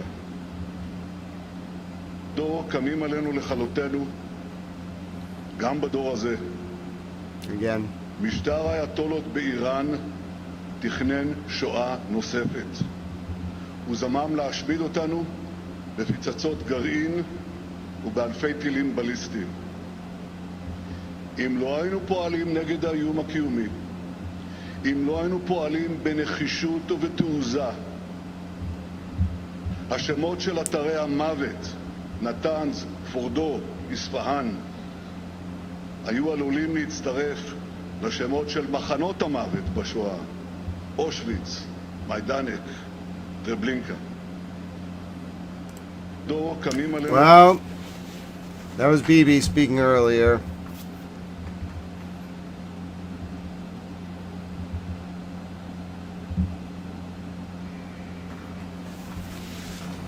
Oh, goodness.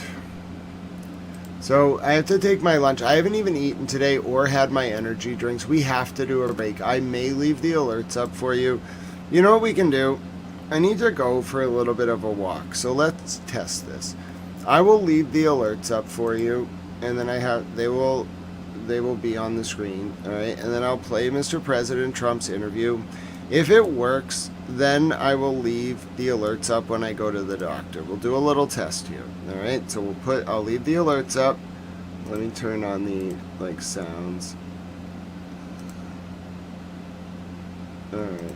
So that should be all right. I think that'll play them. All right. So I'm going to leave it like that. All right. Now they may not play the sound if I'm not here. I don't have it do all the, what does it do? Hold on. So it only does the notice ones. Now I want them all though. I want everything. Hold on. No. No, that's terrible. No, I don't want that. I want the one from the phone. Yeah, I want that. All right, now it'll do it right. These aren't real. This is a test. This is a test. All right, so now it should do that sound. I'm going to let this interview play, and I'm going to test it. If it works and everything's fine, then when I go to the doctor, I will let the interview play. You might not have the, like, it will take me more than that time, but, like, if you want the alerts, if it makes you feel better to have the stream running and see the alerts, even while I'm, like, walking around, we will test it. Okay, I can see the alerts. Okay, we'll leave it up. If that makes people more comfortable, it will be a little different, but let's try it out. I got to get my energy drinks anyway, so I got to go for a walk. All right, so we're going to play the interview, all right, and then the chat will continue. Make sure you're all very nice to the chat moms. This is President Trump speaking just hours ago.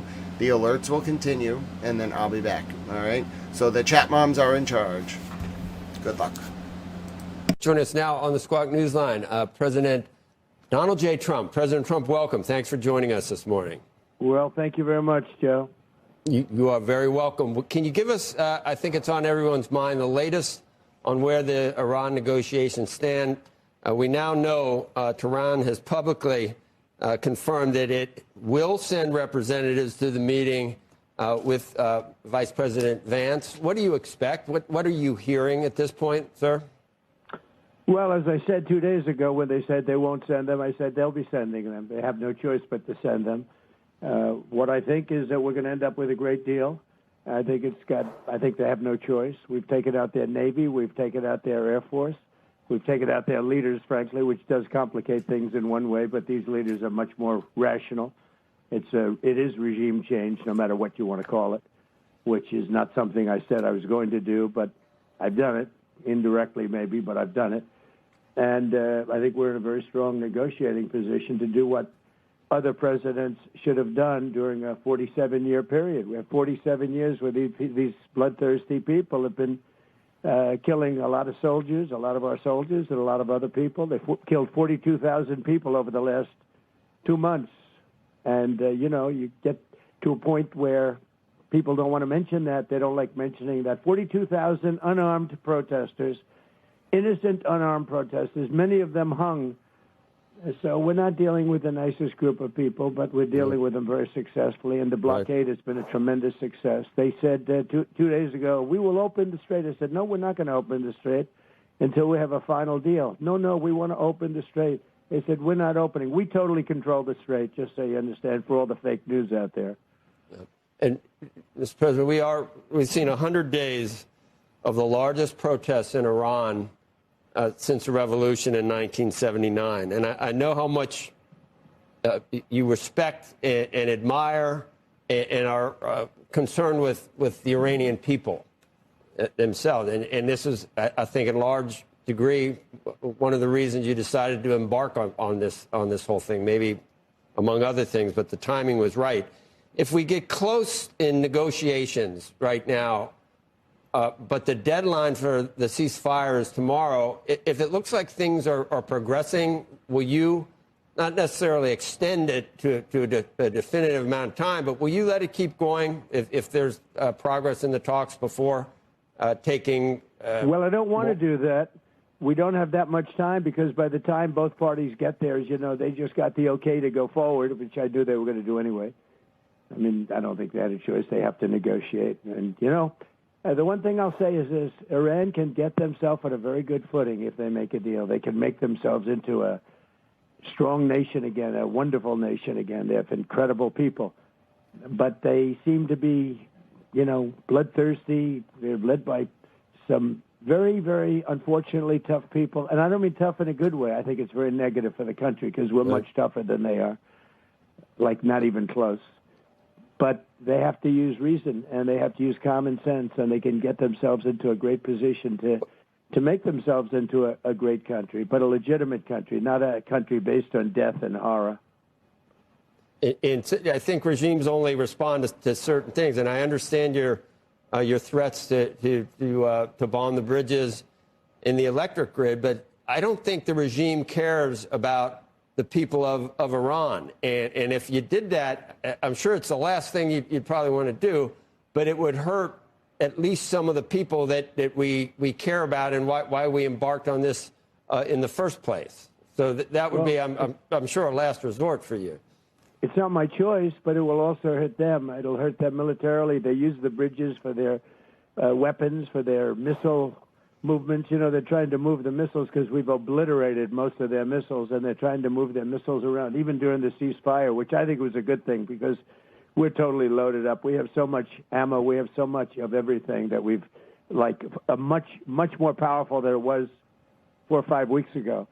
So we've used this to restock, and they probably have done a little bit of restocking. We caught a ship yesterday that had some things on it which wasn't very nice, a gift from China perhaps, I don't know.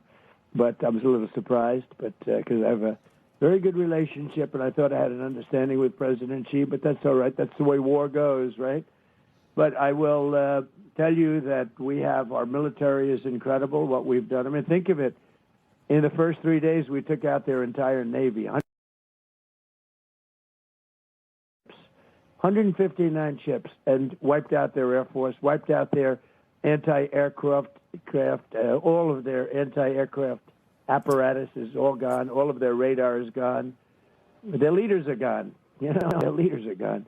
The whole thing is gone. And frankly, this should have been done a long time ago. It would have been a lot easier because they were a lot less lethal a long time ago.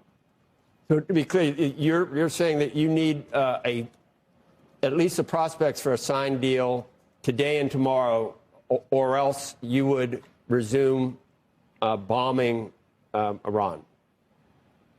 Well, I expect to be bombing because I think that's a better attitude to go in with. But you know, we're ready to go. I mean, the military is raring to go. They are absolutely incredible. You know, I built the military in my first term. I'm using it now. The military, when I took it over from Barack Hussein Obama, they had it was so depleted, so sad. And I built it in my first term. You remember those big numbers. You talked to me about it once. That's a lot of money for military. I built it. We did a great job with our military, and we're using it now and rebuilding it, too. We've done a lot of rebuilding also in my first year of the second term. But we have we have the most powerful military in the world. Everybody knows it. Since we're kind of tight on time, can we just talk about what something else happening today, and that is your pick for Fed Chair Kevin Warsh on Capitol Hill. We've had a couple of guests today say the best thing that we need now is for Jay Powell to leave in May, like he's supposed to, and to have Kevin Warsh in as Fed Chair for that next June meeting. But we still have this Justice Department probe hanging over. And I've seen things that you said in recent interviews, Mr. President, and I want to ask you again, if it would be possible for the Banking Committee to completely investigate all of your concerns about the cost overruns and the testimony of Jay Powell in front of Congress, if you could take that off-ramp to get this moving, and Jay Powell leaves, Kevin Warsh goes in, is that something you'd consider dropping for the DOJ probe to let the Banking Committee handle it? From the standpoint, Joe, from the standpoint that we have to find out why a small building cost close to $4 billion. It's not finished, by the way. They have a long way to go. They ripped down the most beautiful ceilings. They'll never build them again. The most beautiful, thick, 1.5 foot thick walls of solid masonry. They're never going to be built again. They put up 6-inch sheetrock walls, and they say, so we have no insulation. It's not in the budget. I mean, these walls, they had the best. That building was so beautiful. I would have fixed that building. I would have had it brand new, beautiful for $25 million, and they're going to spend close to $4 billion, maybe more than that. I don't know. It's not finished.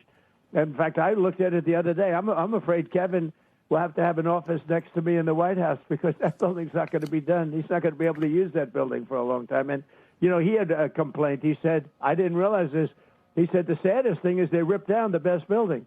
He said there was a building that had beautiful boardrooms that he used many times when he was there. That beautiful boardrooms and meeting rooms. It was so beautiful, the nicest in Washington. And he said they ripped it down.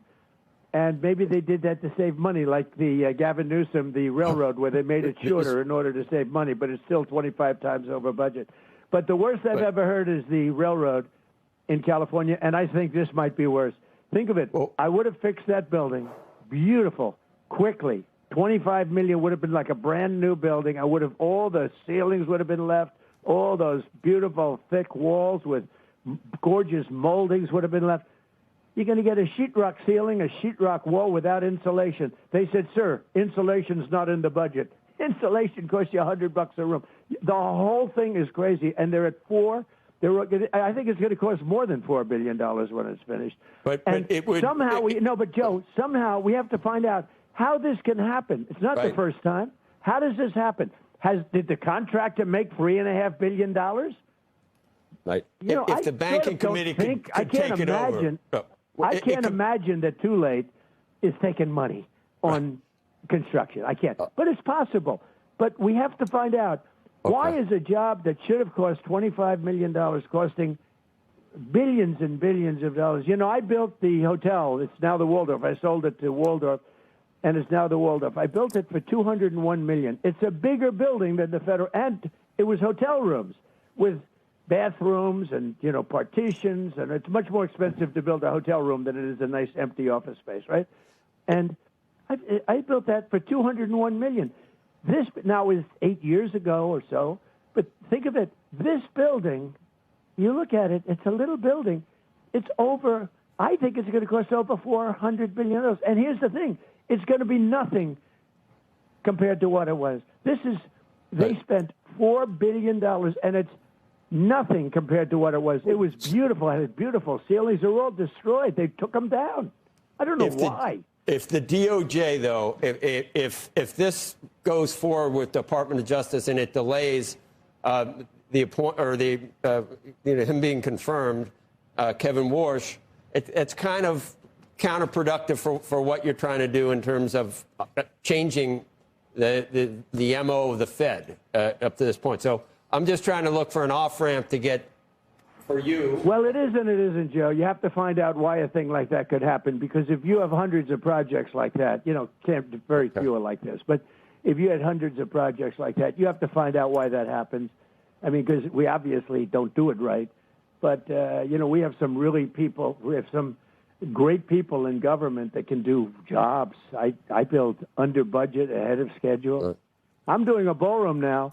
It's a much bigger job than that, and it's going to cost, depending on finishes, like $300 million. It's a much bigger job than that's ahead of schedule, and I have lawsuits every week from all these people, all the do-gooders that stop progress in our country. But, I'm going to give Becky a chance, Mr. President, to get you to... And you can have some extra time. I know my people said 20 minutes, but you can have some extra time. That's good. You can even put Andrew on the phone. You told me Andrew would not be there. And I said, I don't care. That was last week. That was last week. You could even put Andrew on. Mr. President. Joe made a comment to me. When he tried to get me on, he said, I promise I'll have Andrew Ross talking. He will not be there. And you can put him on. It's okay. I didn't say I'd have him. I said he's not in last week, but then you canceled because you were on the West Coast. Thank you, Mr. President. I'll chime in a minute. And that's he's going to be so... But I don't mind if he's there. I like him. I respect him. He's just wrong on a lot of issues. There you go. Go ahead. Mr. President, thank you. Let's talk a little bit about what you... Hi, sir. Let's talk a little bit about what you expect from your next Fed president. There had been a lot of expectations. You've been very clear about wanting lower rates. But with the situation in Iran right now with higher oil prices, most people tell us that that's going to have to wait. The market itself is not anticipating lower rates or any rate cuts until at least the second half of this year. There's only a 41% chance or something of that, according to the market itself. Will you be disappointed if your new Fed chair, if he gets approved, doesn't cut rates right away? I would. But let's talk about Iran first. Iran, I'm looking at your numbers now as I speak. I mean, the market's up. We're going to be at 50,000. That's where we were just a little while ago when it started. And when I hit 50,000 on the Dow and 7,000 on the S&P, I said, well, I hate to do this to everybody, but I'm going to have to journey down to a place called Iran and not make sure they don't have a nuclear weapon, because they will blow up the world. You want to see a bad stock market? Try blowing up the Middle East and then Europe, and then they come for us, right? And we're not going to let that happen. So I said to my people, they were all gathered, all these wonderful guys, Scott Bessent, the whole group, Howard, they're all doing a good job. I said, fellas, I got a little bad news for you. I'm going to put a little wrinkle in your numbers. Why, sir? We're going down to a place called Iran, and we're going to make sure that they never have a nuclear weapon, because they'll use it to blow up, because they're religious fanatics, and they will use that weapon to blow up the world, but they'll start with Israel in the Middle East, and we're not going to let that happen. And they said, wow, that's going to be bad. I said, yeah, it's going to hurt the market, and it's going to drive up the price of oil and whatever it is. But that's peanuts compared to what would happen if we let this happen. And I told them, 47 years other presidents wanted to do it. They never had the guts, the courage to do it. I said, we have to do it. And they understood that, very professional. They're great guys, great people. Jameson's doing such a great job, all of them. And so I said, we're going down, and we're going to do our little thing. And we did. And we've, knocked out. We've totally won the war. If you read the New York Times, you think, oh, gee, when are we surrendering? We have totally beat them militarily and otherwise. I mean, I wish you could hear the conversations we have with him, with them. We are victorious. If we left right now, it would take them 20 years to rebuild. And they can't get the nuclear dust because it was obliterated by the B-2 bombers that went in. They never got the credit they should get. They've tried to get down there. We have cameras from Space Force on it all the time. They've tried to get down. They can't get down. That place was obliterated. They did such a good job. The left tries to make it, tries to demean all the time, like, oh, well, maybe it wasn't totally obliterated. It was, and they can't get it, or they would have tried to get it. But the fact is that we took this little journey, and if you would have told me that the Dow is almost, I'm looking at your thing, I mean, literally we're at 50,000. And if you would have told me that oil is at 90 as opposed to 200, I would be frankly surprised. And you know what is happening? Boats are finding other sources. They're going up to Texas and Louisiana. They're going to Alaska. They're going to other places. It's an amazing phenomenon. When there are problems, people find out how to take care of things. And the Strait's very important, but people have found out. I mean, you're taking a look. Look at your numbers right now. I'm looking at where the stock market's up, where it's, look at that, S&P. The numbers are what they were when we started this whole thing. I thought they'd be down 20% or down a very substantial amount. Even when it was down more a couple of weeks ago, I was surprised. I thought it would be down much more, and I thought the oil would be much higher. And I'm very happy to say that it wasn't. And when it's over, and it will end, when it's over, they want it to be over immediately. And I just looked at a little chart. World War I, 4 years and 3 months. World War II, 6 years. Korean War, 3 years. Vietnam, 19 years. Iraq, 8 years. I'm 5 months, okay? 5 months. I would have won Vietnam very quickly. I would have, if I were president, I would have won Iraq in the same amount of time that we won, because essentially we've won here, okay? I mean, people can play games. The Democrats can say, well, we should have done better, no matter what. If I did it in 1 week, they'd say, we should have done better. Look at Venezuela. I took it over in 45 minutes. It was basically a 45-minute. And by the way, a very strong military country.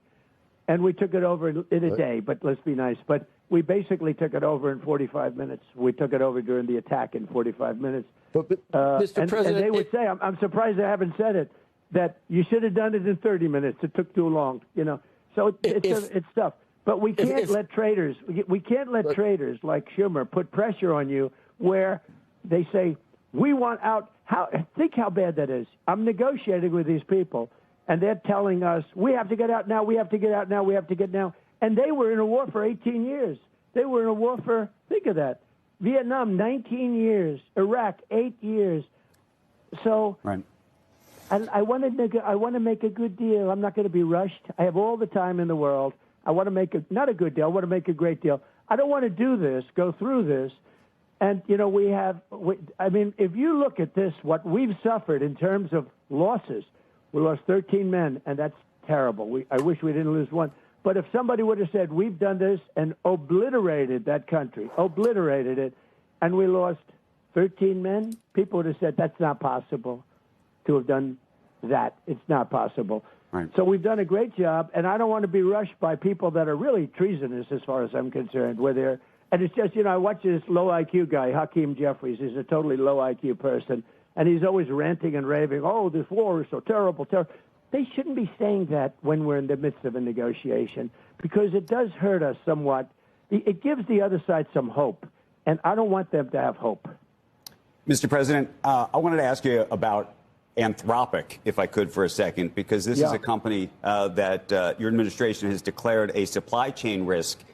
And I wanted to understand the determination for that. There's a view by some that it's political, but more importantly, at the same time that this is happening, reportedly, the NSA and other parts of the government are using Claude, which, of course, is the large language model of Anthropic, and how you square that. Well, Anthropic is a group of very smart people, but they started telling our military how to operate, and we didn't want that. And they tend to be on the left, radical left, but we get along with them. In fact, they came to the office. They came to the White House a few days ago, and we had some very good talks with them, and I think they're shaping up. They're very smart, and I think they can be of great use. I like smart people. I like high IQ people, and they definitely have high IQs, It's one of those things, and I think we'll get along with them just fine. So do you think a deal will be made so that Anthropic will be allowed to be used inside the Defense Department in the future? We want the smartest people. Now, in the meantime, we replaced Anthropic with somebody else. You know who they are, and they're very, very smart people. Sam Altman, a very, very smart group. We have a lot of smart groups. We have some brilliant people. We have the most brilliant people in the world. President Xi told me that. He said Silicon Valley, he called it Silicon Valley. During a conversation, I have a great relationship with him. He said, you have the smartest people in the world. And we do. You take a look at what's happening with Jensen and all of these people. And it's a great honor to be working. I think Tim Cook, I see he's retiring. I wrote a piece about him today. And I got to know him very well. He's a fantastic person, did an unbelievable job. And I say it respectfully, but if Steve Jobs had lived and ran the company, it might have done good, but it wouldn't have done, I think, nearly as good as the job Tim has done. And I got to work with Tim, so I really know it. I know what I'm talking about. He's a very unusual guy. He gets things done. Mr. President, we did read your entire Truth Social post. I just want to return for 1 second and make an analogy here. You saw what inflation did to the Biden legacy and administration. So 22% price increases. By the time he was leaving, it was down to about where it is now, about 3%. But not a single. It was down to 5%. It wasn't down. Well, or 3, but not a single person. And the reason it was down was because I had won the election, and it started falling after I won the election, and I started getting prices down from right after November 5th. If you needed to prevent that from happening, let's say Chair Walsh thought, for whatever reason, there's some type of energy shock. Who knows with the blockade? Let's say that things got too hot. At that point, just to make sure there was no inflation, would you allow him to raise rates or not cut rates? Would there ever be a period where you could see that was something that a Fed chair needed to do? And if you said he might have an office right near yours, he might not want an office right next to yours, sir. I don't know. After what happened to Jay Powell, he might want to be across in those new digs, maybe. Maybe I'd like him next to me. Actually, it's not a bad idea. Maybe Jay Powell did us a big service, and I call him too late. He's just too late. He's always too late, except when it came to before the election, but that didn't quite work out well for him.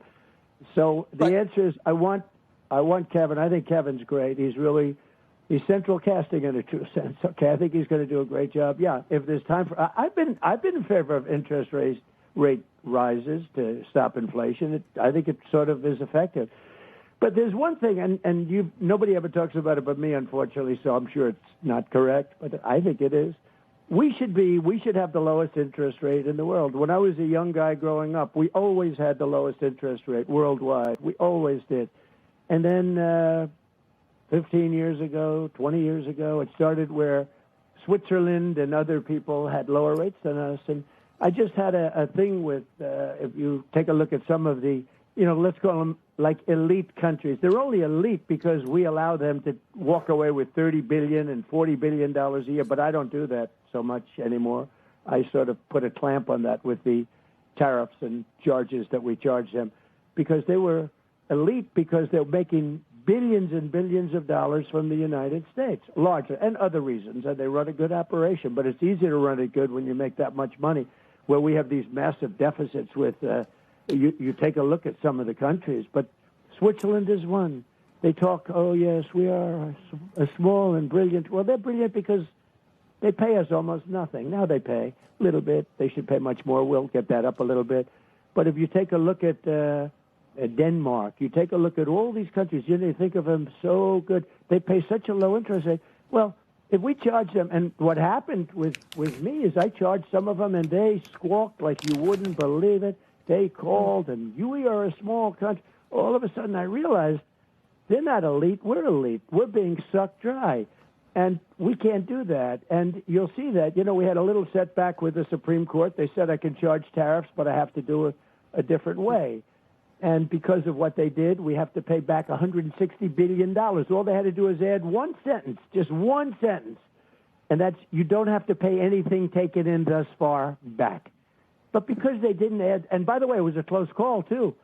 There were justices that were powerful that I was right on the tariffs. But because we lost by just 2 votes, just little vote, 2 votes, we have to pay back $165 billion. They could have, with a little one sentence, you don't have to pay back tariffs that have already been received. You start from this point, and you do it a different way. So we're doing it a different way. We're going to end up with the same. Actually, we'll end up with bigger numbers, actually. But that's it. I'm speeding them up. But it's the way it's been done. But it's so sad. Mr. President, the Supreme Court didn't want to save our country with one sentence, $165 billion. And we're giving a lot of that money back to people that hate our country. So I'm not happy with the Supreme Court, I'll be honest with you. Okay? Mr. President, on that topic, there's a whole number of very large companies, including Apple and Amazon and others, that have not sought reimbursements yet for the tariffs. I mean, they haven't tried to collect refunds. And from what I understand, part of the reason that they have waited is because there is a worry about, frankly, offending you. Would you find it offensive for them to try to collect a refund? I think it's brilliant if they don't do that. I actually think if they don't do that, they got to know me very well. I'm very honored by what you just said. If they don't do that, I'll remember them. I will tell you that, because I'm looking to make this country strong. Supreme Court could have helped us. Now they have birthright citizenship. They'll probably rule against us. No country in the world has it. It's horrible for our country. And I just see it. I see some of these Republicans that are nominated by me asking real bad questions, and looks like maybe we're going to lose that one too. Look what happened with NIL. They destroyed college sports, the court system, destroyed. So hard to put that one back, Humpty Dumpty, so hard to put that one back together. We had 150 years of rulings and everything else, and they had such a great system. It was a scholarship system. You get free college if you're a good athlete. You get this, you get that. And it took care of every sport. Fencing, not only football. Now it's all football, and the football is bringing down colleges because they're losing. Did you see Penn State lost $500 million last year? Yeah. Florida State lost $450 million last year. They can't lose that kind of money. They don't make that kind of money. And the court system, a person that never had anything to do with sports, a very liberal-leaning Democrat, liberal, she decided that the sports system that was in place for 150 years is no good. She never went to a game before. It's no good. And she said it's unconstitutional. And unfortunately, NCAA didn't even appeal it. I've won a lot of cases on appeal, to be honest with you. We've got some really bad judges, but I've won a lot of cases on appeal. Some great people. We have, fortunately, some great people in the appellate courts. And I won cases. They didn't appeal it. And because of that, college sports is a disaster right now. You have many people staying in college because they're going to make more money than they would if they went into baseball, Major League Baseball, or the NFL. They can make more money. A 7-year freshman. We have a 7-year freshman. It's crazy what they've done. And this is a person that never went to a game, acknowledged, not familiar with sports, but she overruled everything. She said, it's all unconstitutional, start all over again. And thank goodness we have people like Randy Levine and others that Coach Saban, who's so great. And we have a lot of people got together, but it's very hard to put that one together. I will tell you right now, it's a tough one, but they're going to do the best. But if the courts had common sense, they would have done something that could have been very easy to do and made everybody happy. If they had common sense, we would not be paying back almost $200 billion in tariffs. So stupidly, in many cases, the enemy is getting this money. The people that have hated the United States, we're giving them checks for billions of dollars. It's so sad to see, and it would be nice if the court system and the Supreme Court could have done things a little bit differently. Very sad. Actually, it's very sad. It's called no common sense. And look at the rulings we're getting on illegal immigrants. I mean, they're coming in murders and everything else. We have a many-time murder. It's really hard to get them out of our country, but we don't stop. Mr. President, just in terms of putting things together, there are There's a story earlier this week about United potentially wanting to buy American. Senators from both sides of the aisle have warned that that is a step too far. You should not be putting these two large airlines together. Have you thought about that proposition? I just heard it 2 days ago, and I know them both very well. I don't like it. No, I don't mind mergers. I think I'd love somebody to buy Spirit, as an example. You know, Spirit's in trouble, and I'd love somebody to buy Spirit. It's 14,000 jobs, and maybe the federal government should help that one out. You know, I tell my people. But with American, it's doing fine, and United's doing very well. I know the United people, they're doing very well. I don't like having them merge. It's just like all of these aerospace defense companies and aerospace companies. We used to have hundreds of them, and now we have like a very small number, and you get one bid, and it makes them lazy. And I came down very hard on them 2-3 months ago because it takes too long. We have the best equipment in the world. We have the best, the Patriot systems, the Tomahawk systems. We have the best stuff in the world by far. You know, the other day during this crazy war, we had 111. There's a dispute as to 111 and 101. I want to be exactly accurate with you people because otherwise you'll write stories that I exaggerated. We had 101 or 111. Nobody's able to get it right, but the result was the same. Missile shot at one of our great assets out in that area, a ship. And out of the 111 missile shot, every single one of them was shot down, going at 3,000 miles an hour, right? You know, not easy. It's like a needle in a haystack. They used to call it impossible to do. So they go 3,000 miles an hour.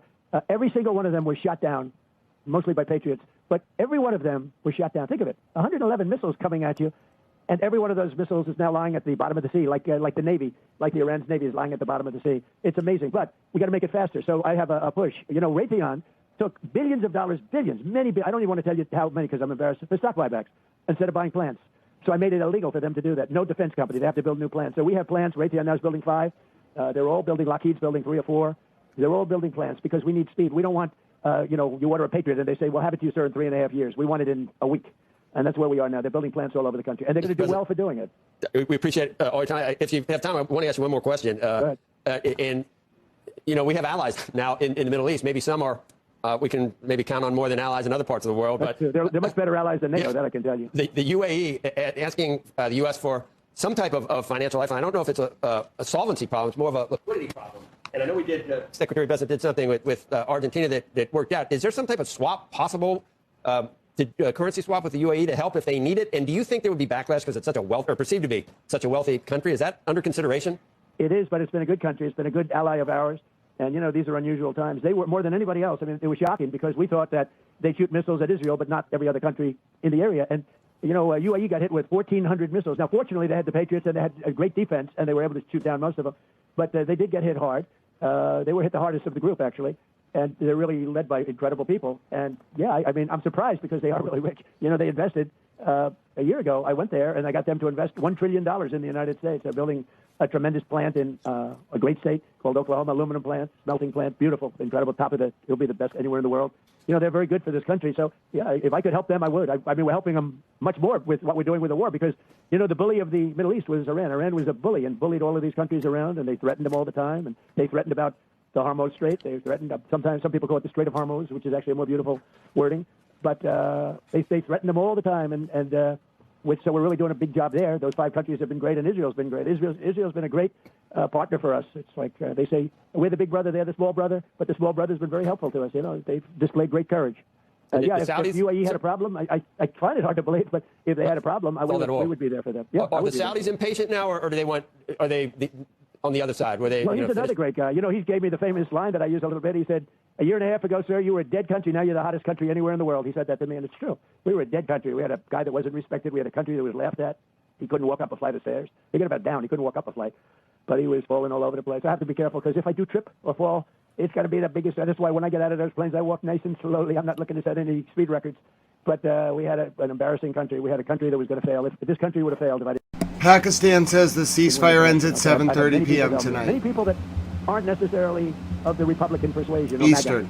But we've had many people say that this country would have failed if I didn't win this election. You people wouldn't be looking at the numbers you're looking at right now. So the Saudis are not, are they taking it economically on the chin to the point where they want you to end this, or are they saying I think finish they're doing the job? right. I spoke to him yesterday. He wasn't asking for anything. He wants. They're fighting. They're helping us. They're helping us on the strait. They're helping us all over. The ones that aren't helping are NATO. NATO said to me, "No, we'll send somebody as soon as it's over." I said, "That's not really. We don't need them. We'll never need them, actually. They'll need us. They need us desperately because they're a paper tiger."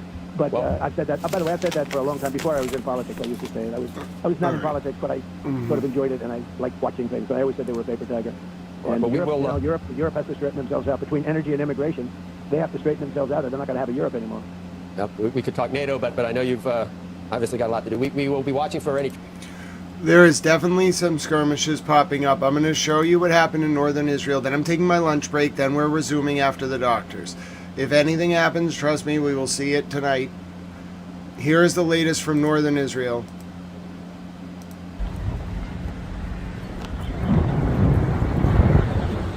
Our reports are that it was a drone. Reports are that it was a drone. This was northern Israel during that alert.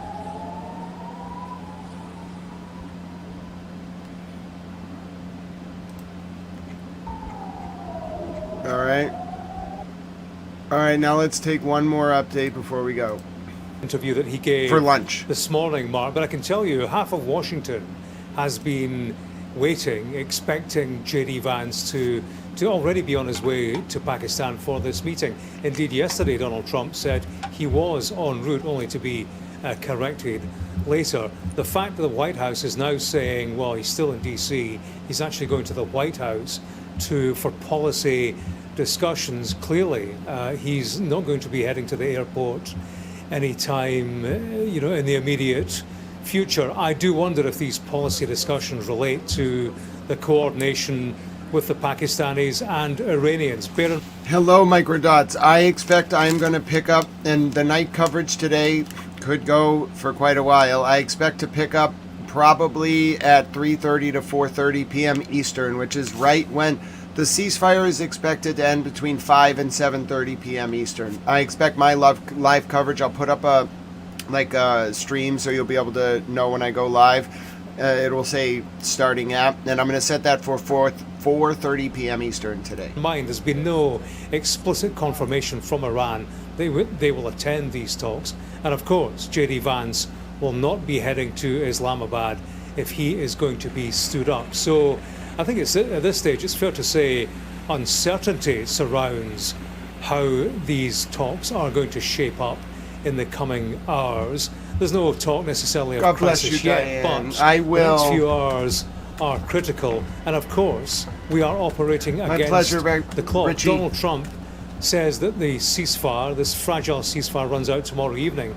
I can tell you, Mark, in the past hour, Pakistan's Minister of Information, he's spoken of the ceasefire running out at 4:50 a.m. Pakistan time. That would make that a little less than 8 hours from now. So all sorts of uncertainty surrounding where this goes. And, short of an agreement, then that raises in itself basically microdots that were put to Donald Trump this morning about the ceasefire.